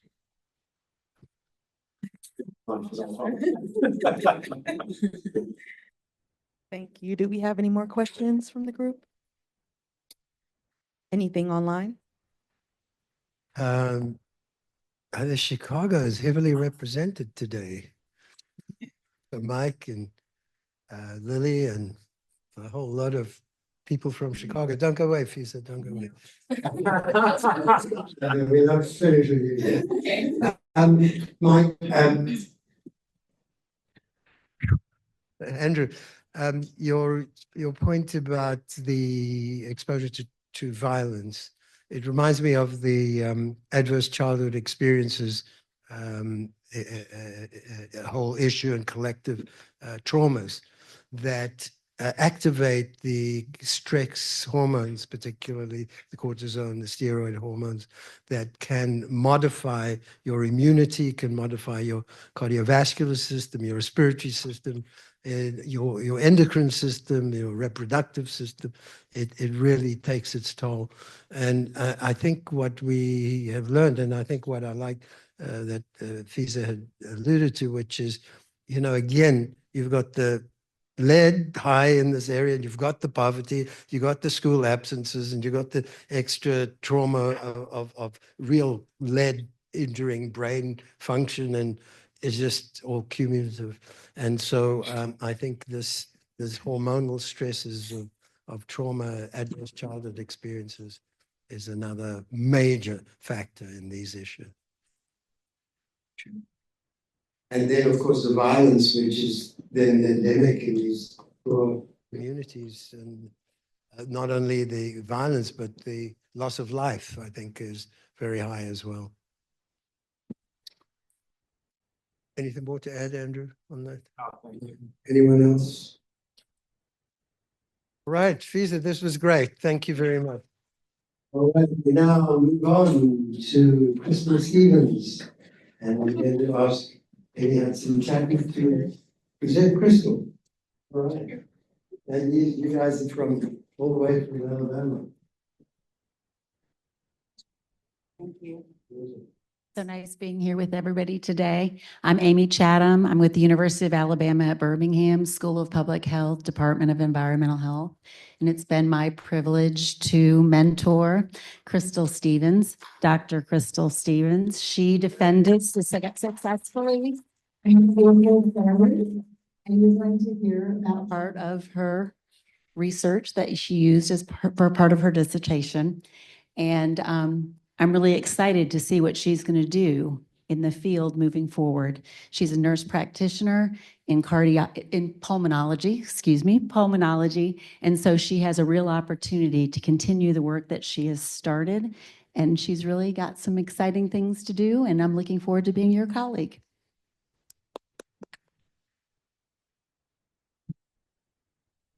Thank you, Dr. Chatham. Like she said, I'm Crystal Stevens. I'm from the University of Alabama at Birmingham. So I am really excited to share with you all my project, which is entitled Examining Student Reflections of Environmental Health, Insights into Youth Experiences. So Birmingham was incorporated in 1871 and quickly made a name for itself on the founding of iron ore, coal, and limestone, or all the elements that are necessary to make steel. And so by capitalizing on blast furnaces, coal mining, and freight operations, it earned the nickname the Magic City. However, North Birmingham, Alabama still experiences environmental and health challenges with linkage to these past industrial activities. So the 35th Avenue Superfund site sits in the center of North Birmingham. It separates neighborhoods, exposing residents, schools, and community centers to the legacy effects of air pollution. Residents face environmental health disparities, in addition to poverty, community blight, educational, and poor health outcomes, classifying them as environmental justice communities. So as this is a longstanding problem, it's vitally important to address interventions that hold the most long-term impact. Here we identified that the youth are the most vulnerable. And so the largest impact can be made with that population. And we aim with this study to really examine the existing environmental health perspectives from the high school students in an environmental justice community. So I'll first orient you to the study site. Jefferson County is in the north central part of Alabama. It's shown in the green on the right-hand side in the state map labeled number 3. And then on the left-hand side, you'll see all of the Jefferson County census tracts. Again, Birmingham City is shown right in the center in green. And this is what all of the Birmingham City census tracts look like. Our study takes place in census tract 4, 7, 8, 15, 16, and 55. This is kind of a geospatial representation of our population. So that red shape in the center that's outlined is the 35th Avenue Superfund site. The red triangles indicate heavy industry. So you have ERP Coke, KMAC Recycling, Nucor Steel. And then the green triangles are those of our participants, their neighborhoods. On the far left side is our Birmingham City Partner School. And right next to it is our K-8 feeder school. In addition, those blue bordered rectangles are those of the community park and one of the recreation centers or the community centers that are there. So I'm just going to briefly detail the environmental justice indicators and its 3 broad modules. Our study is really focusing on environmental burden and the health vulnerability. And then additionally, we use the Child Opportunity Index, which is a public health tool that gauges childhood vulnerability and risk at the neighborhood level. Also has 3 main domains, but we're focusing really on the health and environment aspect here. Important to know, I want to make sure that I'm letting you know that I never intended to define environment for our students. I think by hearing what they were going to say, it was going to make the most impact in terms of where interventions are applied. But in the general context and application for this study, when I said environment, my intention was to capture those such as the EJI and the COI that are shown. These are the census tracts, our 6 census tracts, and our EJI and COI scores for our communities. So you can see that all of our environmental justice index scores are 1. As a percentile ranking tool, this indicates that 100% of neighborhoods in comparison to ours would experience a less severe environmental burden than our community. Similarly, the Child Opportunity Index scores are all very low, indicating a lack of resources and inability of children to thrive. So in Birmingham, a typical Black child lives in a neighborhood with a COI of 20. That is 38 points lower than the typical white child. This table shows you some comparison data between the state of Alabama and our Birmingham City Partner School. So we're looking at some substantial differences in terms of economic disadvantage, in terms of non-white and Hispanic demographics. We have a higher rate of homelessness and then a sizable difference in the academic achievement indicator. So our problem is that North Birmingham residents are still experiencing environmental and health disparities. Our population was high school students in low opportunity neighborhoods that have limited resources. And we hope to categorize environmental awareness by identifying what their perceived barriers and facilitators are that really influence their environmental understanding. We hypothesize that the themes will provide comprehensive insights of barriers and facilitators to environmental health awareness from the student perspective, and that these findings would shed light on how lived experiences and sociocultural dynamics really help shape and how students interact with their environment. For our methods for this particular strand of the study, we did utilize 3 focus groups. The transcripts were audio recorded, and then we used thematic analysis with 2 coders. We created a final code book that was of themes that was developed based on our research questions and our literature review. Our study population was primarily female, Black, non-Hispanic, and in the 9th grade. Mean age was around 15.6 years. So as we present the results for the focus groups, I do want to play a very brief audio clip. It's been modified just a little bit to kind of change the voices, as I do use this clip in other settings and just to preserve some confidentiality. What are your biggest concerns about your environment in your neighborhood? Like I said, with Shun, like when they started Shun, I instantly, like I just get on the floor, like 8 inches, like when they start shooting, I just be thinking, because like Buddhists don't got no name and innocent people get hit. So I just be thinking, even when I am on the floor, like, Lord, please don't let these Buddhists come to you. All right, quick. So this is a single isolated clip from one of the 3 focus groups, but I can tell you it was a very common theme that was woven throughout the sessions. So as we looked at our analysis of environmental awareness, the challenges, barriers, and facilitators, what we came up with was 5 major themes you'll see on the screen: social structures, crime, community conditions, community resources, and then mental health and stress. Each theme also has sub-themes that are listed either below, above or below the images that you'll see. And we'll look at a representative quote from each one. So for social structures under behavior, students would say that people use violence as their first resort, not even talking it out, they just want to fight. In terms of social support, they mentioned community centers and people who could provide access and opportunities to counseling. For crime, we divided into violent and nonviolent crime. One student said that you have to be violent. You almost have to be violent to feel safer. I found a 2024 report that showed that Birmingham had an 8% increase in gun violence in those who lived near at least one fatal shooting. And that 67% of Black individuals in Birmingham did live near at least one shooting. So that means the city has a very high gun homicide rate. But when we hear that being in proximity to violence can potentiate more violence, it sounds very similar to what that student was saying, which is that you basically just have to be a little more violent in order to feel safe. So obviously them losing loved ones greatly affects their barriers and their beliefs of environmental health. And it really adds a lot of credence to their expressions of losing, those personal encounters with losing family and friends to gun violence. For nonviolent, students would say, when I was young, I could ride my bike and not worry about anybody trying to take me.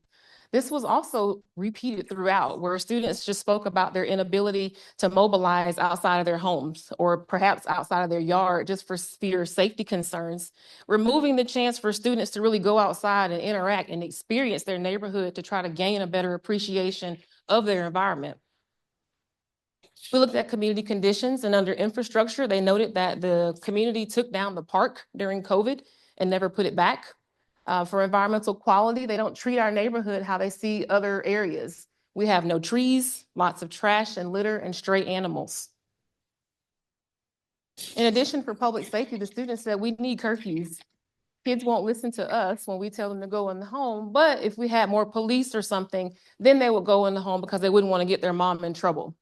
What was interesting was another student's response to that, who said that, okay, we do need police, but when we do that, we bring our problem to the police, and they in turn bring that problem back to the people. And I think it really underscores the tensions and the uncertainties that students have when they're trying to figure out how to interact and interface with law enforcement. And then lastly, we looked at mental health and stress. And so for mood, students would say, when you look outside, it's like, oh, I don't want to be in this area. One student also mentioned in terms of fatigue and just kind of brain fatigue, it's a stressful environment here. And by here, they mean school, home, or both. Honestly, I just stopped caring and don't take it personally. So when you hear 15-year-olds using terms like hopeless, that really is quite saddening. So the largest impact to this population were really those competing needs for personal safety and favorable community resources. And the hierarchy really interfered with the students' ability to feel safe, secure, and healthy, which is overshadowing those environmental concerns. So when we look at how to break the cycle for these youth, we identified at least 2 encounters. The first will be environmental health education, where we're able to implement an environmental health program that provides culturally and relevant neighborhood level issues. So I know that 93% of students said that they were unfamiliar with the Superfund site. I showed you on the map that they live in and around the Superfund site, and they are unfamiliar with that.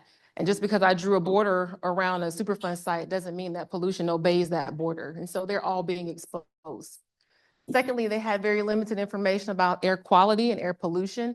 This school does have a higher rate of asthma in their students, and so that gives us an opportunity to provide health protective measures such as asthma management.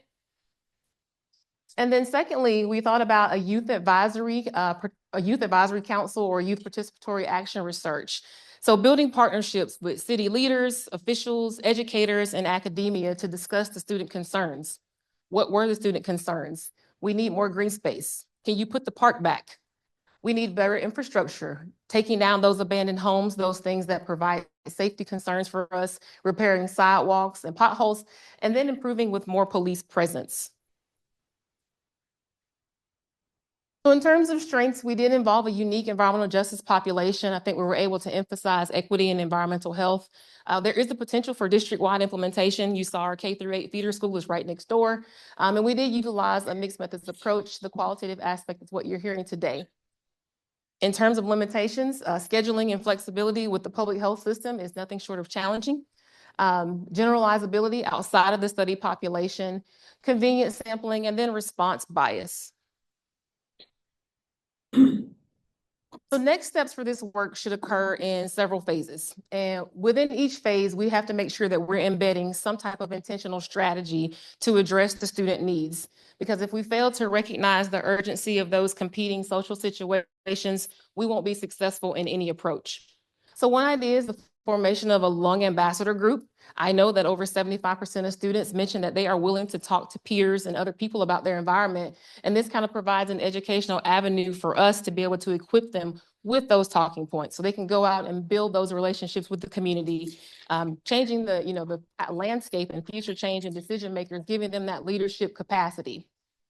Secondly, we talked about community and academic partnerships that would like to be a part of that youth advisory council. We want people that want to support and help build sustainable and thoughtful relationships with these students, those that facilitate collaboration on community initiatives.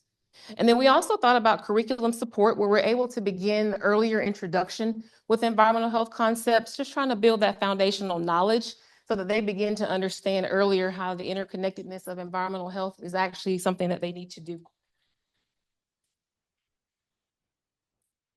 So in conclusion, we identified an environmentally burdened community, and by keeping the focus on the high school student voices and experiences, we found that while the threat to health from environmental impacts is important, if students are rendered fearful and uncertain about the possibilities of a future, they will be all but robbed of the opportunity to help create and then experience a desirable one. High school students desire healthy and thriving communities. They've proven themselves to be easily engaged and equally activated.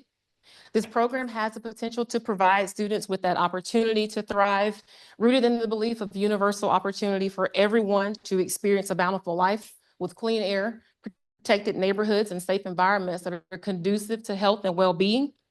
And it matters that resources be readily available and equitably allocated so that communities are not looking around in comparison.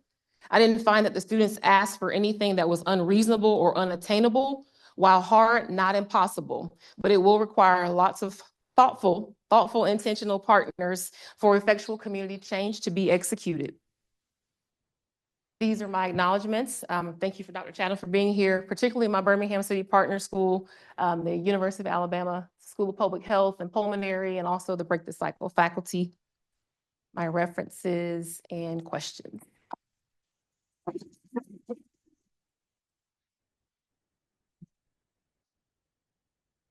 questions? Great.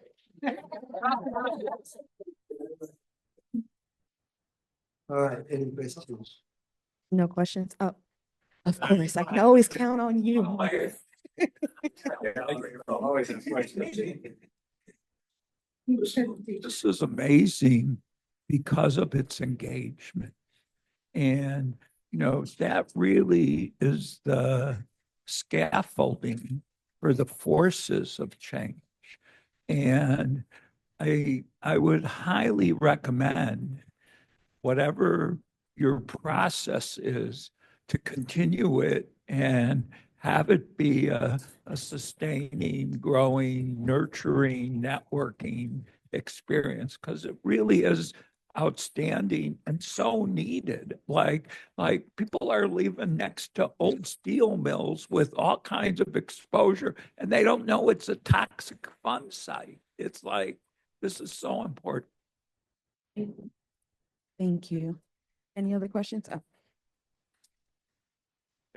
Mostly a comment, but I love the organization of this afternoon's presentations, because FISA presented some mixed methods, and you're talking about qualitative methods, and the way Janeski did this morning as well.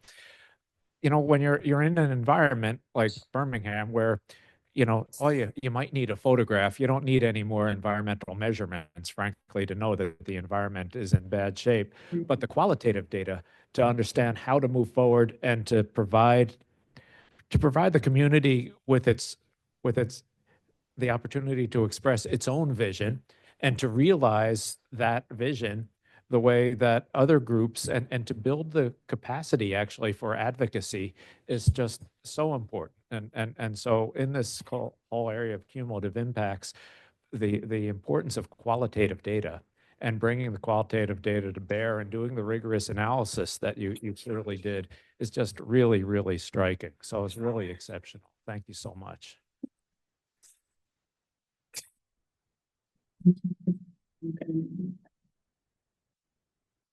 I was gonna say rock, paper, scissors. That was incredible. Thank you so much. And you can Clearly tell your work is aligned with a lot of what we're excited about doing in schools. I actually wanted to pass the mic to Frankie, who's one of our student chaperones and who works at Futures Ignite, which is a community organization embedded within the Wheel School, and just to share a little bit of perspective of what it's like to sort of be in the school and be engaging in this type of advocacy work.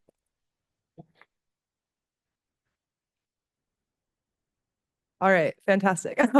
So Isa and I work for Futures Ignite, which is a nonprofit that exists inside Wheels, the school that Junie and Remington go to. And our work is really about, originally started as after-school programs. We do environmental justice, community science is a huge part of it, and essentially having our students become mentors and become teachers themselves. I think it is really complicated to be embedded into a school community when you're not already within that community, that tight-knit community. And so we found, at least Isa and myself have found, that it's really, really important to go the extra mile and do things that you don't have to do in these situations. We've ended up now teaching in 9th grade and 10th grade classrooms, helping teachers with their curriculum. And yeah, the community building is like the biggest part of it. Yeah, that was just a great presentation. So thank you. I just want to say that, yes, it's a great presentation. Also, like, we spent the day learning about all these confounding factors that limit our communities, but also it's important to acknowledge that the people within the communities have ideas and have also the ability to change. And it's just a matter of being empowered. And just recognizing that these neighborhoods deserve care too, and not just because of all these factors, but simply because there's people there. You get to care. I told my Yeah. students, you get to care about where you are. Yeah. Okay, one last one.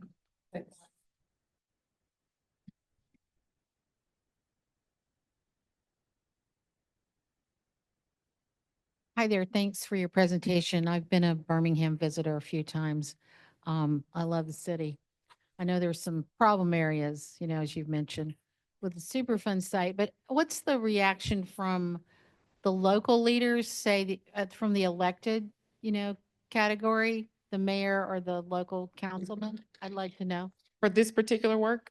Yes, I The haven't neighborhood or the neighborhood in general. Okay, I can talk to the school, the school level. I haven't presented it to the neighborhood leaders yet, the city officials yet. It is on the list of things to do. We do have a lot of new people coming in. But I spoke to the vice principal and principal last week. And I did this presentation for them in addition to the academy coordinator. So I work with a lot of academy students, and they said this is a lot to digest. And this is within their school. So obviously, this is a mixed method study. I did not present the quantitative data here because it's very robust. So they got the full gamut of everything, and they were really appreciative. Some of this they knew. We don't have to, like she said, we don't have to do too much to prove that pre and post test surveys show improvement. That works. It was that confounding, that environmental aspect of why the students may not be scoring well in school, why the students come to school, dressed a certain way, a particular way. That might be resources. You have a higher percentage of homelessness. So some of your students have a lot of things. And so they simply said, this is a lot to digest. We will follow up with you and see what best way. The students themselves and parents would be next on that list. And then we're going towards school board, city officials. I don't know if that can be combined in a way to be a little more effective, but because it's so much, I'm trying to make sure it's relevant when I disseminate it so that the things that you can do, you can fix, and the things that the students have asked of you are directly being presented to you. You're welcome.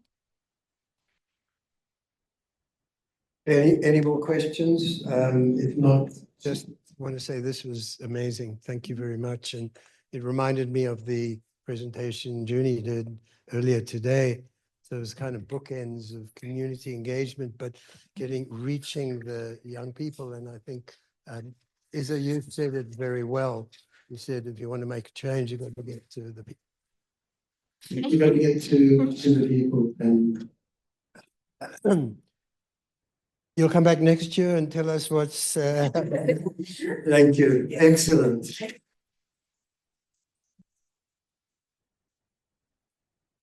Wow, it's just amazing. I'm almost sad that it's coming to an end. And our last presenter is Libby, and her mentor is Cappy Collins. Cappy, are you online, ready to introduce Palumi? I am. Can you hear me okay? Very well, thank you. I have to say something about Cappy Collins, who's in the ether here. He's Cappy was a Break the Cycle trainee many years ago, and has been a mentor for many trainees since. And I can say about Cappy, he's always been very creative in his own project originally, and in the projects of the trainees that he's mentored. And Cappy, I appreciate you very much for your creativity and the creativity of your trainees. Okay, over to you to introduce Palumi.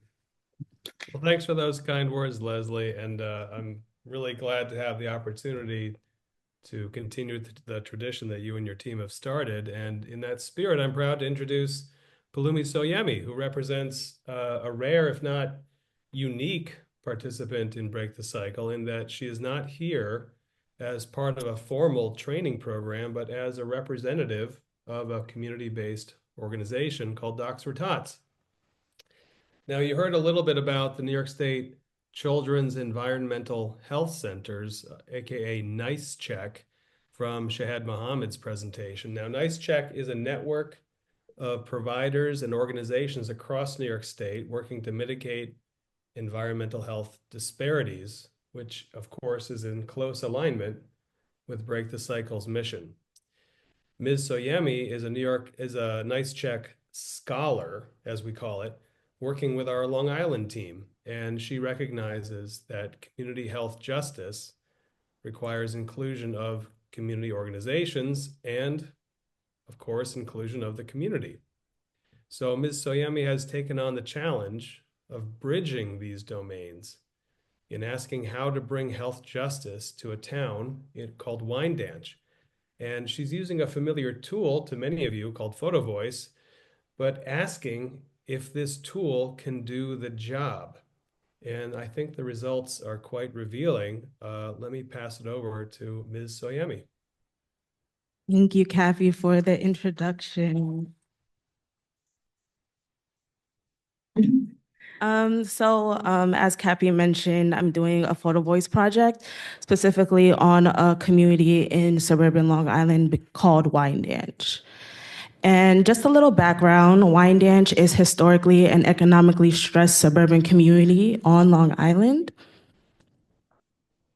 And it is a majority minority population. So the community issues were identified by the town of Babylon, which oversees Wyandanch and other communities as well. So in the early 2000s, Wyandanch began its revitalization efforts called Wyandanch Rising. And this was because Wyandanch downtown, it lacked a sense of place and belonging and identity and suffered from blighted conditions with many vacant businesses and boarded up buildings. And the goal of the revitalization was and continues to be the creation of a vibrant, safe, and pedestrian-friendly downtown centered around the Long Island Railroad train station. However, despite the ongoing revitalization efforts, the community faces an abundance of environmental health disparities that impact children's development and long-term well-being. Wyandanch has some of the highest asthma rates on Long Island, including the highest rate of pediatric asthma-related emergency room visits.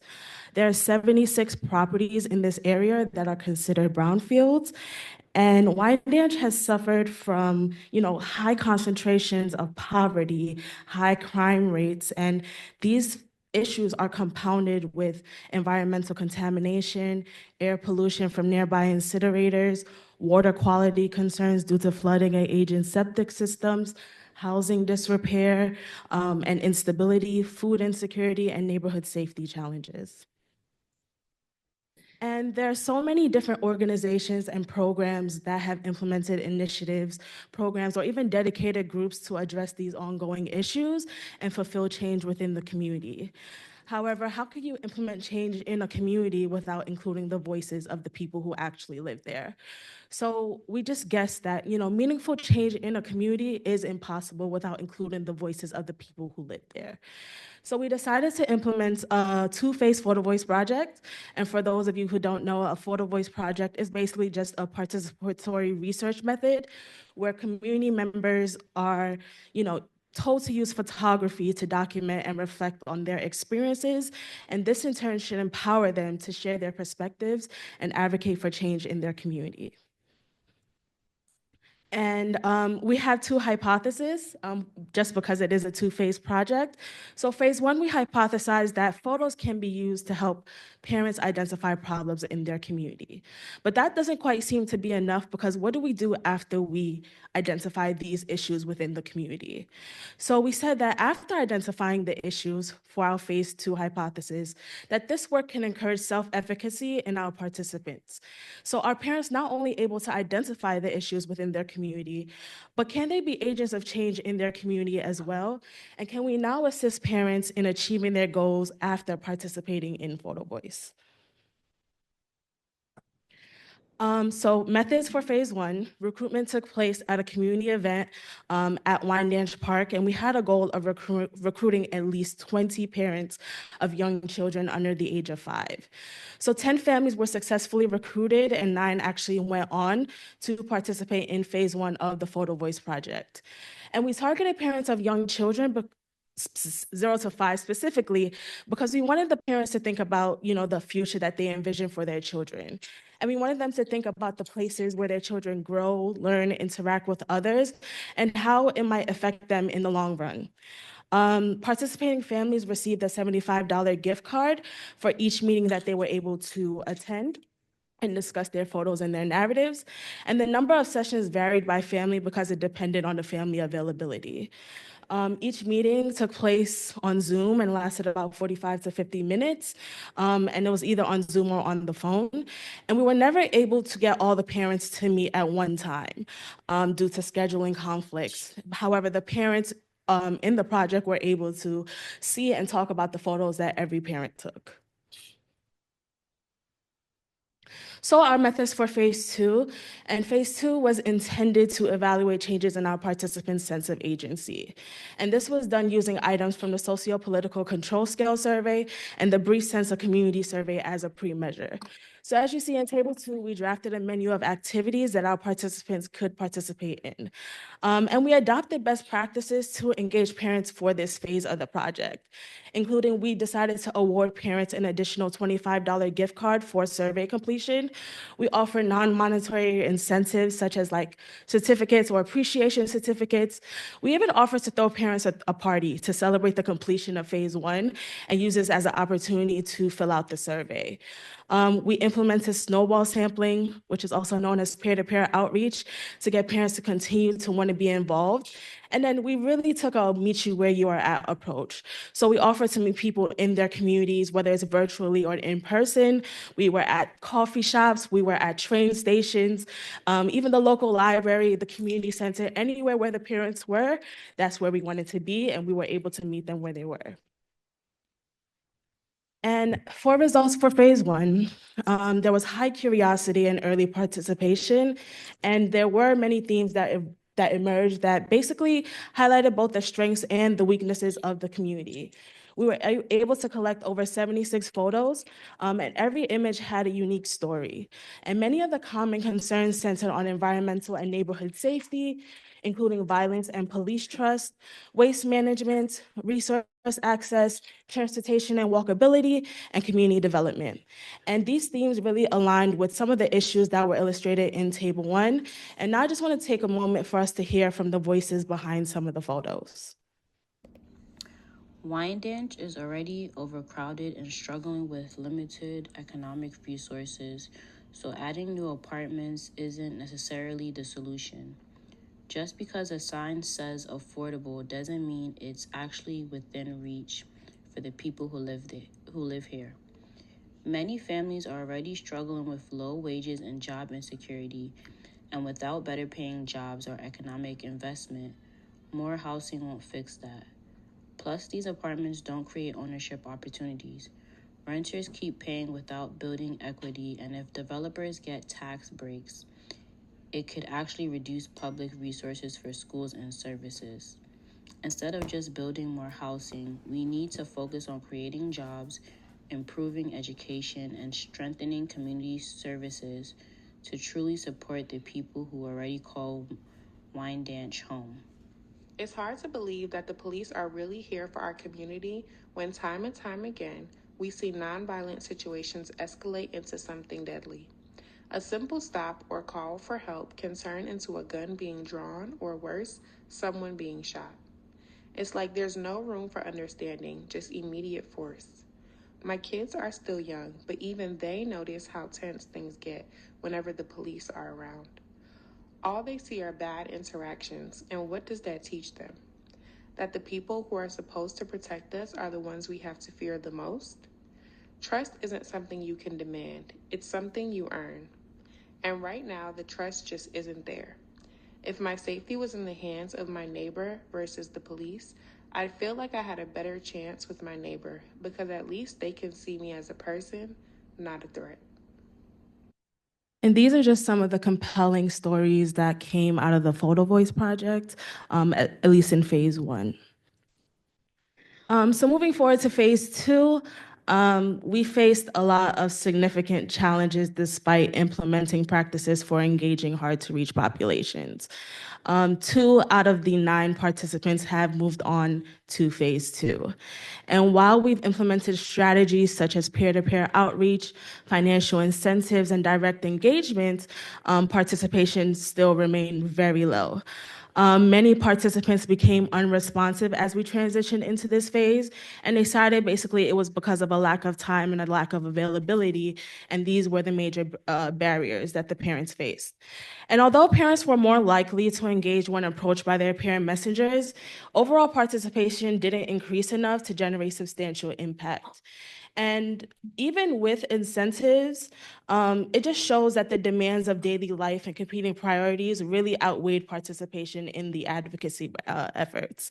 And this just highlights a key limitation that even well-established engagement strategies can't overcome or may not always overcome systematic barriers such as time constraints, competing responsibilities, and lack of perceived benefits. Of the families who did complete the survey, they cited understanding the important issues in their community.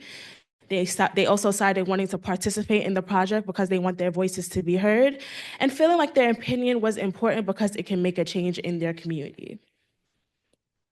So how does this project break the cycle? It breaks the cycle by moving beyond identification to advocacy and action. So in phase one, our parents highlight key issues through photo voice, which bring attention to social, environmental, and systematic challenges that affect them and their children's environmental health in their community.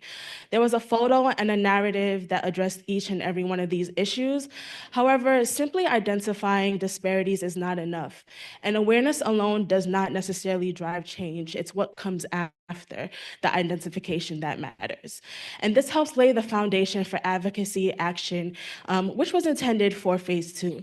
I just want to mention that each photo, each caption, and every story shared through this initiative disrupted the invisibility that often fuels this cycle. And for phase two, it moves parents from recognizing issues to actively addressing them. And this is where the cycle begins to crack. In phase two, our parents would engage in advocacy activities that will equip them with tools they need to speak up, build partnerships, and influence change in their community. And they will participate in public health and advocacy training, meet with key stakeholders within their community, and become a part of decision-making spaces eventually. And by creating these opportunities for direct action, it really empowers the parents to advocate for themselves and their children, which lays the groundwork for long-term sustainable change in their communities. So there were some strengths and limitations. We tried to use best practices to empower people with low resources. And as a result, our parents did feel empowered and felt like they had control over how their stories were told. There was also a sense of agency in representing their own experiences rather than being passive subjects of research. Some limitations is that we did experience a lot of loss to follow-up for an already small sample size. There may have been emotional fatigue with discussing distressing issues, which may have contributed to the fall-off rate. And a lot of the parents cited a lot of time constraints and competing responsibilities that prevented them from participating further in the project. So if we were to do this project again, one thing that we would like to do is embed photo voice into existing advocacy and policy frameworks. So instead of treating it as a standalone project, we want to integrate it into larger public health initiatives, community organizing efforts, or even policy campaigns. And this just ensures that the findings are not just displayed, but they're actively being pushed for institutional changes. We also said that maybe we can create a PAC group that would be an organizing effort alongside of the Wine Nature Revitalization Project so that the parents' voices can be embedded into the work. And we also want to engage decision makers throughout the process so that it's not just at the end, because their buy-in and their early investment increases the likelihood of structural change. I do want to note that even though those strategies may be better to do with photo voice, it doesn't, it doesn't, I want to say it doesn't take into consideration systematic barriers like time constraints that families are facing. And while photo voice is a powerful tool for raising awareness and amplifying community voices, it often falls short in driving systematic change if it's not paired with clear advocacy pathways and policy action. A common criticism of photo voice is that it can be one-time exhibitions where the participants are full throttle documenting their issues, but they lack the next steps to turn their findings findings into real solutions. And its strength really lies in the ability to make advocacy more accessible to the populations, allowing the parents to share their stories and have visual impact and validate community realities. So phase 1 and phase 2 of the project revealed both the potential and the limitations of traditional engagement strategies when working with historically marginalized and hard to reach populations. And these results really underscore that effective engagement requires deeper, long-term strategies, including ongoing relationship building, culturally responsive supports, peer leadership development, and integration into larger or broader public health and policy initiatives. And I do want to leave you all with one thing, that lasting environmental justice begins with listening.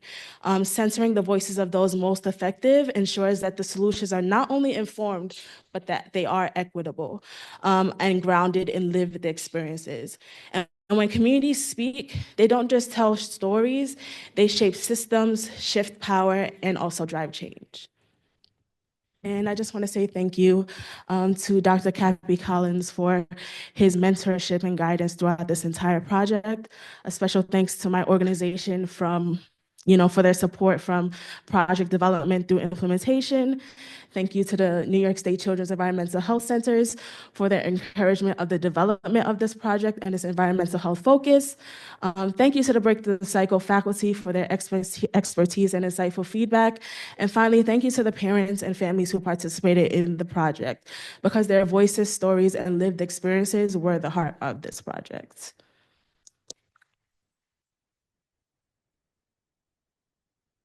Thank you.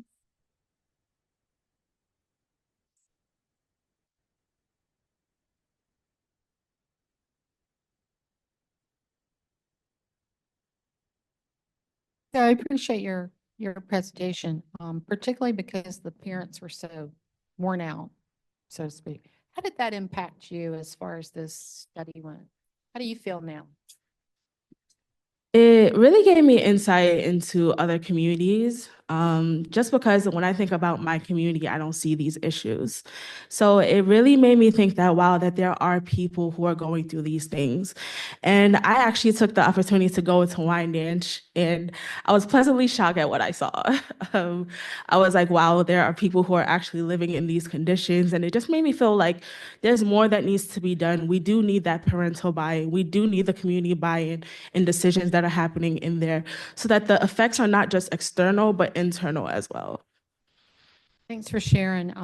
One other thing, did you have a chance to analyze for available resources to help them as part of this? So one of the things that my organization does is we are a referral network. So we do have those resources available to the families whenever they do need it. Thank you.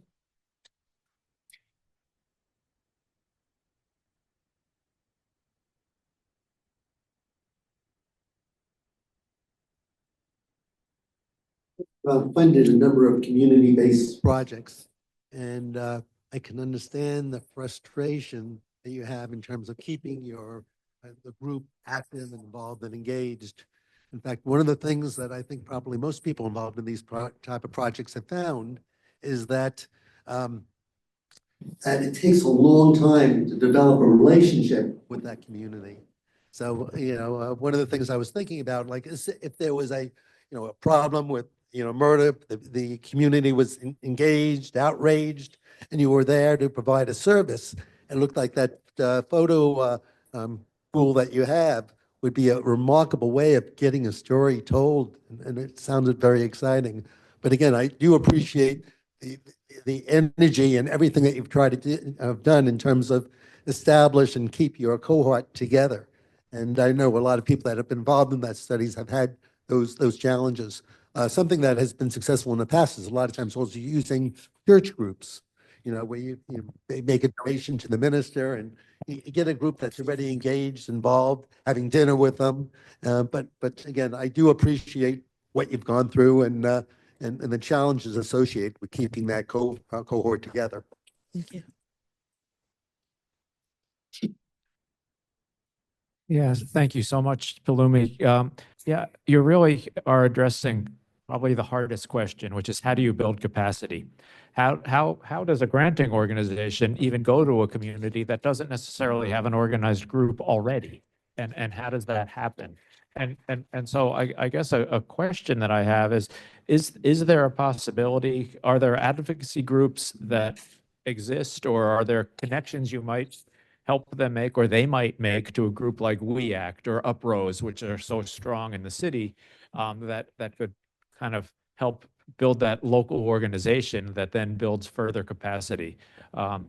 We often at EPA, we would often talk about, well, the low-hanging fruit are the groups that already have an advocacy group who we could work with. But how do you build capacity where the group doesn't have it already is just a huge issue. Absolutely. So there is a Wyandanch Community Advisory Board that is taking into consideration a lot of the issues that the town of Babylon a lot of the issues that the town of Babylon has come up with.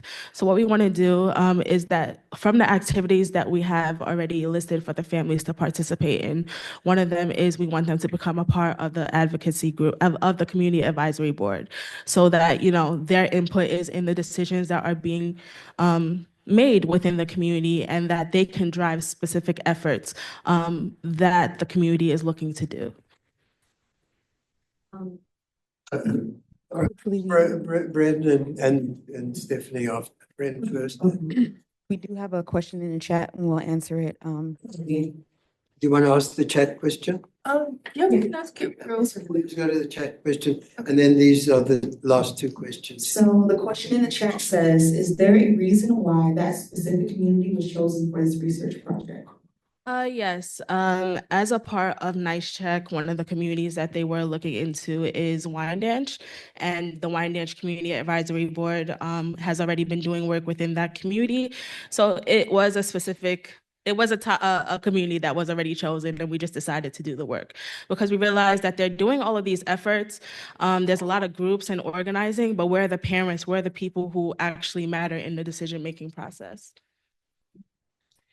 So related to the same question, I just wanted to ask whether your organization or in the nearby area, whether there's any examples of parent groups that have been more successful and have actually not just having their voices expressed, but having a response that actually aligned with what they needed.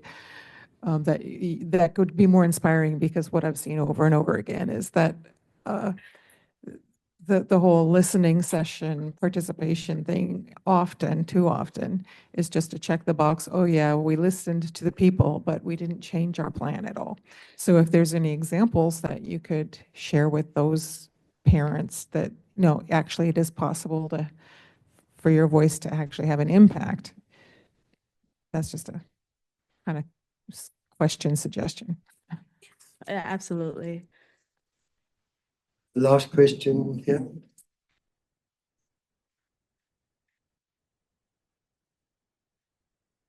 Love your project, and I love the pictures. I think a picture says 1,000 words.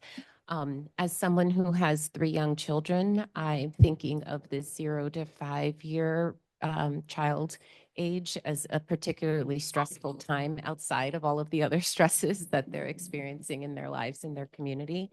And one of the thoughts I had was, would it make sense to try a project like this with parents of children who are slightly older, who are in school and a little bit stressful of an age range? And even if you still wanted to get the voice of the younger moms, perhaps, and dads and whoever caregivers, maybe some sort of like peer buddy system where a parent of a younger child could partner up with a parent of an older child, and they could kind of teamwork on what they wanted to do. Just some thoughts, because it's real to have a kid who's 0 to 5. It's hard to make room for anything else but taking care of those small kids. Yeah, that was definitely something that we saw very quickly and early on in the project. And the reason why we picked that population is because that is the population that my job works with now. So it was just easier to get them on board and then get them the resources as well afterwards, whatever they needed.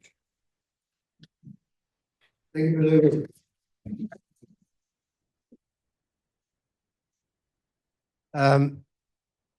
So nice to have Palumi have represented and got engaged with the community. And I think the presentation just before with Bristol was also engaging with the community through the high school students, as was the project from New York as well. So I think we're talking at some level about all the issues that involve these communities, and another level really getting into the communities and seeing what the real impact is at an emotional, social, and personal level. Look forward to doing more of this. We did have a module or a symposium a few years ago on community engagement, and it looks like we might need to do that again. All right, we're down to our last presentation, which is a keynote from David Wood. David is a colleague over many years and has been a mentor for many students over the years. And David is a very special guy currently at the East Tennessee State University and previously at the University of Florida, Jacksonville. And David, thank you very much for agreeing to speak. In fact, I have to tell you the anecdote. We hadn't heard from David. He says, I'm not going to be able to attend because when I invited him, he thought it was for next year. So this morning he prepared his presentation for now, David. Hope you don't mind embarrassing you like that. So please go ahead. Yeah, no, I'm calendar challenged, like I guess a lot of people, but I'm happy to present. And anyway, it's a pleasure to speak to you all. And I'm sorry I can't be there in person. And I'll have this all ready for next year when if they ask me again. But and again, I'm very happy to kind of comment on health equity for children and in the world. And I'll be focusing mostly on early childhood and prenatal health. But I really appreciate this cycle of health disparities that Leslie developed over the years. And an early start is critical to long-term health and life expectancy. So I'm going to talk a lot about health equity, and it's a little bit the opposite of health disparities. Health equity is the opportunity to attain one's full health potential and not disadvantaged by poverty, lack of healthy food, inadequate housing, poor education, unsafe neighborhoods, and lack of healthcare. And we could spend hours talking about any one of these. I'll be talking more about early childhood, the issues that influence mortality in early childhood, which obviously is a critical issue worldwide. I want to start off with some good news is that we have made enormous strides in reducing child mortality. This shows back in the 1800, half of the children died before reaching maturity. And back in 1950, child mortality was still quite high. In the United States, even 4%. But in Africa, it was quite high. And Russia and Asia, you can see those rates there. It's gone down significantly, and I'll explain some of the initiatives we've had to reduce child mortality, especially under fives and neonatal mortality, infant mortality. But down there on the bottom is the current, not the current, it's 10 years old, but not too far from the current, but it shows that there's quite a variation or a disparity in mortality for children under 5, with the OECD countries, the developed countries, having much lower rates than Africa, parts of Asia, South Asia especially, and even Latin America. There's lots of ways you can plot child mortality. This is by GDP, or what's gross domestic product per capita, which means how much the entire country produces per person. You can see on the right different categories: lower income, middle income, upper middle, and high income countries. And there's like a linear relationship. It's very clear. when you plot the GDP on kind of logarithmic scale. But the lowest income countries are as high as 10%. And some countries are outliers like Burundi and things which have done some things to reduce child mortality. But it's obviously related to income. And that has a lot of factors that we'll talk about that are kind of feed into this metric of a very strong linear relationship between GDP and child mortality. There's another way of looking at it. It's the low income countries are grouped together. They're the upper, and this is being high. Actually, being high on this one is bad, and being high on this one is also bad. It's mortality, and it's in the x-axis is really from 1980 to 2023.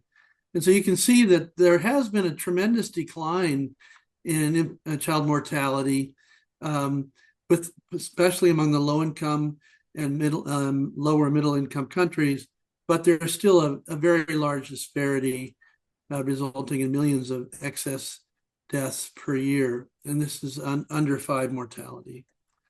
This just shows that geographically kind of the same thing, that our under 5 mortality is a little higher than Canada and Australia, the lighter color meaning the lower rates. But you can see in South Asia, again in Central Africa, the rates are much higher. And that's, again, related to income of the country, GDP. And child mortality is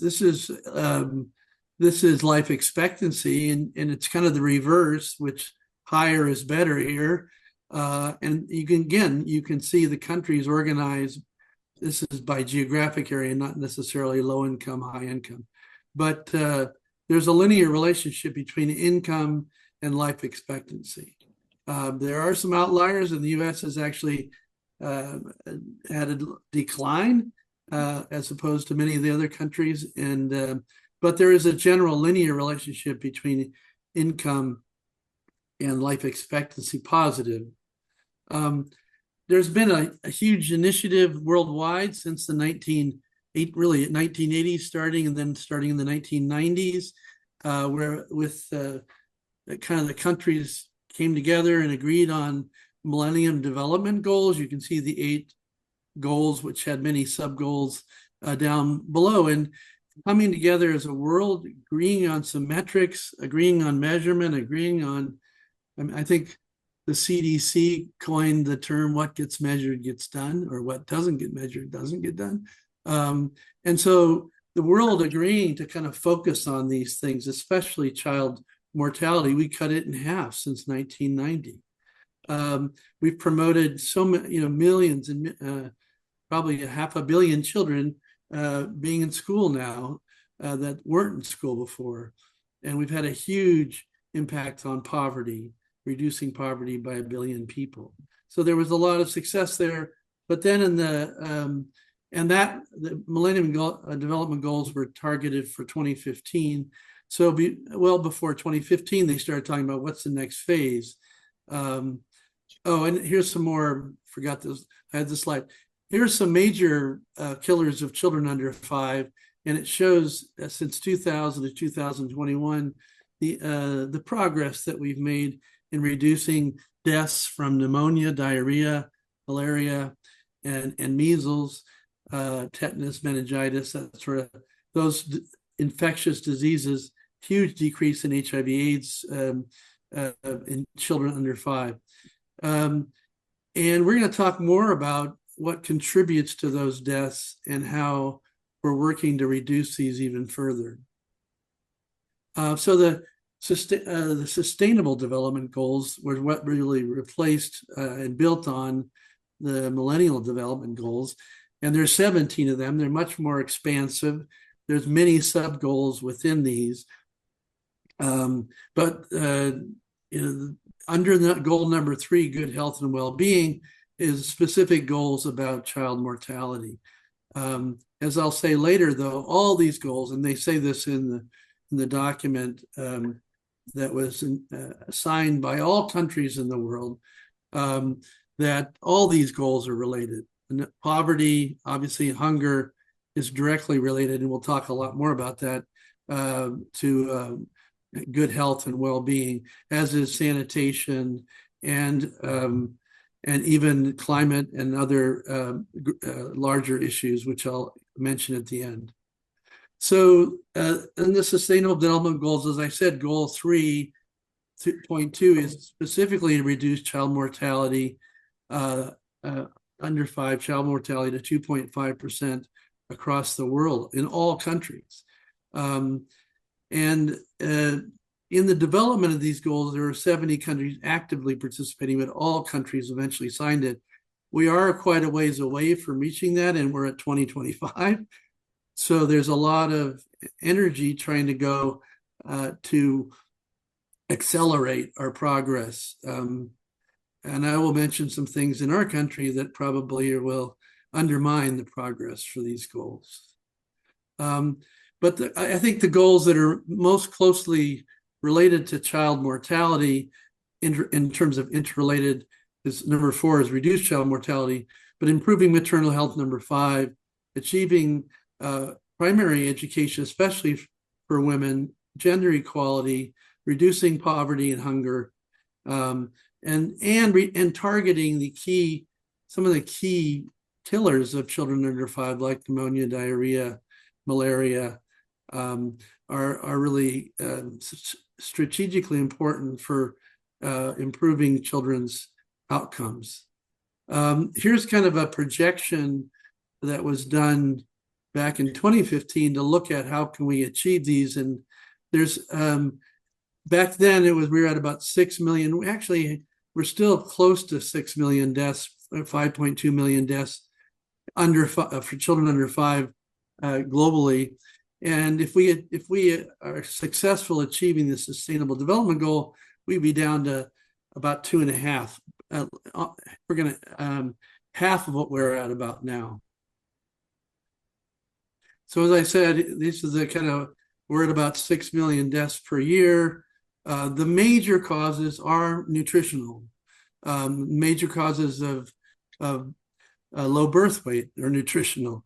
Major causes of preterm birth are nutritional and health services. So the big 3 killers of children post-birth are pneumonia, malaria, and diarrhea. So we'll talk more about that. But again, we've made enormous progress in the last 100 years. And overall, we're, like I said, about 3.94% of the. Here's what children under 5 die from, and kind of a graphic that shows the size of the box is proportionate to the number of deaths. Respiratory infections and preterm birth are the 2 big killers, along with neonatal, immediately following birth, the first month of life, and then diarrheal disease. Malaria is up there as well.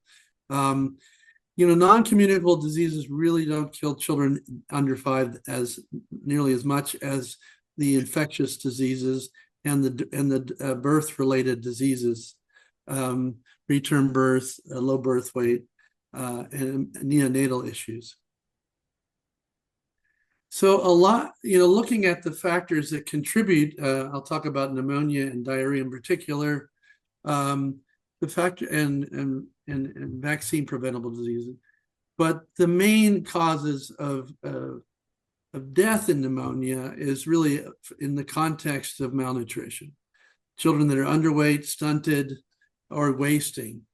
There is obviously contribution to indoor air pollution, which is due to cooking with solid fuels, which is a major cause of not just childhood deaths, but chronic lung disease in the world. It exceeds that of smoking. But low birth weight also contributes. But really, nutritional issues in the mother and then in the child are a major cause, underlying cause of the infections that kill children.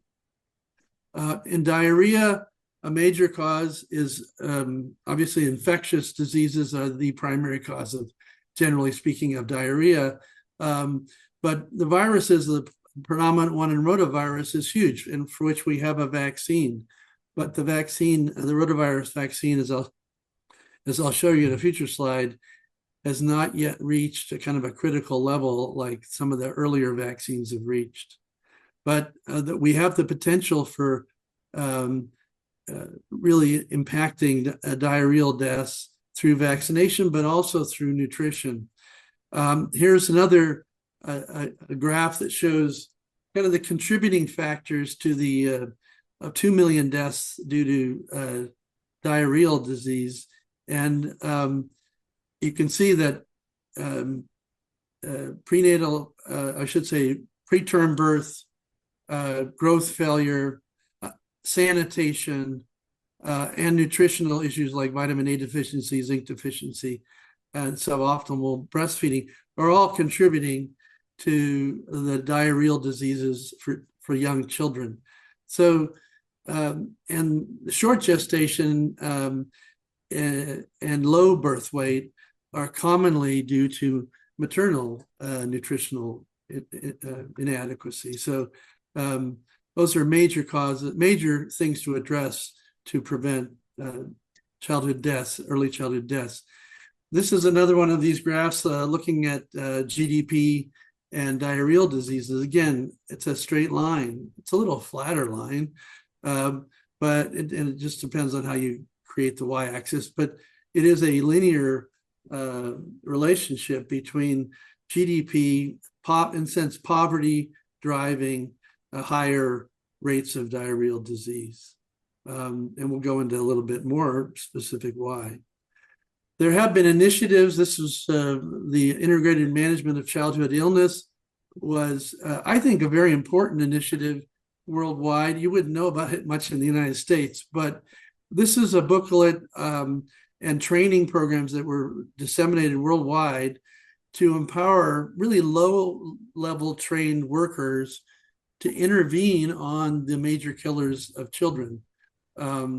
And specifically pneumonia, diarrhea, and vaccination. So this is community health workers who may not have any formal health training.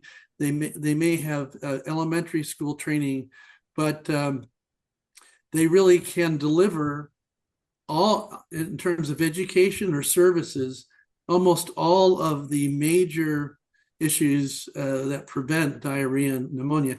This graphic shows that the issues that we can intervene on fairly reasonably as a health system or as a society to prevent diarrhea on the upper left and pneumonia overlap dramatically. So for diarrhea, vitamin A supplementation, and that's also important for pneumonia, but rotavirus vaccination, water and sanitation, and distributing oral rehydration solutions, or teaching people how to make that with clean water.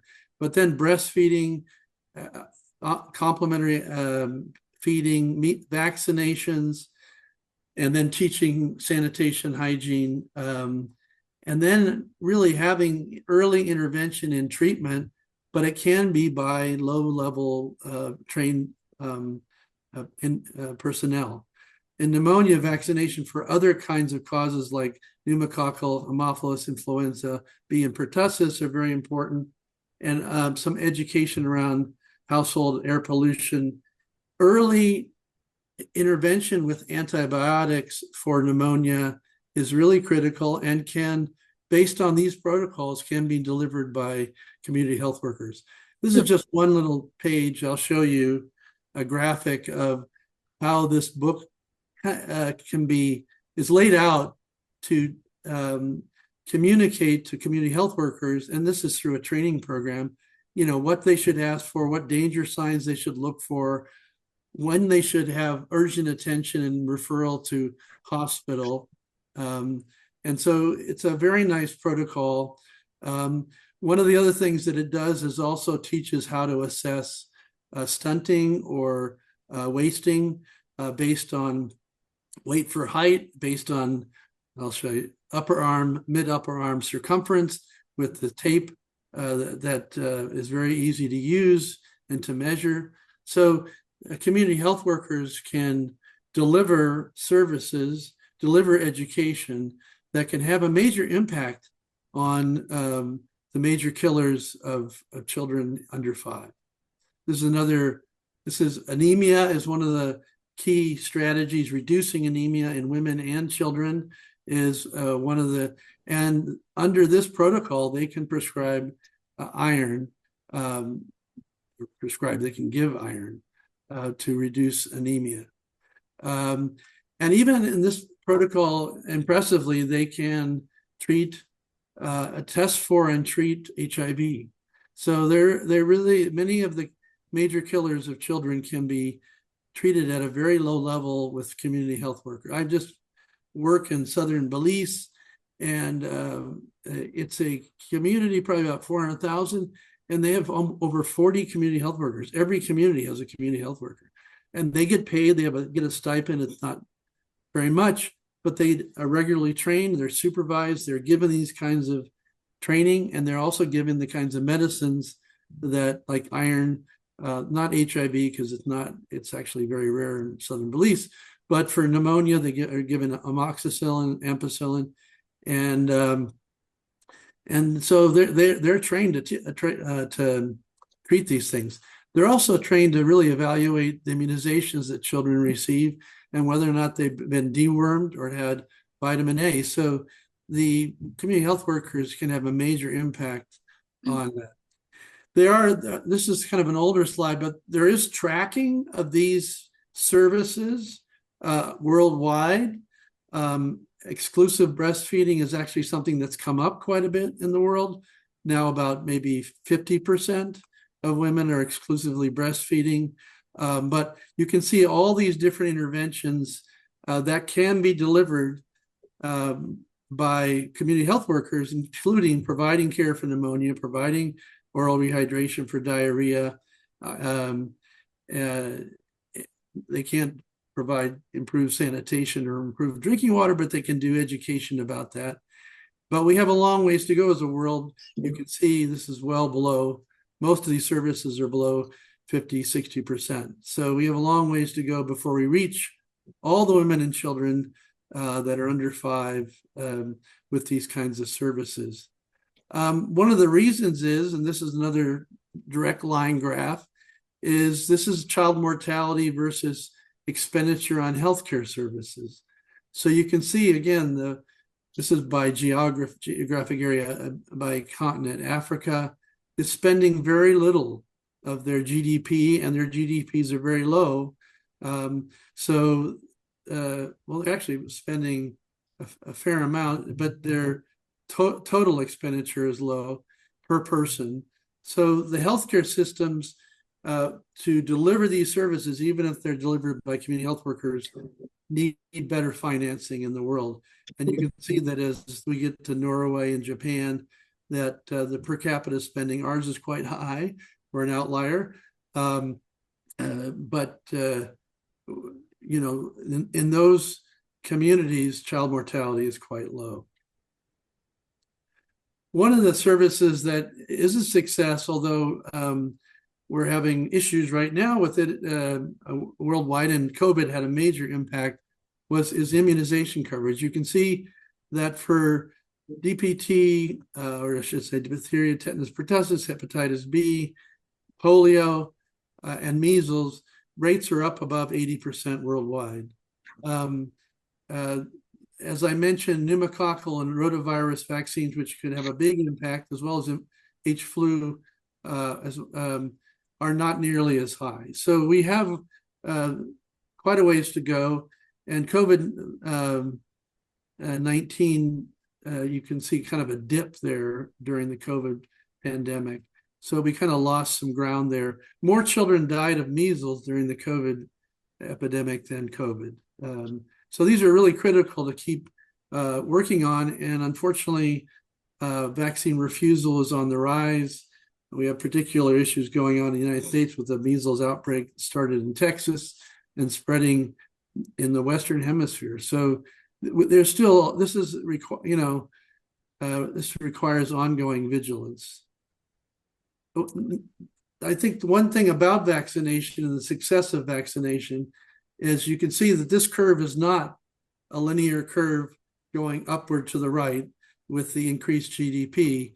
In other words, many countries, even with very low GDPs, have been able to, Burundi is like an outstanding example, Malawi, Tanzania, Kenya, they've been able to get very high vaccination rates, even though they have a very low per capita GDP, because of initiatives that are international initiatives like Gavi and our own USAID have helped with those. And I'll address that in a second.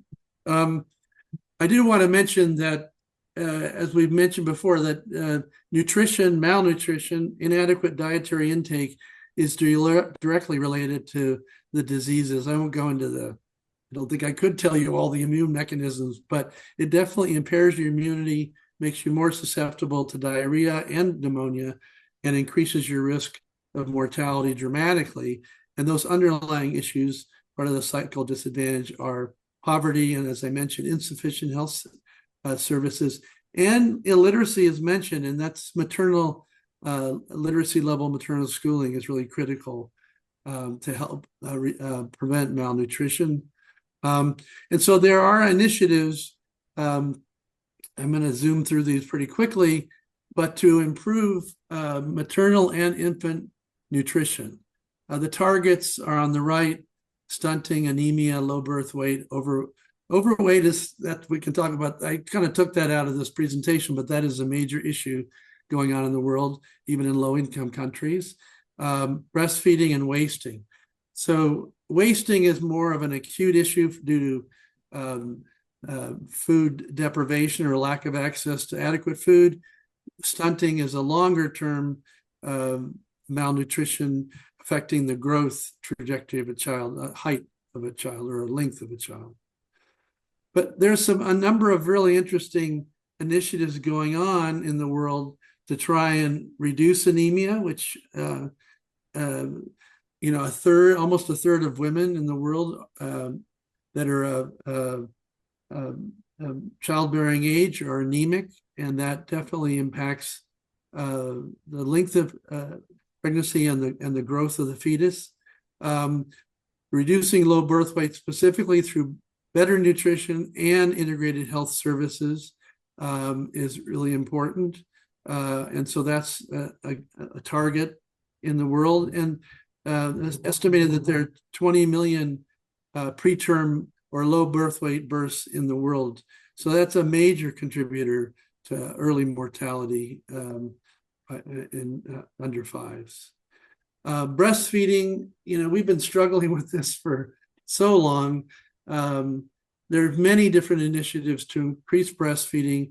And then the last, 10 years, I should say, we've increased from about 38% up to 48%. This graphic is from 2015. So we have made progress, but rates still really fall short of the 70% target. There is some, marketing of formula and breast milk replacement that really has been a notorious and difficult thing to eliminate.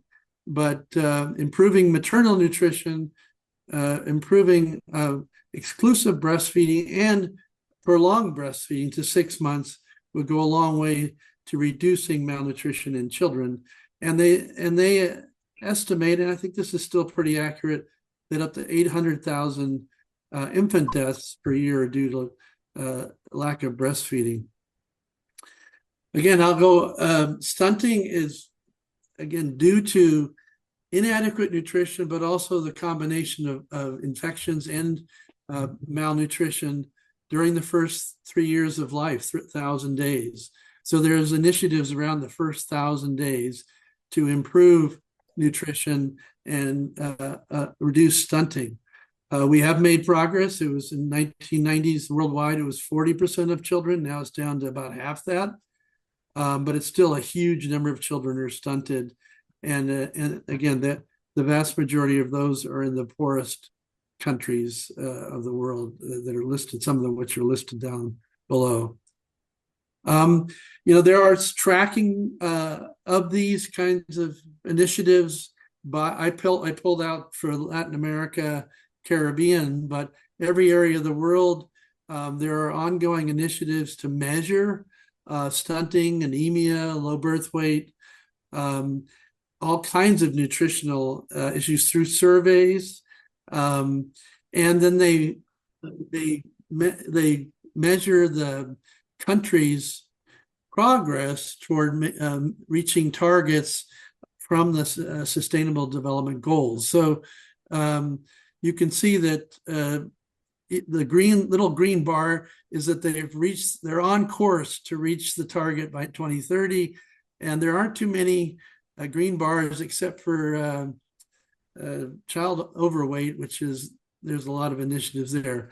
But the point I'm making with this slide is that many of these issues are being tracked worldwide, and we are making progress, but not nearly as fast as the goals that we set for the Sustainable Development Goals. Here's another example. This again is Latin America. The prevalence of infant and young child feeding indicators, and on the right they're listed. The gray bar is early initiation of breastfeeding, and then the kind of black bar is exclusive breastfeeding. Now the target's 70%, so we're well below that. And the appropriate introduction of solid foods, continued breastfeeding beyond 6 months, up to 1 to 2 years, that's of the people that are exclusively breastfeeding, so it's not exactly on that same scale.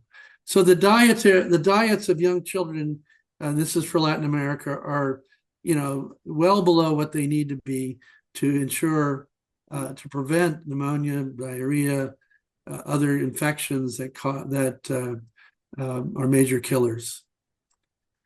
So I want to just switch a little bit, saying another major killer or a major risk to children's health in the world is climate change. I don't have that much time left, but you'll notice over 1 billion children, over half the world's children, probably 2.4 billion children in the world, that's up to 18, are very high risk for having extreme health risks due to climate changing. Latin America and Southern Africa experienced huge droughts this year that dramatically reduced crop yields, reduced access to water, and increased heat is a major threat to children's health. This is kind of an interesting graph from this report showing air pollution being a huge.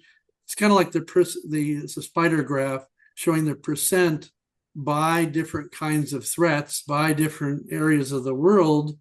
What percent of children are being exposed to those.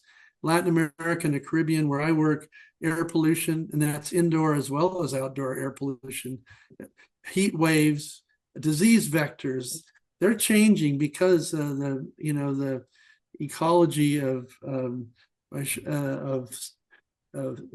different pests and different disease vectors is changing. I think I mentioned that on the next slide. But we've had major heat waves in this. I live in Northeast Tennessee, that we were devastated by Helene, a hurricane that hurricanes never reached us up in Northeast Tennessee. And Helene did major damage. It dumped 30 inches of rain in a very mountainous area, so it caused a lot of damage. So we'll see more and more of these extreme weather events that will have dramatic impact on children's health. So here's just a couple of things. Air pollution, 2 billion children live in air pollution above baseline standards, and that contributes to asthma and pneumonia mortality, droughts, as I mentioned, and then just general access to safe drinking water, sanitation. We have a long ways to go, and they estimate that about 400,000 children under age 5 die each year because of lack of access to what WASH stands for water and sanitation and hygiene services. So I'm going to close with the last threat to children's health is the U.S. isolationism. I mean, we've seen USAID has been decimated in the past 3 months. it's going to have major impacts on children's health in the world. I think more and more information will be coming out on the mortality, but there have been a number of studies to kind of, or I should say, projections based on data to look at what the impact of eliminating funding for critical services will be. So they estimate that there'll be almost 15 million cases of malaria and 100,000 deaths across 27 African countries because of eliminating PEPFAR and US malaria. PEPFAR is even going to have a bigger impact. They're looking at, because of our feeding programs under USA, 2.4 million children suffering, additional children suffering from acute malnutrition. And the USAID cuts will really harm the integrated management of childhood illness because that funding goes to training and support community health workers around the world. This is a graph from a study where they estimated the impact of USAID funding on child mortality, under 5 mortality, and it's huge. So I'm sorry to say that we're going to see kind of a reversal of some of these indicators that I've mentioned. And my last slide is every child, and this is a UNICEF statement, every child has a right to a safe and healthy childhood. Foreign aid helps fulfill that promise. Every dollar invested saves over $4 in future emergencies. So I'll just close with that and open up for questions if there's time. Thank you, Leslie.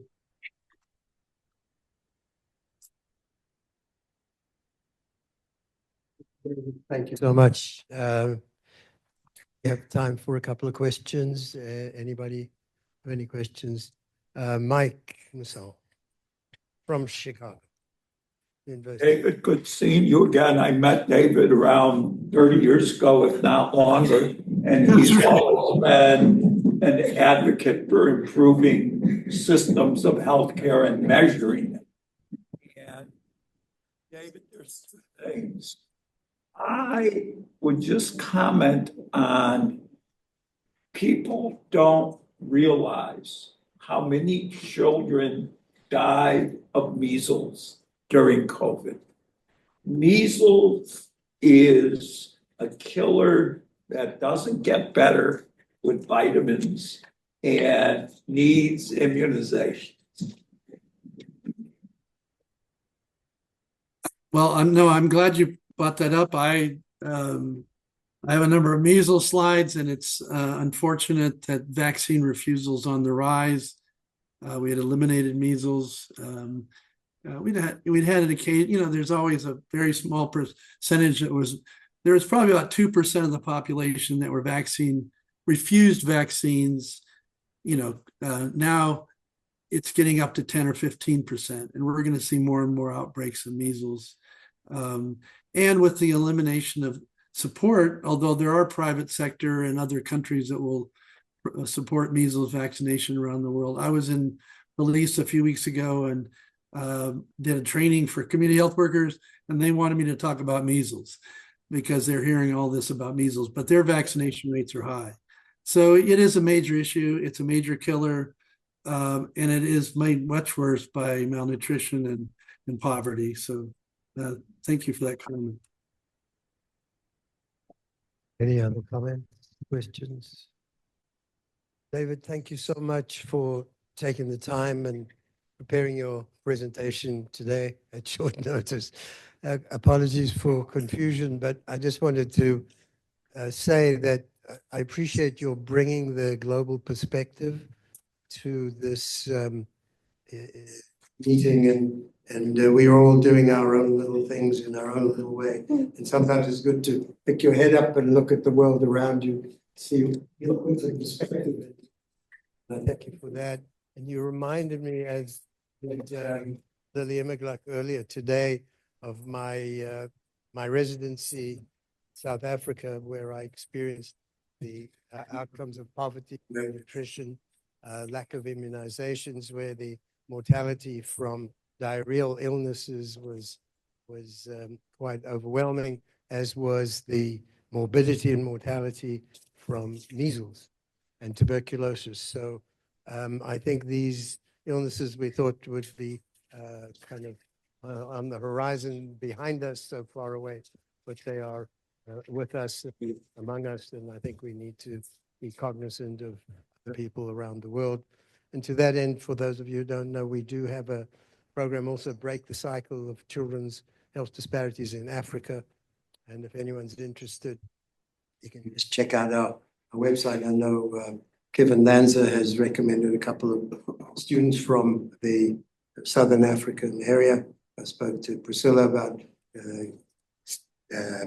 contributions from Ghana. So if anybody has any ideas, thank you. Thank you, David. You can stay for the conclusion. And I just want to end with thanking everybody for just an amazing set of presentations. You know, when we first recruited you 6 months, what was it, 6 months ago? So it feels like a lifetime ago, but the progresses you've made and the presentations we heard today were absolutely stunning. And I think I want to see this again next year. I want to see what you guys are doing next year. Stay tuned. And I also want to thank Jimena and Demisha, who isn't here today. Now, did she leave? She's setting up for the poster Setting session. up for the poster session.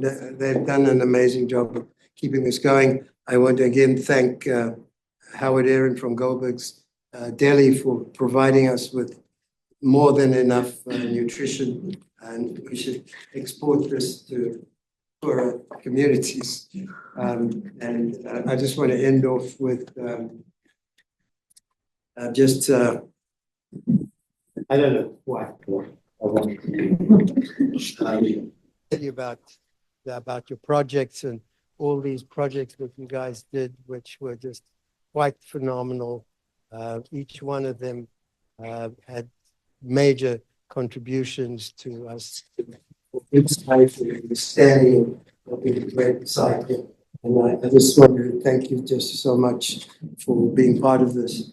To tell you this is the beginning, and you now have to write up your papers for publication, and we'll bug you shortly. We'll give you a little break. You can take a little break now and go to the poster session, go to the Beltline, come back tomorrow for a wonderful symposium on cumulative impact. We'd like you to have Miguel here, ex-UBA and author of a major treatise on cumulative impact. And we also have Shoshana Castle from New York and from the Institute for the Study of Urban Health. And we have a couple of other speakers for tomorrow. I can't remember who else is anyone in the room, but it's going to be really a great session. And I think I also appreciate that all of you had added issues around impacts in your presentations in preparation for tomorrow. So let's meet downstairs, take some snacks with you, take a drink with you, and hang out to the poster session. All right, thank you all.